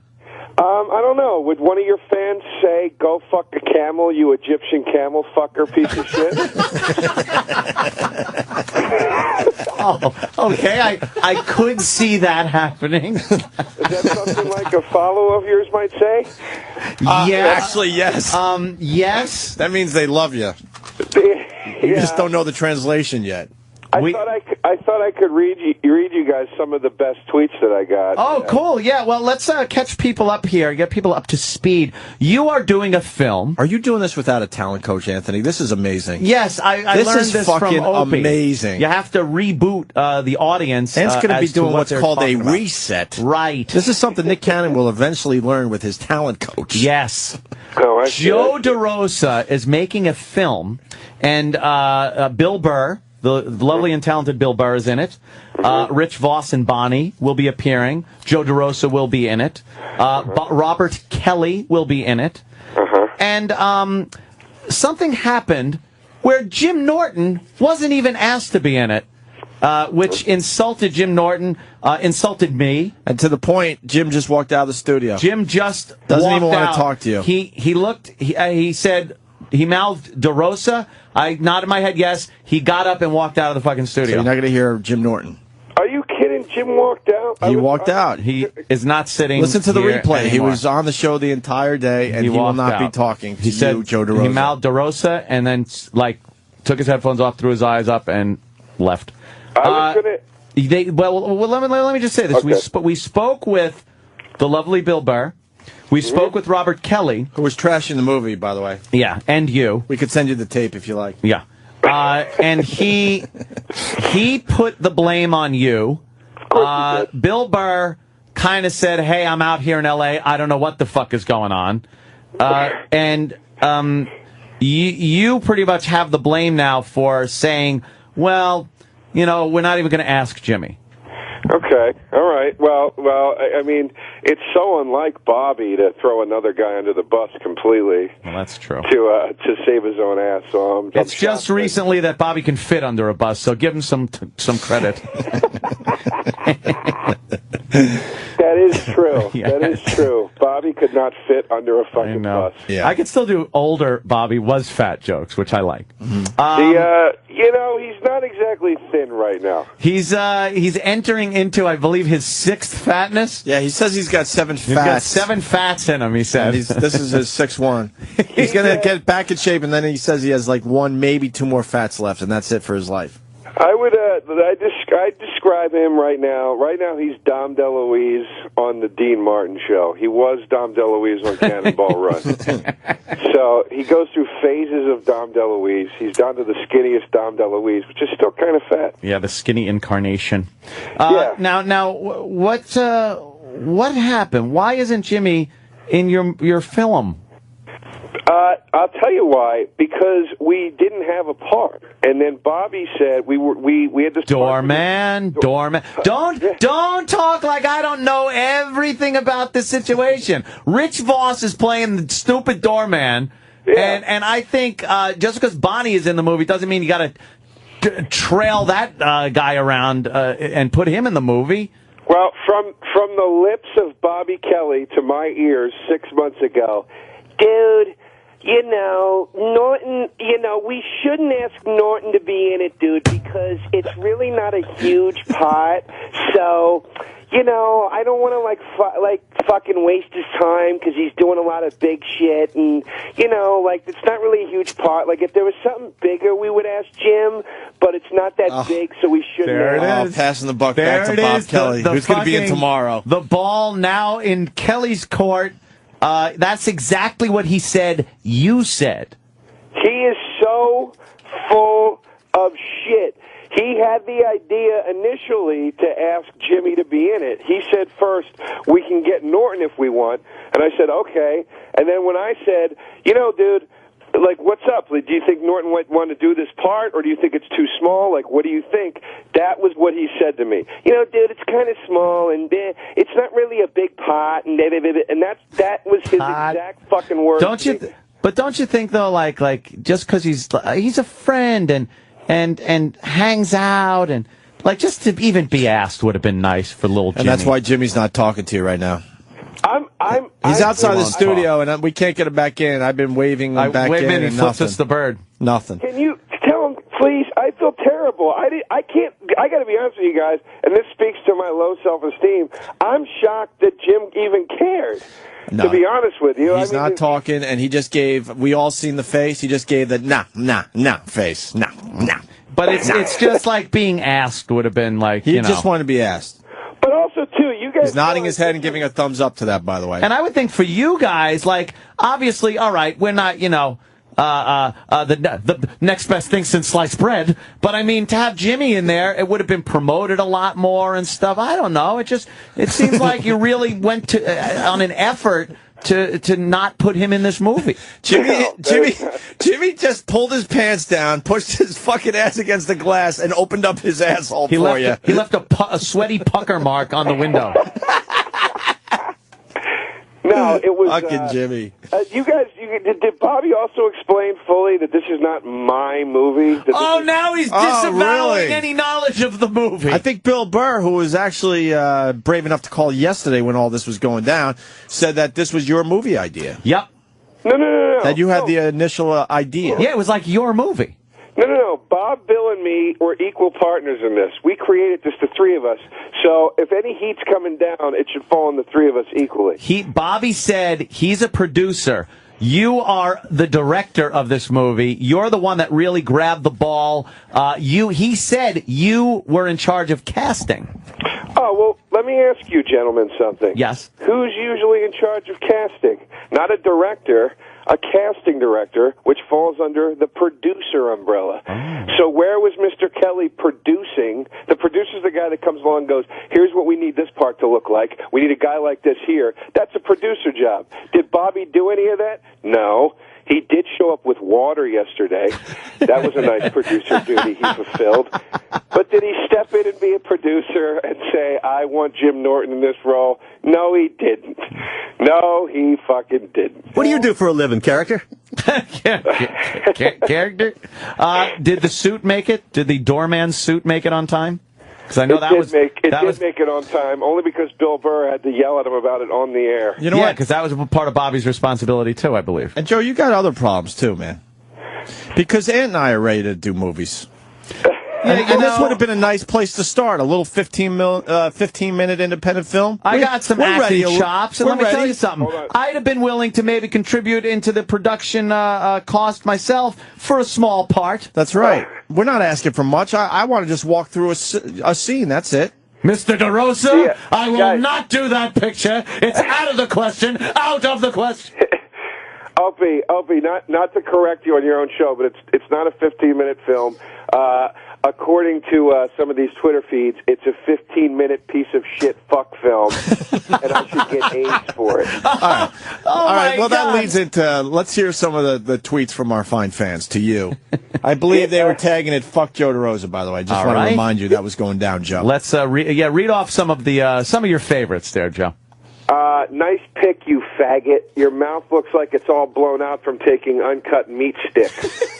Why didn't you put little Jimmy in your movie? Hey, cancer arms.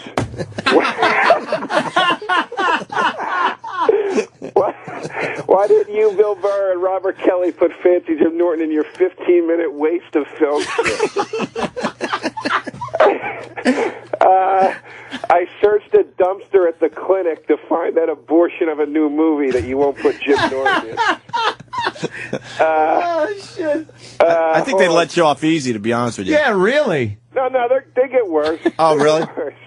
Get AIDS, cunt. Fuck, hold on. Just scroll to these. Holy shit.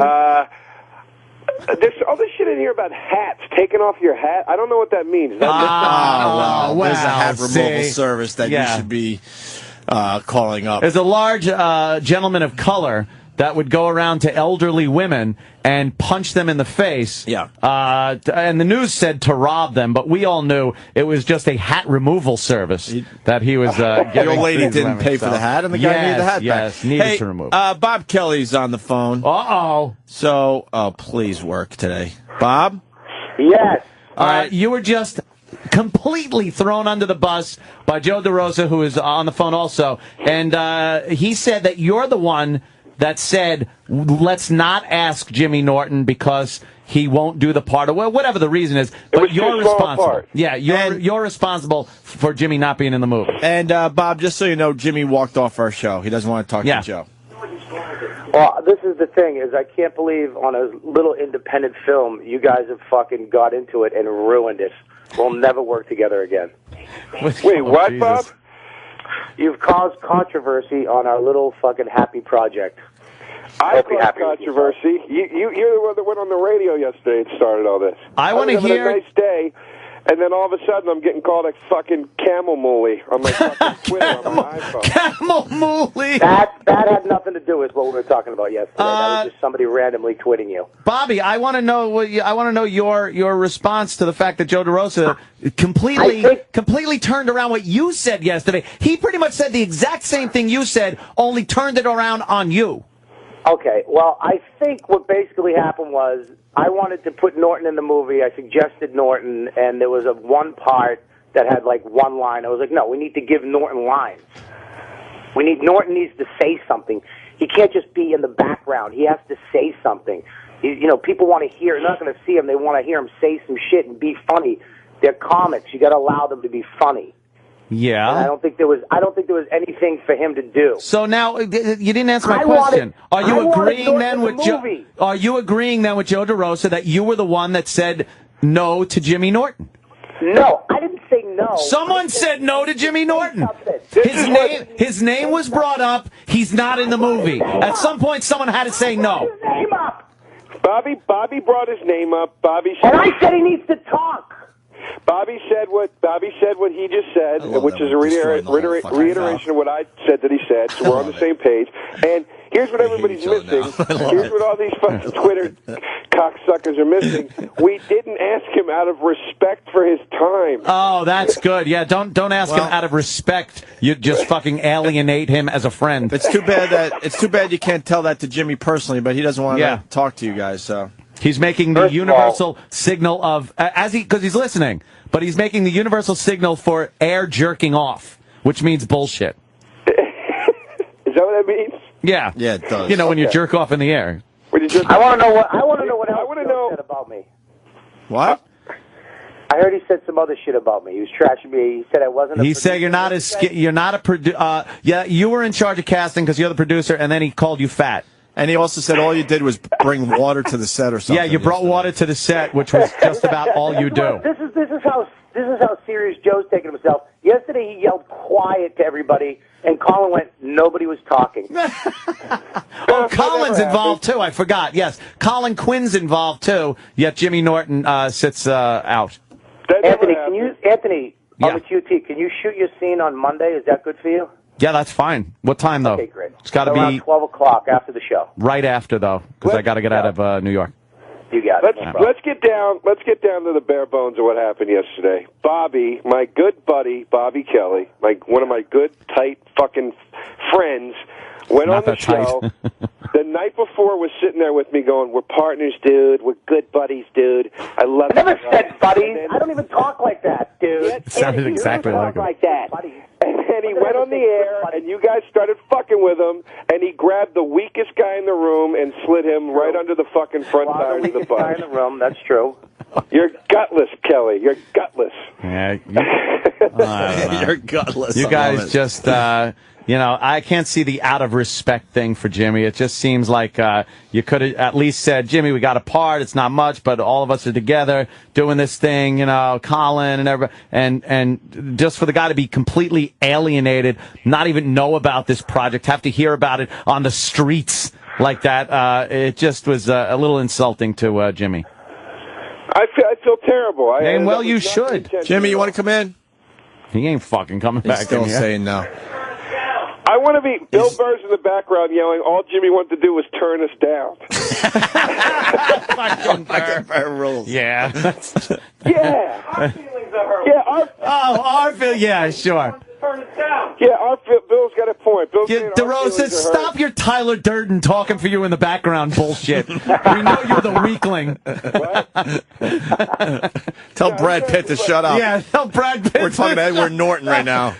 Yeah, I'm waiting to hear him go, tell him this conversation is over. I need somebody to come to my defense. That ain't going to happen. So what are you Kelly guys... Your camel mooly. Are you guys filming today? Camel mooly. Are you filming? Joe is filming a sex scene today. What? Oh. Joe is Yeah, we're filming a shooting sex some scene stuff with today. Does Jim want to come by today? Oh, that would be He ain't nice. talking, dude. I'm telling you. You got a real really issue. hot sex Yeah. scene. He's going to take his shirt off. Seriously, though, and this is serious, you're probably going to have to call him at some point and talk it out with him because he's genuinely pissed and really doesn't think Joe likes him. There's no way. Let me tell you why that statement's not true. I don't even have Jim's phone number. I don't have So he's his not even a number. thought in your life. That's good. Yeah, that's good. How many times you been in here and haven't exchanged numbers with the guy? You sit in his seat when he's not here. Plug your gigs. Oh, jeez. Come on, guys. That's a low blow. What? That stings a little bit. Keep it above the belt, will you guys, please? Come on. Come on, man. Read another tweet. Yeah, you got. come on. What's another one? The best tweet was, how does a guy with no shoulders not offer work to a guy with no chin? There was some thought behind that one. Yeah. That was clever. Here's one. Why don't you call Opie and explain yourself, Polanski?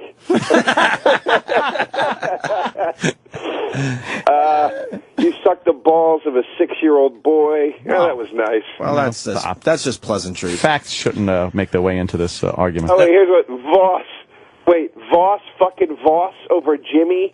Use your king tut-sized head.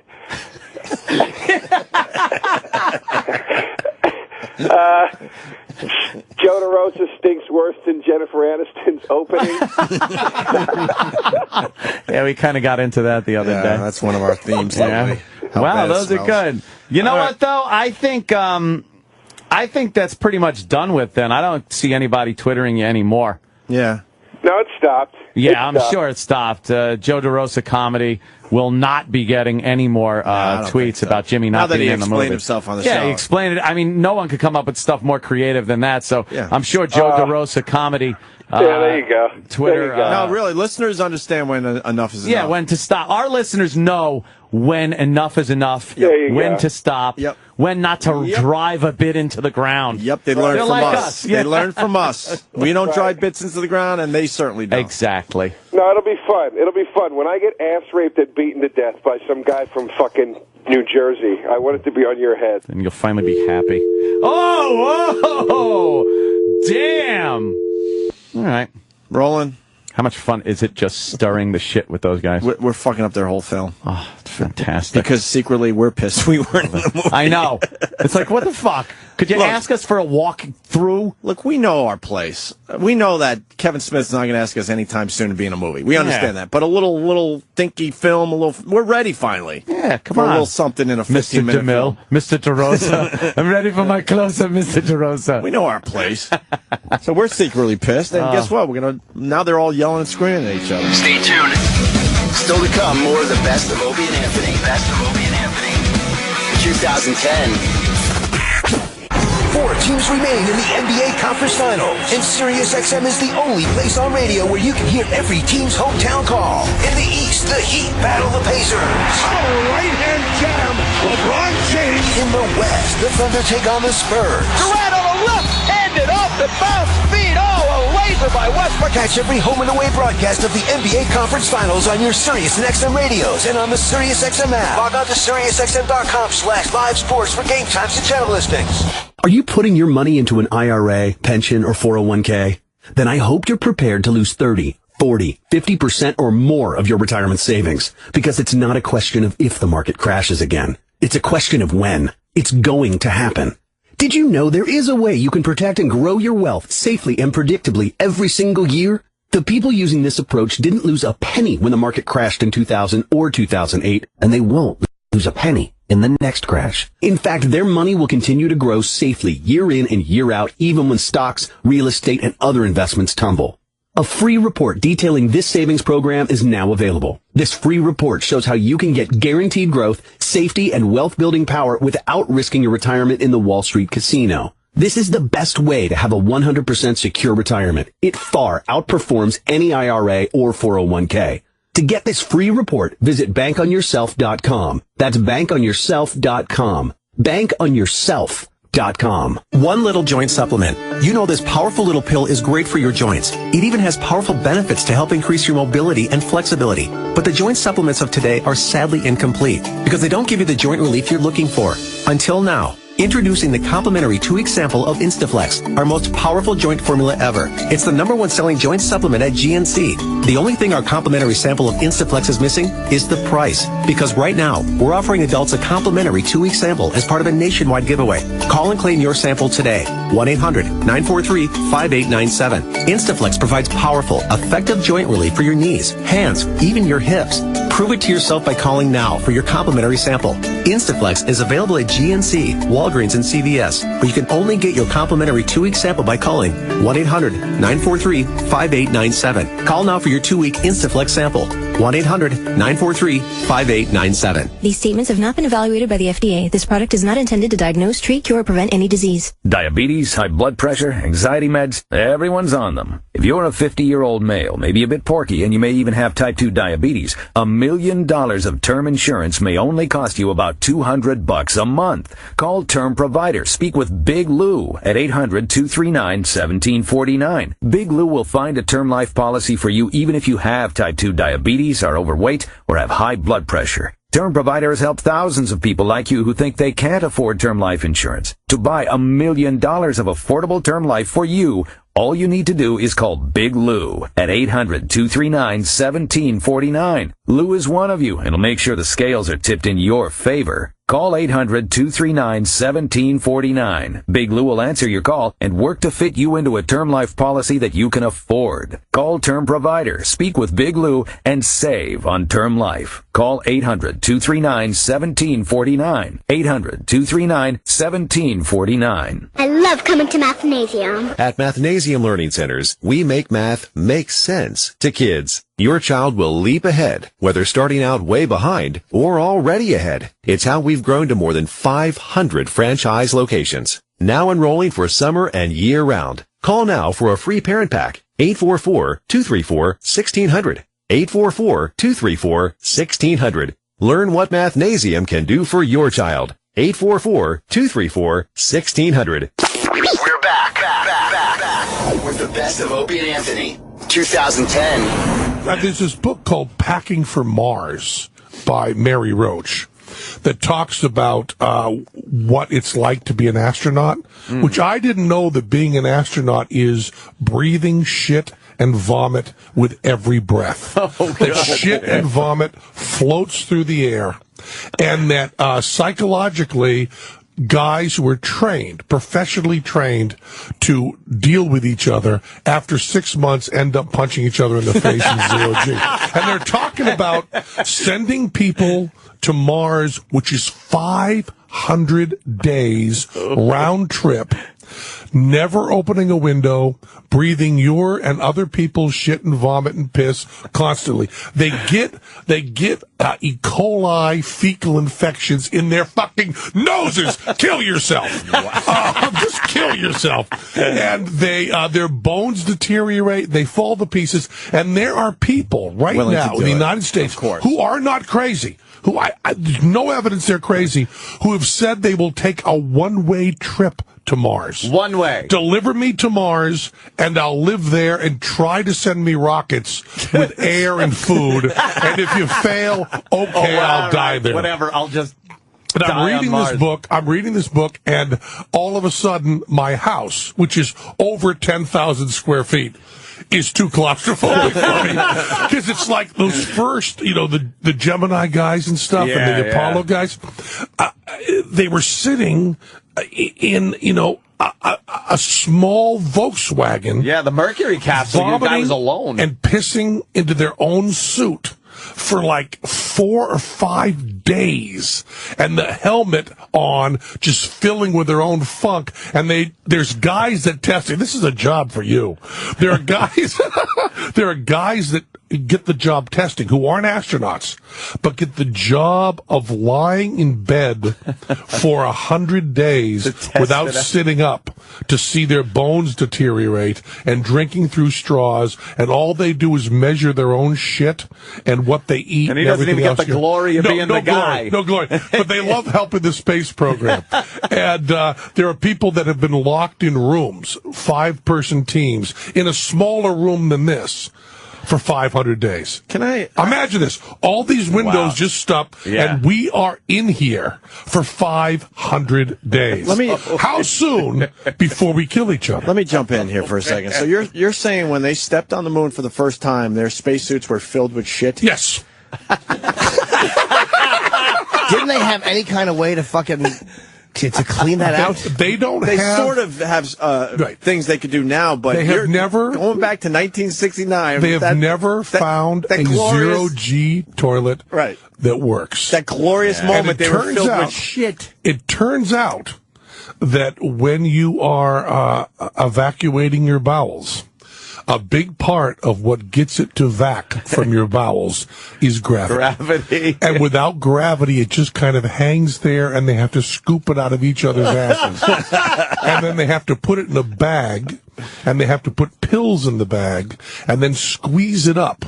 Squeeze it so that the pills go in there. Otherwise, it will ferment and blow up the bag and pop and fill the air that's all around you with shit. This book is the most nightmare book, and I don't think, I was reading this stuff going, I don't think I could sit in the capsule for 15 minutes. Yeah. And then none of this is mentioned.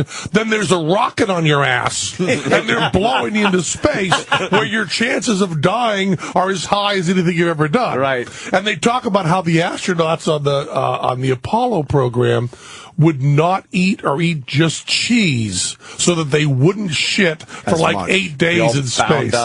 Why don't they do something like, you ever get a colonic? If you've got a solution to this, it would be really cool. My guess would be, why can't they do something like a colonic with water? Like if you've gotten them, it does filter you back through the tube where you're using pressure. So why not do that every other or third day? Yeah, but it does work. It's like without any effort, you're lying on your back, the water's being pumped in, it cleans you out, and it pulls the fecal matter out with you. With the water. I would like nothing more in my life than for that sentence to win you a Nobel Prize. I would love it too. I would love to see you in Stockholm in the tuxedo going, James Norton. They all clap. Here he is. Right. I was just talking on the radio. Yes. You know, it wasn't long ago I was talking on the radio about, and of course, let's go to our Nobel laureate, Jim Norton, for the news. But why wouldn't that was not a bad idea, right? You put a little fucking hose, you put a little hole in the back of the suit. Call NASA. Let's call them right now. We got the solution. NASA on the blower. Hole in the back of your suit. But I can't get past the fact that they had shit in their spacesuits when they're stepping on the moon. That's why they walk so awkwardly. Right. Jumping around with shit. They're jumping around because their asses itch so fucking bad. And if you vomit in your suit, which you always do, they always do get sick, it stops your visibility. And then you can't get your hands to your face to wipe it out of your nose, and it's floating. I've been in 0G. I went on the vomit comet. I went 0G, and I got this idea. I went with Billy Gibbons, which seems odd. From the ZZ Top? ZZ Top, yeah. So it's me, ZZ Top, and test pilots. And it was an illegal flight that we took. We went illegally with a guy who had an Air Mexico 747 and said he'd do the parabola. A 747? And what you do to do 0G is you do parabolas, just like that. That's up and down, like almost like a heart monitor, it looks like. Yeah. So we did it over the ocean. And, the pilot's just trying to go straight down. So I had decided, I was on with 2 astronauts and some test pilots. And I had decided, the movie Barbarella? Sure. Well, yes. I had decided that what Billy Gibbons wanted to do was he wanted to bring an amp and a guitar. I saw this video, by the way. It's hilarious. And at 0G, he wanted to play the guitar. You should look this up. That was his dream. Everyone had something they wanted to do. My dream, my dream was to do the striptease from Barbarella. The beginning of Barbarella, Jane Fonda goes, Barbarella psychedella, kind of like a conch shell of love. And she's stripping, but she's on glass. She's on like a Danny Thomas glass cocktail. And I'll never live that down. She's moving around like that, and she's not really weightless. So I said to the astronauts, I want to do a striptease, and I want to sing Barbarella. And Billy Gibbons said, well, okay, I'll play a little guitar. And my hair was much longer then, because I've cut it off for Locks of Love. But it was much longer then, as long as Jane Fonda's in Barbarella.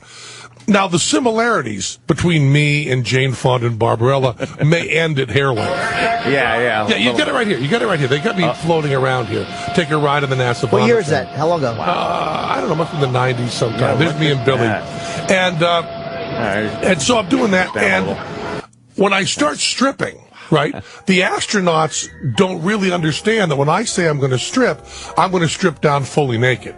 So what you do is you've got 35 seconds of 0G, then you got 35 seconds of 2G. And 0G is exhilarating. You weigh nothing. This 300-pound fat fuck weighs zero. It's terrific. But at 2Gs, I weigh 600 pounds. You can't get something for nothing. And it's just depressing and horrible and miserable. How sick did you get down on the ground? Well, that's where the story's going. They make you get on the floor? Get on the floor and you lay down. Get on the floor. And then you can't even lift your arms. Right? Really? So I'm doing Barbarella, and this astronaut, he's a fucking astronaut, which I figure if you're an astronaut and you've been breathing other people's piss, shit, and vomit, you're not going to be very squeamish about things. Right. But somehow, he's holding the video camera, somehow he's a little surprised when I actually do take my underwear off, throw it in the air, and little Houdini is flapping in the breeze. Weightless little Houdini. And I'm singing, Barbarella. So I'm trying to do the Barbarella. And in my head, because I am a psychopath, in my head, I really do look exactly like Jane Fonda. Of course. But the way the astronauts are reacting, I don't think I do. Your reaction if Jane Fonda in 1968 were floating in front of you weightless, turns out is very different from your reaction if Penn Jillette. You look more like the tank she sat on. So you have to now be totally naked in 2Gs laying on the floor? Well, that's where it goes. So I took off my belt and I swung my belt around because that's part of being a sexy stripper. Of course. And my dad had just died a year before and had given me a belt that he had with a silver dollar in it. And when I swung the belt around, it hit the fuselage, and the silver dollar came out. And somehow I didn't understand in my panic, in my 0G, that the fuselage was closed, and we just find the You're coin not going later. to lose it, right? I'm not going to lose the coin that my father gave me. I love my dad. If the coin gets outside, you got more problems. So I go running naked. Yeah, no kidding. I go running naked now for the coin. And all the astronauts are going, we're going to 2G. Get down. And I go, no, I want to get this coin. They go, get down. Find it later. Get down. I go, no, I want to I can see it. Bam!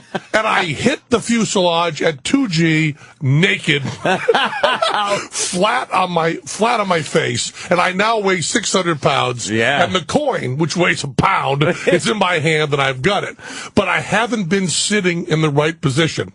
So now they go 35 seconds of that. Oh no, with the astronauts crawling to me to make sure I'm okay. And then, okay, we're going 0G. So now I float in the air. Now I'm disoriented. Now I'm holding the coin. And now I am vomiting into my long hair while I'm naked. And the astronaut is holding me. And he goes, hey, you're not singing Barbarella now, are you? What a horrible scene.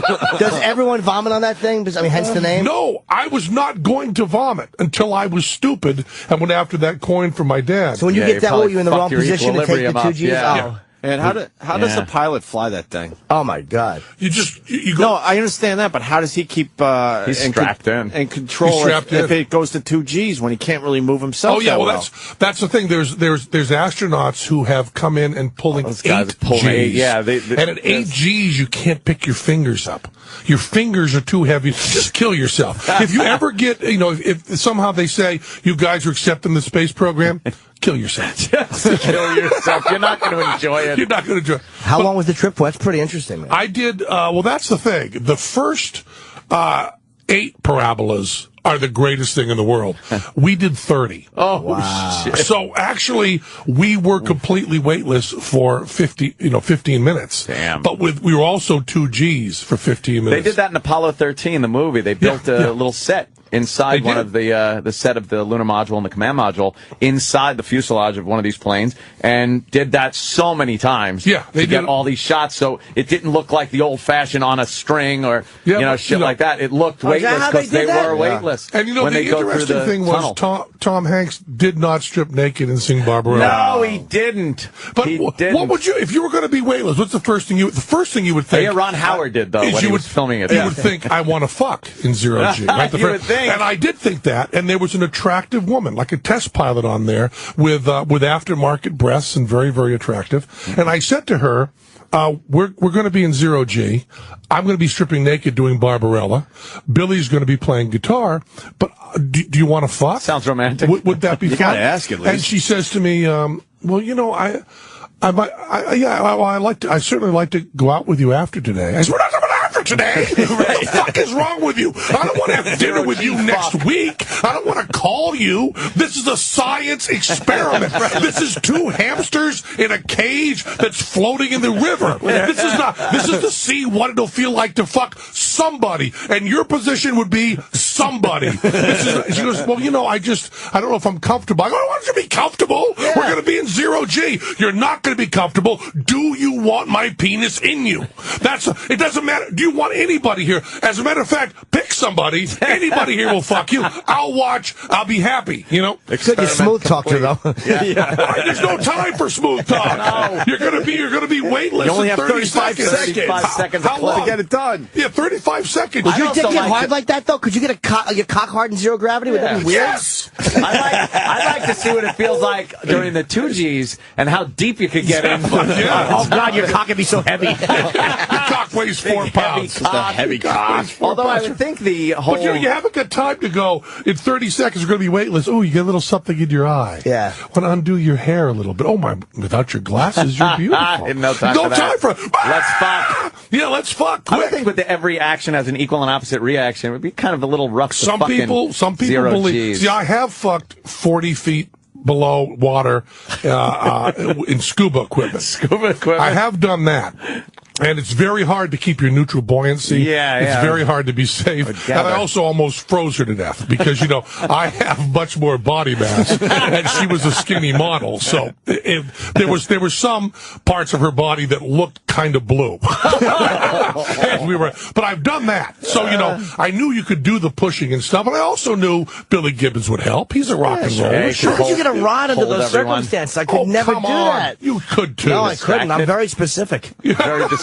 Very Well, we could bring in the horse porno. You could watch that while you're... Yes, good old Kenny Pinion, yes. naughty Boeing engineer he was. What makes you scared, man? Because you do everything.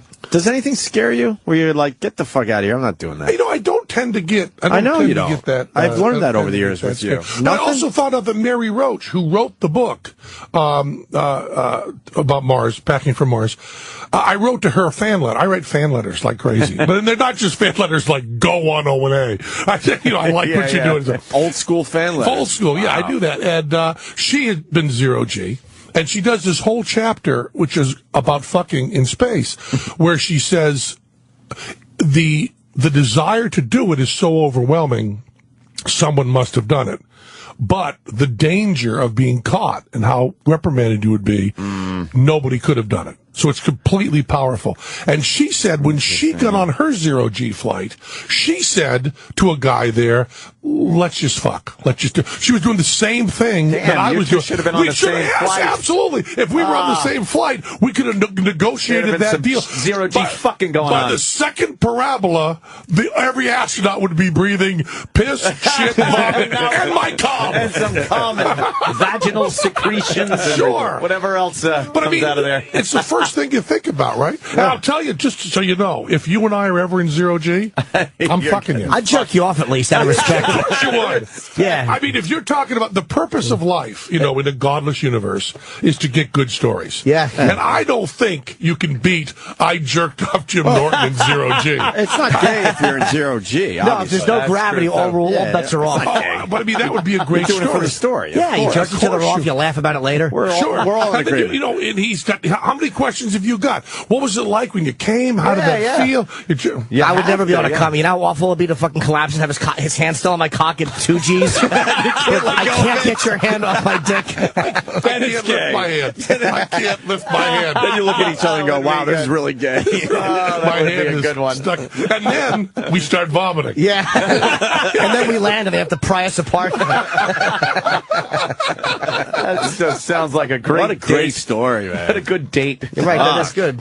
But you mean, you guys, they're starting to do, it's no longer illegal and sneaking around. They'll now do it for like rich guys, do the parabolas of zero-G. I don't know if I have the balls to do it. I would get very, very sick. I would like to think I do. Yeah, well, you get sick, sure, but it's worth it. You're zero-G. You ever skydive? I haven't skydived. Is that something you're scared of? I'm not scared of it. No, I just haven't done it. You know, now you do it on someone's back. You know, they do that to save you from having to learn anything. You know what I mean? Did you ever see the video of the guy who jumps out without a parachute, and then the guy has to jump after him with the parachute? Yeah. He's like a stunt guy. Yeah. And he jumps out, and he just fucking takes a sip of an energy drink and jumps out of the fucking plane. And then his guy jumps out after him, puts the parachute on him as they're falling. Some crazy Yeah, they do. They do that. There's also something I've heard about, but I haven't seen it, of a guy that jumps out with a camera and forgets his parachute and films the whole. Oh shit! But that description is so horrible. You got that too? How do you forget? Can you turn a little more, Sim? Oh, is this the guy? Yeah. Look at that. Oh, yeah, there. Take some energy drink. There it goes. He's falling with no fucking his shorts and sunglasses on. This guy's rules. Does he have an erection? Because, you know, there's a guy you jerk off. And he's free falling. This isn't like just jump out and give me the chute. So now they grab him to put the parachute on. Imagine if his friends really hated him and they're like, fuck him. Let's just let him go. Screw you. How much time do you think they got to do this? Oh, so they're tandem strapping him. Yeah. I guess. They're not... I think they're raping him. It really does look like they're... Can you move that mouse, Sam? How much do you want that parachute? Because that's your time to negotiate. Yeah. Imagine they go right up to him, they whisper in his ear, "We never liked you. Fuck you." How much? And then don't do what they were supposed to do. That is your negotiation. That's your time for negotiation. Yeah. Holy shit. The ground's getting a lot closer. I'm going to give you my parachute. There's a few things I'd like to have from you first. Yeah. That sure is a pretty mouth. That's fucked up. I would be so fucking scared. The thought of jumping out of a plane without a parachute on your back That's trust like right there, huh? is amazing. With a parachute stinks. Yeah, with a parachute would be scary. You ever watch the footage of Captain, what's his name, Joe, the guy who jumped from 102,000? From the hot air balloon. Hot air balloon. Listen to me. What is it? Fucking Wizard of Oz? His hot air balloon. Joe His Kittinger. infernal device. Hot air balloon. Yeah, Joe Kittinger fucking jumped. That's the chilling footage. And he said he didn't feel like he was falling. He's like, I thought I wasn't falling until I looked back and saw the balloon had gained distance because it was so low gravity. He's just got nothing to base it on. And when you watch the helmet cam he had on, it's like, you see the Earth and the space going by. It's great. God, yeah, you know, when you they told me once you've been zero-G, your brain knows what it's like to feel zero-G. And so when I was flying home, and like on a Southwest flight, you know, it was great because we hit a bump. We had turbulence and we hit a bump, and I was sleeping, and I just undid my seatbelt and just pushed. We'll be right back with more of the best of Opie and Anthony. 2010. 4 teams teams remain in the NBA Conference Finals, and SiriusXM is the only place on radio where you can hear every team's hometown call. In the East, the Heat battle the Pacers.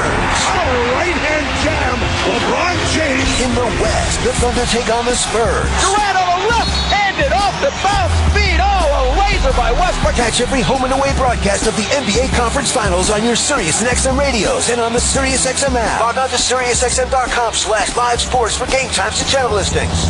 Hey buddies, it's Rod and Fez. Artie Lang came in studio and gave us his thoughts on the importance of men's fashion. When I got so comfortable, the first year I tried to look good because it was also on television. Yeah. But then 6 a.m. I just gave up. By the end I looked like a homeless person in the back. I got to worry about the jokes. Right. And the story being good. Yeah. Nobody's going to go, God, Artie's shirt didn't match his belt. The Ron and Fez Show, weekdays starting at noon Eastern. On Raw Dog, Sirius XM Comedy Hits 99. If you're in the market for a fantastic franchising opportunity, one that is redefining the earnings potential of one of the longest-standing business models out there, retro fitness gyms are great investment opportunities. Do I need to work inside my gym? I already have a job, and I'm really looking for an investment opportunity. Retro Fitness is a manager-driven model. They'll train your full-time manager to run your club, and they provide all the proven systems and tools designed to keep you in the driver's seat. I'm looking for something turnkey. From real estate site search, construction, and project management to club operations, training, and marketing, Retro Fitness has been value engineered to help you jump from startup to profitability as quickly as possible. I'm looking for something that's hot right now. There's a huge demand for high-value, low-cost gym memberships, and Retro Fitness has over 100 gyms open already. With a proven brand like Retro Fitness, you're poised to meet the burgeoning demand immediately. Let's go Retro! Get started building your own gym empire today with a Retro Fitness franchise. Details at retrofranchising.com or call 201-867-5309. A public smoking announcement from new Zoom e-cigs. Smoky breathitis. It affects millions. Right now, someone you know suffers from breath so smoky you'd swear they'd swallowed a forest fire, and no amount of gum or mints can quite cover it up. Fortunately, relief is here. Zoom e-cigs. No smoke, no smell, just flavor so bold you won't believe it's an e-cig. Together, we can extinguish smoky breathitis for good. Flavor beats fire at ZoomEcigs.com. Today's gasoline direct injected engine doesn't have your father's port injected fuel system, and that's probably why you paid more to get one. The GDI's special design requires special maintenance to keep it carbon-free and free of costly repair. BG Products has the most current and effective GDI maintenance available in over 20,000 shops, and is one more reason service managers recommend BG 3-to-1 over all others. Find a shop near you at bgfindashop.com. If you own a GDI engine and you want it to last, remember 2 more letters, BG. BG. One little joint supplement. You know this powerful little pill is great for your joints. It even has powerful benefits to help increase your mobility and flexibility. But the joint supplements of today are sadly incomplete because they don't give you the joint relief you're looking for. Until now. Introducing the complimentary 2-week sample of Instaflex, our most powerful joint formula ever. It's the #1 selling joint supplement at GNC. The only thing our complimentary sample of Instaflex is missing is the price. Because right now, we're offering adults a complimentary 2-week sample as part of a nationwide giveaway. Call and claim your sample today. 1-800-943-5897. Instaflex provides powerful, effective joint relief for your knees, hands, even your hips. Prove it to yourself by calling now for your complimentary sample. Instaflex is available at GNC, Walgreens, and CVS, but you can only get your complimentary 2-week sample by calling 1-800-943-5897. Call now for your 2-week Instaflex sample. 1-800-943-5897. These statements have not been evaluated by the FDA. This product is not intended to diagnose, treat, cure, or prevent any disease. Usually, owning a pair of Maui Jim sunglasses or sun readers is reward enough. They have that chill, kickback Hawaii vibe, and everything looks beautiful. But if you buy a pair of Maui Jims at readingglasses.com by July 1st, you could get that Maui Jim experience and a free trip to Hawaii for 2. Yep, just buy any pair of Maui Jims at readingglasses.com by July 1st, and you could be on your way. No purchase needed. See rules at readingglasses.com. U.S. residents 18 or older, N71. We're back with the best of Opie and Anthony. 2010. Patrice O'Neill in studio. Now, we're going to get right into the Mel Gibson tape. Yes. Tape number 4. We played it late in the show yesterday. We're going to play it again here. so he could really enjoy it and get Patrice's take on it. Bask in And then it. Sam runs down the hall during the break and goes, tape number 5 being released at 9:30 this morning. No fucking And you know way. that the Today Show led today by saying, are these tapes real? They're even confused. Like, at this point, are these fucking tapes real? It's doing too much damage. And we believe to on him. this show that they have to be real. But they're questioning it because it's so unbelievable to everybody. I have Mel Gibson from Australia on the phone. We'll talk to him. And also, the remix is coming in like crazy from one person. D-Boy is becoming a international star at this point. D-Boy's amazing. His shining remix is on whatwould We just played it for you. But now we got Tiger Woods calling Mel Gibson. Whoa. We got Dog the Bounty Hunter calling Mel Gibson. Uh-oh. So we got a lot of shit to do. So we should jump right into tape number 4 here so we can play the remixes after that, okay? Let's hear Mel Gibson. This is tape number 4. And tape number 5 coming out in about an hour, and we'll certainly play it as soon as we get it. But first, tape number 4 once again. Killer idea. What the fuck do you hope to accomplish with that? What are you hoping to accomplish with that? What, are you going to pay me back? If you do that, it's over. It's over now. Fuck you.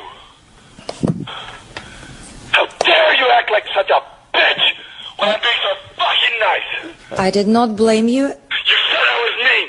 You were fucking annoyed at me. For what reason? I did nothing but be nice to you. What? I've done nothing but be nice to you. I didn't blame you last night. What are you little bitch this morning for?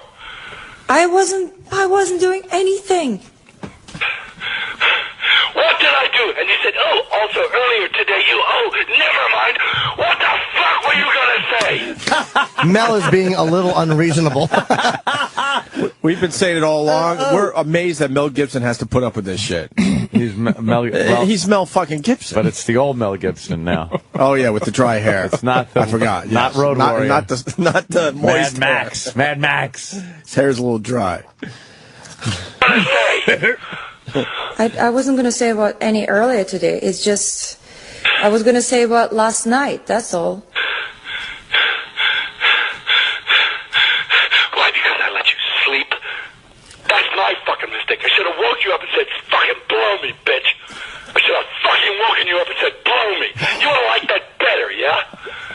You need the goddamn sleep. We were supposed to go to jacuzzi, and you said you have to wait for something. So why did you have to wait? You said. You go to the goddamn jacuzzi. I'm afraid it's dark outside. Fuck it. Right there. I love that. This is how you know this is not all her. Every time she does make a point, which anyone will do, Mel dismisses it. She, what about that? And Mel was like, fuck it. Well, it's dark outside. I'm scared. Fuck it. Get out there. Blow me. All Mel is doing is throwing roundhouse punches, and every time she effectively blocks one, instead of going, oh, okay, you blocked one, he just backs up and goes, all right, and then uppercuts. He just keeps He's just looking for ins. But she's attacking him with what annoys him. Is her lack of lack of humanity. No, he's so mad. Well, she has her agenda. You said we would go to jacuzzi.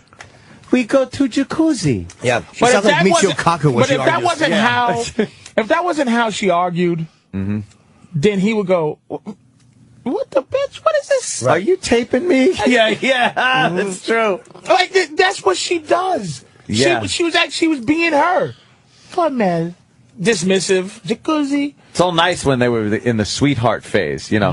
Mel, that's wonderful that you do for me. I love you. I love you too. It's wonderful. Fabulous. And then it's just like, oh, Mel, I was go to jacuzzi.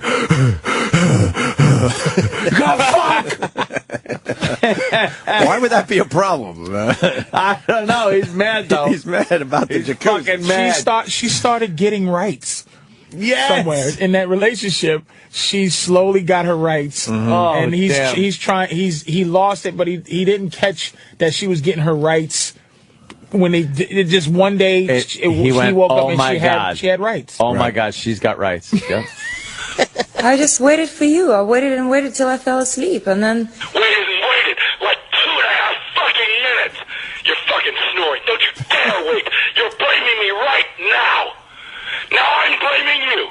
You went to sleep. I don't blame you. I deserve to be blown first before the fucking jacuzzi. The greatest thing ever said by a man, right there. I deserve to be blown first before the jacuzzi. I challenge you. That is the greatest thing ever said by a man. When you think of the problems in the world, like there literally are kids who have flies crawling on their mouths, and then, like, if aliens came here and they just looked at all human problems, and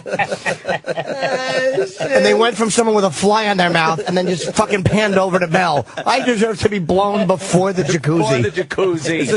Is this greater than one step for... Oh my God, one small step for man, one giant leap for mankind, of course. Right. That line is right up there. Right up there? Yeah.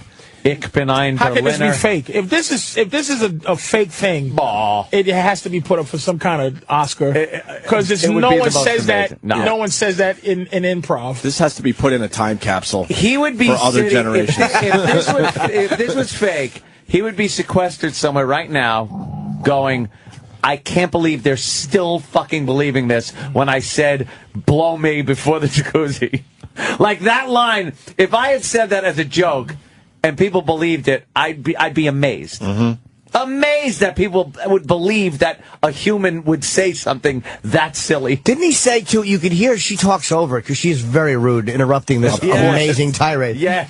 Good boy, Jimmy. Doesn't he say, like, that one part, could we hear that again? Oh, I think we went backwards. Didn't she go, like, you blew me, he goes, you blew me, you fell asleep without blowing me. He says it again before he says you deserve. Yes. The first time he says it. Let me go way back then. It's like a second before it. Oh, it is? All right, let's pick it up here. For what is she... The part... That's the thing. She said you... The thing where she goes... Oh, my God. Fuck it. Play it. Because there's something she says, and I still don't get... Because I don't get it. Part of it is this.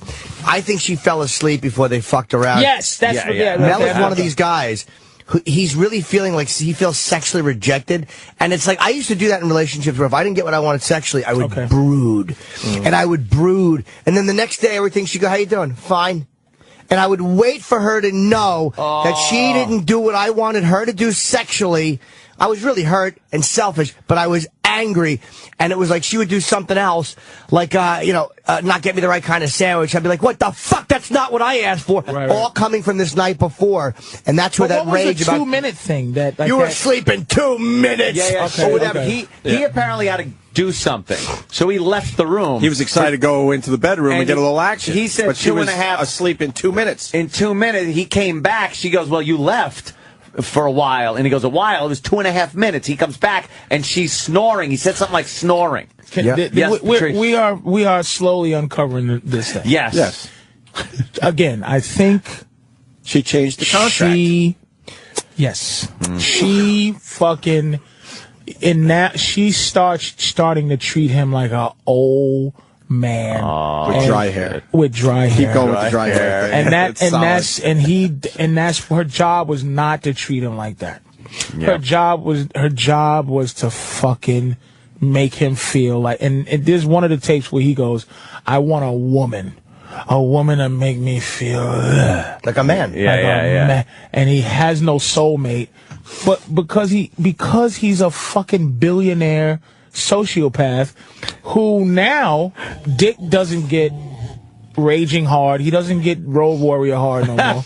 Road warrior. And he needs a girl that accepts that his dick is a little bendy. Dick needs that brace like a road warrior had on his leg. He needs love. He needs somebody that loves his dry hair. But he's also here's where he fucked up and changed the contract. She is expecting Mel Gibson to be Mel Gibson and go, it's time for some fucking stupid. Instead, every time she rejects him, he's like, oh, come on. Yep. She wasn't ready for all. Come on. She's like, oh, no. Yeah. He's like every guy I've fucked. He's like, she owns him. He should own her, but he doesn't. She owns him sexually, and he resents it. Women want you to talk. Women want you to talk the relationship from suicide. They're willing to take, but they want. I'm telling you, man, my girl finds this to be she wants to get me to that point because it seems like it means something. But it's like they do that. They fucking do that. Anytime, like, my girl, now she talks, right? She talks a lot. And she repeats things 50 times because she's like, I'm talking. And there's nothing anybody can do about it. And I gotta go, bitch, listen, man, you gotta shut up. And then she goes, see? And I go, look, the only thing I could do is leave. Because I'm not going to try to convince you. I'm telling you, you're trying to be abusive. You're trying to move into a position that ain't going to allow our relationship to exist. You being better than me. Mm-hmm. You can't live like that. Women can't live with a guy that's not better than them. So when she tries to start talking and here's what happened, and then I go, and she goes, oh, let me finish. I go, okay, so I see where you're going, cunt. You're spreading your wings, huh? You think you're fucking, Prince of Zamunda, ho? Like, you think now you explore with me? Explore by yourself, you fucking creep, and explore this new world without me. You're not gonna explore on me. That's what she did to Mel. She explored, and he flinched. She went like this with the pretending to hit him, and he went, oh. And she said, oh, this scared motherfucker. You can't flinch with these bitches. You have to mentally abuse them. You can't. They won't settle for less. What a great. The way they talk about it is the power shift in the relationship, where the dominant person then becomes the submissive person, right? And then the whole rest of the relationship, you're fighting to get your old job back. But you ain't getting it back. You flinch. Good way to put it. Get out of there. Done. Leave. Great way to put it. Great way to put it. With that, let's go back to the tape. And then Waited like 2.5 fucking minutes. You're fucking snoring. Don't you dare wait. You're blaming me right now. Now I'm blaming you.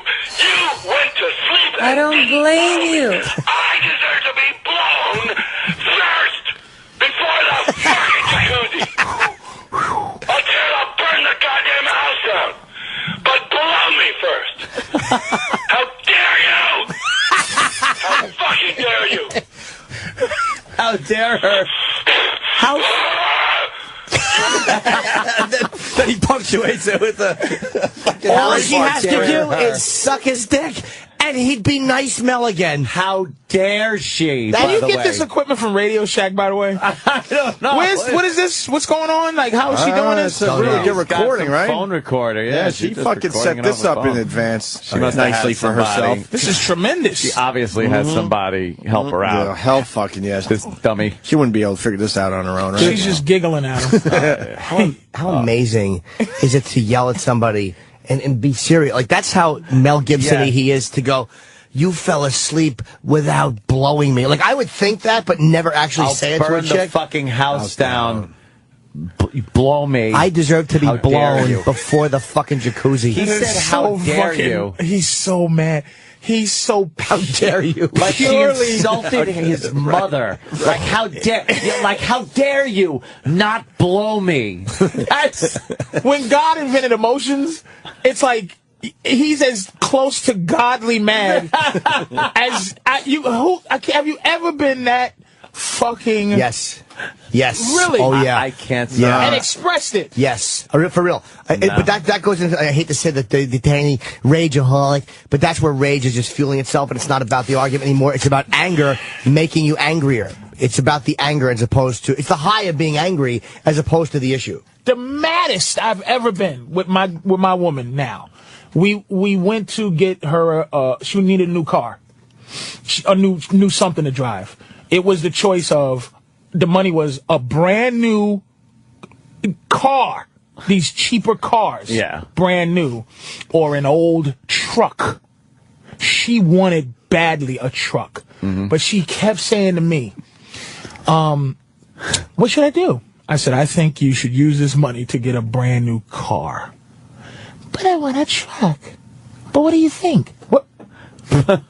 She did that 75 times until my head got so filled up with blood of mad at what she was doing. And I said, what the fuck is wrong with you? And we talked about it yesterday because this Mel Gibson shit opens up that shit. Yeah. She thinks in her head that she wasn't doing some manipulative little pussy ass shit to get her way. So she doesn't understand my fury because women get to have an excuse for everything. They don't have to have their own shit. They're not taught to go, you know what? I fucked up. I did that. I never heard a girl go, I fucked up. I really, that was some stupid. Some probably do. But they have an excuse. This girl did something to Mel, man.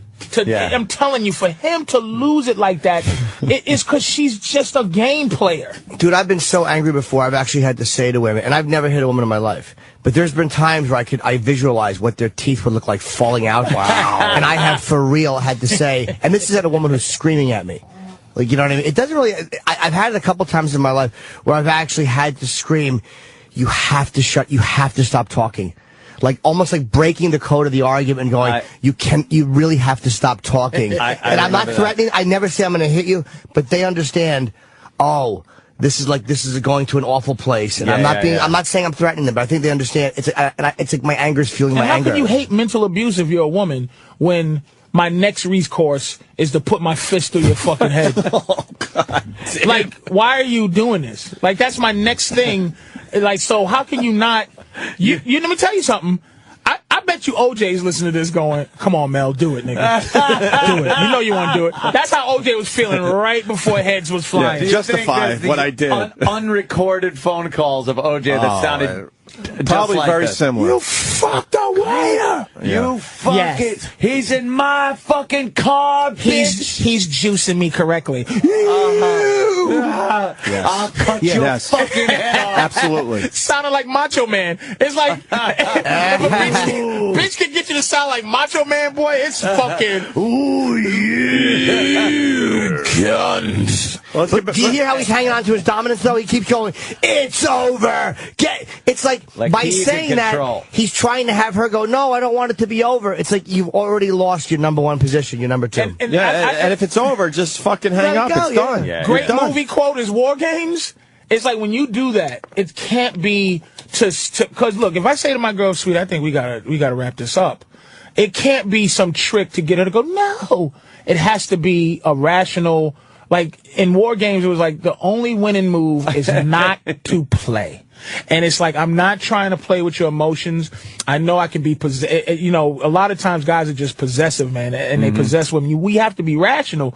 And he is in a bad spot because she used to fear him. She used to fear his rage, his money, now he's scrambling, and you can't do that. You cannot do that. But you have to make them understand.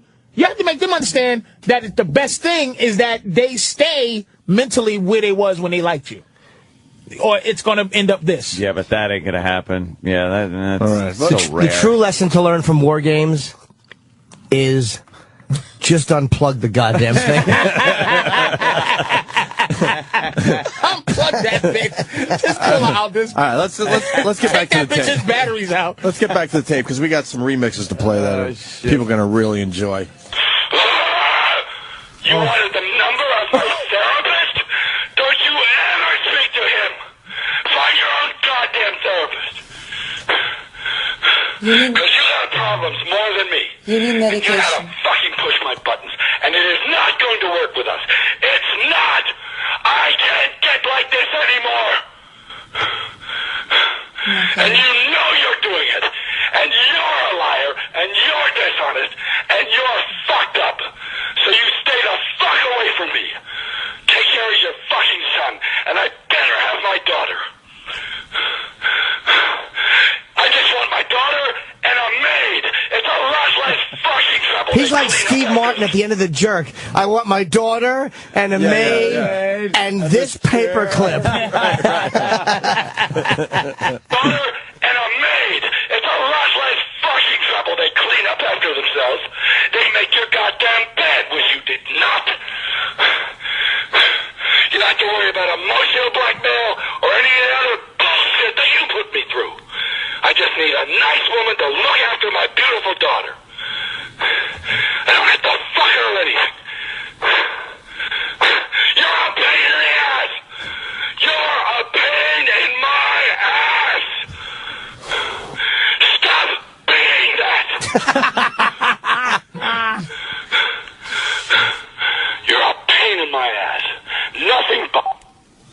And that's where that tape ends. If that's not the greatest cliffhanger, well, since fucking The Empire Strikes Back. Tape number 5 comes out in 45 minutes, and we'll have it. And she hangs up on him all the time because the beginning of the other tape, he starts off, "Don't you fucking hang up." Oh, right. Yeah. Like, she's not now because she's recording. So right. So she's just fucking. You think he's onto it now? What is he do? Maybe he's drunk or high. Yeah. Maybe he's listening to it with complete embarrassment. Maybe she's not recording these. today. No, these were all made before. These conversations already happened. He's not just continually calling her. These are done. I mean now. What is literal like? What Jim. is he feeling now? What is he feeling now? I'm embarrassed. I didn't. Literal Jim. Like he'd still be calling. Yeah, burn beside. All the tapes are out, and he's still calling. I'm embarrassed. Shut up. Okay, faggot, what's next? He's probably sitting there going, "Oh God, I hope she didn't record that other yes. thing." That's what he's thinking. There's one he's worried about. Yeah. He has no idea which ones were recorded. It sounds like they had a lot of these conversations, and she probably finally fucking had and started taping them. He's probably praying, "Oh God, please don't have Not the that fuck one. Haiti call recorded. Right. Oh, please don't have the fuck Haiti call." Yeah, that's what I'm saying. They can't handle a 7.0. Those weak, dirty, foreign niggas. How weird is it that he needs the bed made? Not many guys need their bed made. Well, he probably has a daily fucking maid. Yeah, comes in. But he wants her to do that. Jesus, wow. the bed. What is Radar Online? Weird. Is this thing big? I just never... It's the guy from MASH. He's waiting for something. Oh, Chip. You want Jimmy's line again? I want Jimmy's line again. Oh, yeah. Can we hear it, Travis? He starts off, "Don't you fucking hang up." Oh, right. Yeah. Like, she's not now because she's recording. So right. So she's just fucking. You think he's onto it now? What is he do? Maybe he's drunk or high. Yeah. Maybe he's listening to it with complete embarrassment. Maybe she's not recording today. These were all made before. These conversations already happened. He's not just continually calling her. These are done. I mean now. What is literal like? What is Jim. he feeling now? What is he feeling now? Oh, Jimmy! Wow, Jimmy. Listening back to that, when Patrice was saying she's drunk, he's drunk or high, I thought that he meant. I misunderstood him, so I thought he thought that like that call was just made. And I thought you said taped, that.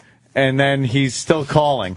What, do you got me in the pain on mindless, kid? And I thought you said the calls were made already. The calls were made. I'm an asshole. I'm a fucking cunt. That was great. Hey, how's Mel Dillon? Maybe he's just such a powerful guy. He'll just go, so they'll forget it with my next good movie. You know what? Yeah, he's got plenty of money. Makes his own movies. He don't care. Now, what did we ask for from Entenmann's?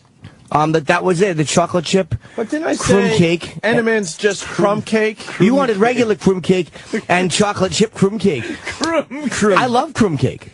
Don't say it like that. Why? It's Don't delicious. say it like that. The chocolate chips. I'm not saying that crumb cake is not good without them, but I prefer. This sucks. It's got like a creamier feeling to it.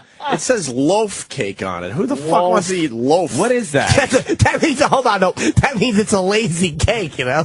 Oh, it's loafing. Loaf. Also, I asked for the Entenmann's crumb cake, the original. And of course, Steve bought Ultimate. I said, I don't want Ultimate. I don't want double crumb. I don't want any of that shit. I just want the fucking regular Entenmann's crumb cake. Ugh. You don't have to make it better. It's already great. I think Steve bought things that Steve is going to want to eat after the show.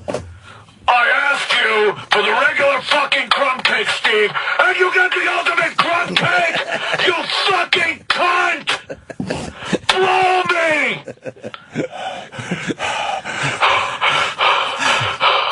I've been nice to you, and you get me the wrong fucking crumb cake! You cunt! I just want somebody to get me the right crumb cake. See, I'm ready to pass out just doing that. I deserve to be blown before you put a watermark on it. Yes. Yes. Yes. I want to be blown, and then I'm going to take your website down. Yes. Mel, calm down. Stop hollering at me. When are we going to fucking find out what she did? That's what we're waiting. Mel will have a way of leaking. He has to. He has to at this point. Unless it really is nonsense like this, that's just a power struggle in a relationship. Maybe, like she said, he needs medication or something. Really, you think? Off the deep end. You need a bat up the side. I deserve to be blown before the jacuzzi. When that's the zenith of your argument, you have to go with the medication. You know something, though? I do believe I heard that Sunday at the party. So I might not be just crazy. That's fucking hilarious. Yeah, you said it to Danny. I know. You didn't need to be told. Danny said, "Why are you so happy?" And you said, "I deserve to be blown before the jacuzzi." Thanks, pal. We'll be right back with more of the best of Opie and Anthony. 2010. Hi, I'm Jessica Shaw, host of EW Morning Live on Sirius XM's Entertainment Weekly Radio. Hey, I'm Dalton Ross. Get ready, people. EW Morning Live on location from Survivor. We are going to get the lowdown from Jeff Probst and all the people behind the scenes. We totally need to formalize and formalize now. We are so going to own this island. The first ever broadcast from the set of Survivor. Every morning next week on EW Morning Live. Exclusively on Sirius XM's Entertainment Weekly Radio, Channel 105. Or listen on the Sirius XM app. I need to protect my company's email. Do you want an email security solution that's hard to install? No. You good with paying a fee for every user? No. How about a little extra for outbound email protection? No. Offshore or automated phone tree support okay? No. Then yes, we can help. The Barracuda Spam and Virus Firewall, the world's best-selling business email security gateway, with email encryption and data leak prevention included at no extra cost. Available as a hardware appliance, virtual appliance, or as a cloud service. And always humans to answer your calls. Try the Barracuda Spam and Virus Firewall free. Go to barracuda.com/yes. But wait, I've got one more content security problem that I need solved. Okay, what is it? I need to control internet usage in my office. Do you want to pay a fee for every user? No. Do you want to pay extra to protect remote users? No. How about a product that's difficult to install and use? No. Offshore or automated phone tree support okay? No. Then again, yes, we can help. The Barracuda Web Filter, content filtering, application control, and malware protection with no per-user fees. Available as a hardware appliance, virtual appliance, or as a cloud service. And live humans to answer your calls. Try the Barracuda Web Filter free. Go to barracuda.com/yes. If you're overwhelmed by debt and thinking about going to a credit counseling company for help, think again, because the majority of those companies actually work for the credit card companies, and they make the credit card companies a lot of money from people just like you. But there's another way out of debt, and it's not bankruptcy, a way to reduce your debts and save you thousands of dollars. Even better, you can find out how for free by calling 1-800-508-1037. At Freedom Debt Relief, we're not a credit counseling organization. We're not a debt consolidation company. We offer a unique alternative to save you the most money possible to resolve your debt in the shortest amount of time. If you're thinking about a credit counselor, ask yourself this. Are they working for you or the credit card companies? Reduce your debts and save thousands of dollars by learning the secrets to settling your debt. For free information, call 1-800-508-1037. That's 1-800-508-1037. 1-800-508-1037. Today's gasoline direct injected engine doesn't have your father's port injected fuel system, and that's probably why you paid more to get one. The GDI's special design requires special maintenance to keep it carbon-free and free of costly repair. BG Products has the most current and effective GDI maintenance available in over 20,000 shops, and is one more reason service managers recommend BG 3-to-1 over all others. Find a shop near you at bgfindashop.com. If you own a GDI engine and you want it to last, remember 2 more letters, BG. BG. Owner-operators, are you concerned about the rising cost of fuel? Do you feel you're carrying most of the financial burden of the added expense? Landstar wants you to know they pass 100% of all collective fuel surcharge onto their owner-operators. That, along with fuel discounts, are just a couple of ways Landstar helps their owner-operators stay profitable. At Landstar, you can operate your business your way and know that help is there when you need it. Get started with Landstar today by visiting lease2landstar.com or call 877-472-0099. Late payments are among the top causes of a lower credit score. So if you have late payments or other negative items hurting your credit score, call creditrepair.com. For over 15 years, every day we help thousands repair their credit. We help improve your credit score by working with both your creditors and the credit bureaus to remove negative items from your credit report. So call creditrepair.com. 800-584-1232. 800-584-1232. 800-584-1232. Welcome back to the best of the Opie and Anthony Show. 2010. Why is it that the rest of the world have ancient civilizations that they go way the fuck back, and where we live in the United States, we can't go back that far? Why wouldn't there be life on the entire Earth, and then something catastrophic had to pop up somewhere? Catastrophic had to happen. It should be popping up everywhere. Well, no, because like you have the ideal situation and circumstance in one place, and that's what happened. You think that's what it is? Apparently, it was in Africa. Mm-hmm. The cradle of civilization, Mesopotamia. Mm-hmm. And then things kind of spread out from there. You think it's as simple as that? Yeah, I kind of do. Yeah. And then I think that's why we don't really Why do we only go back to Indians? And they obviously were really stupid. Yeah. Because they gave away everything.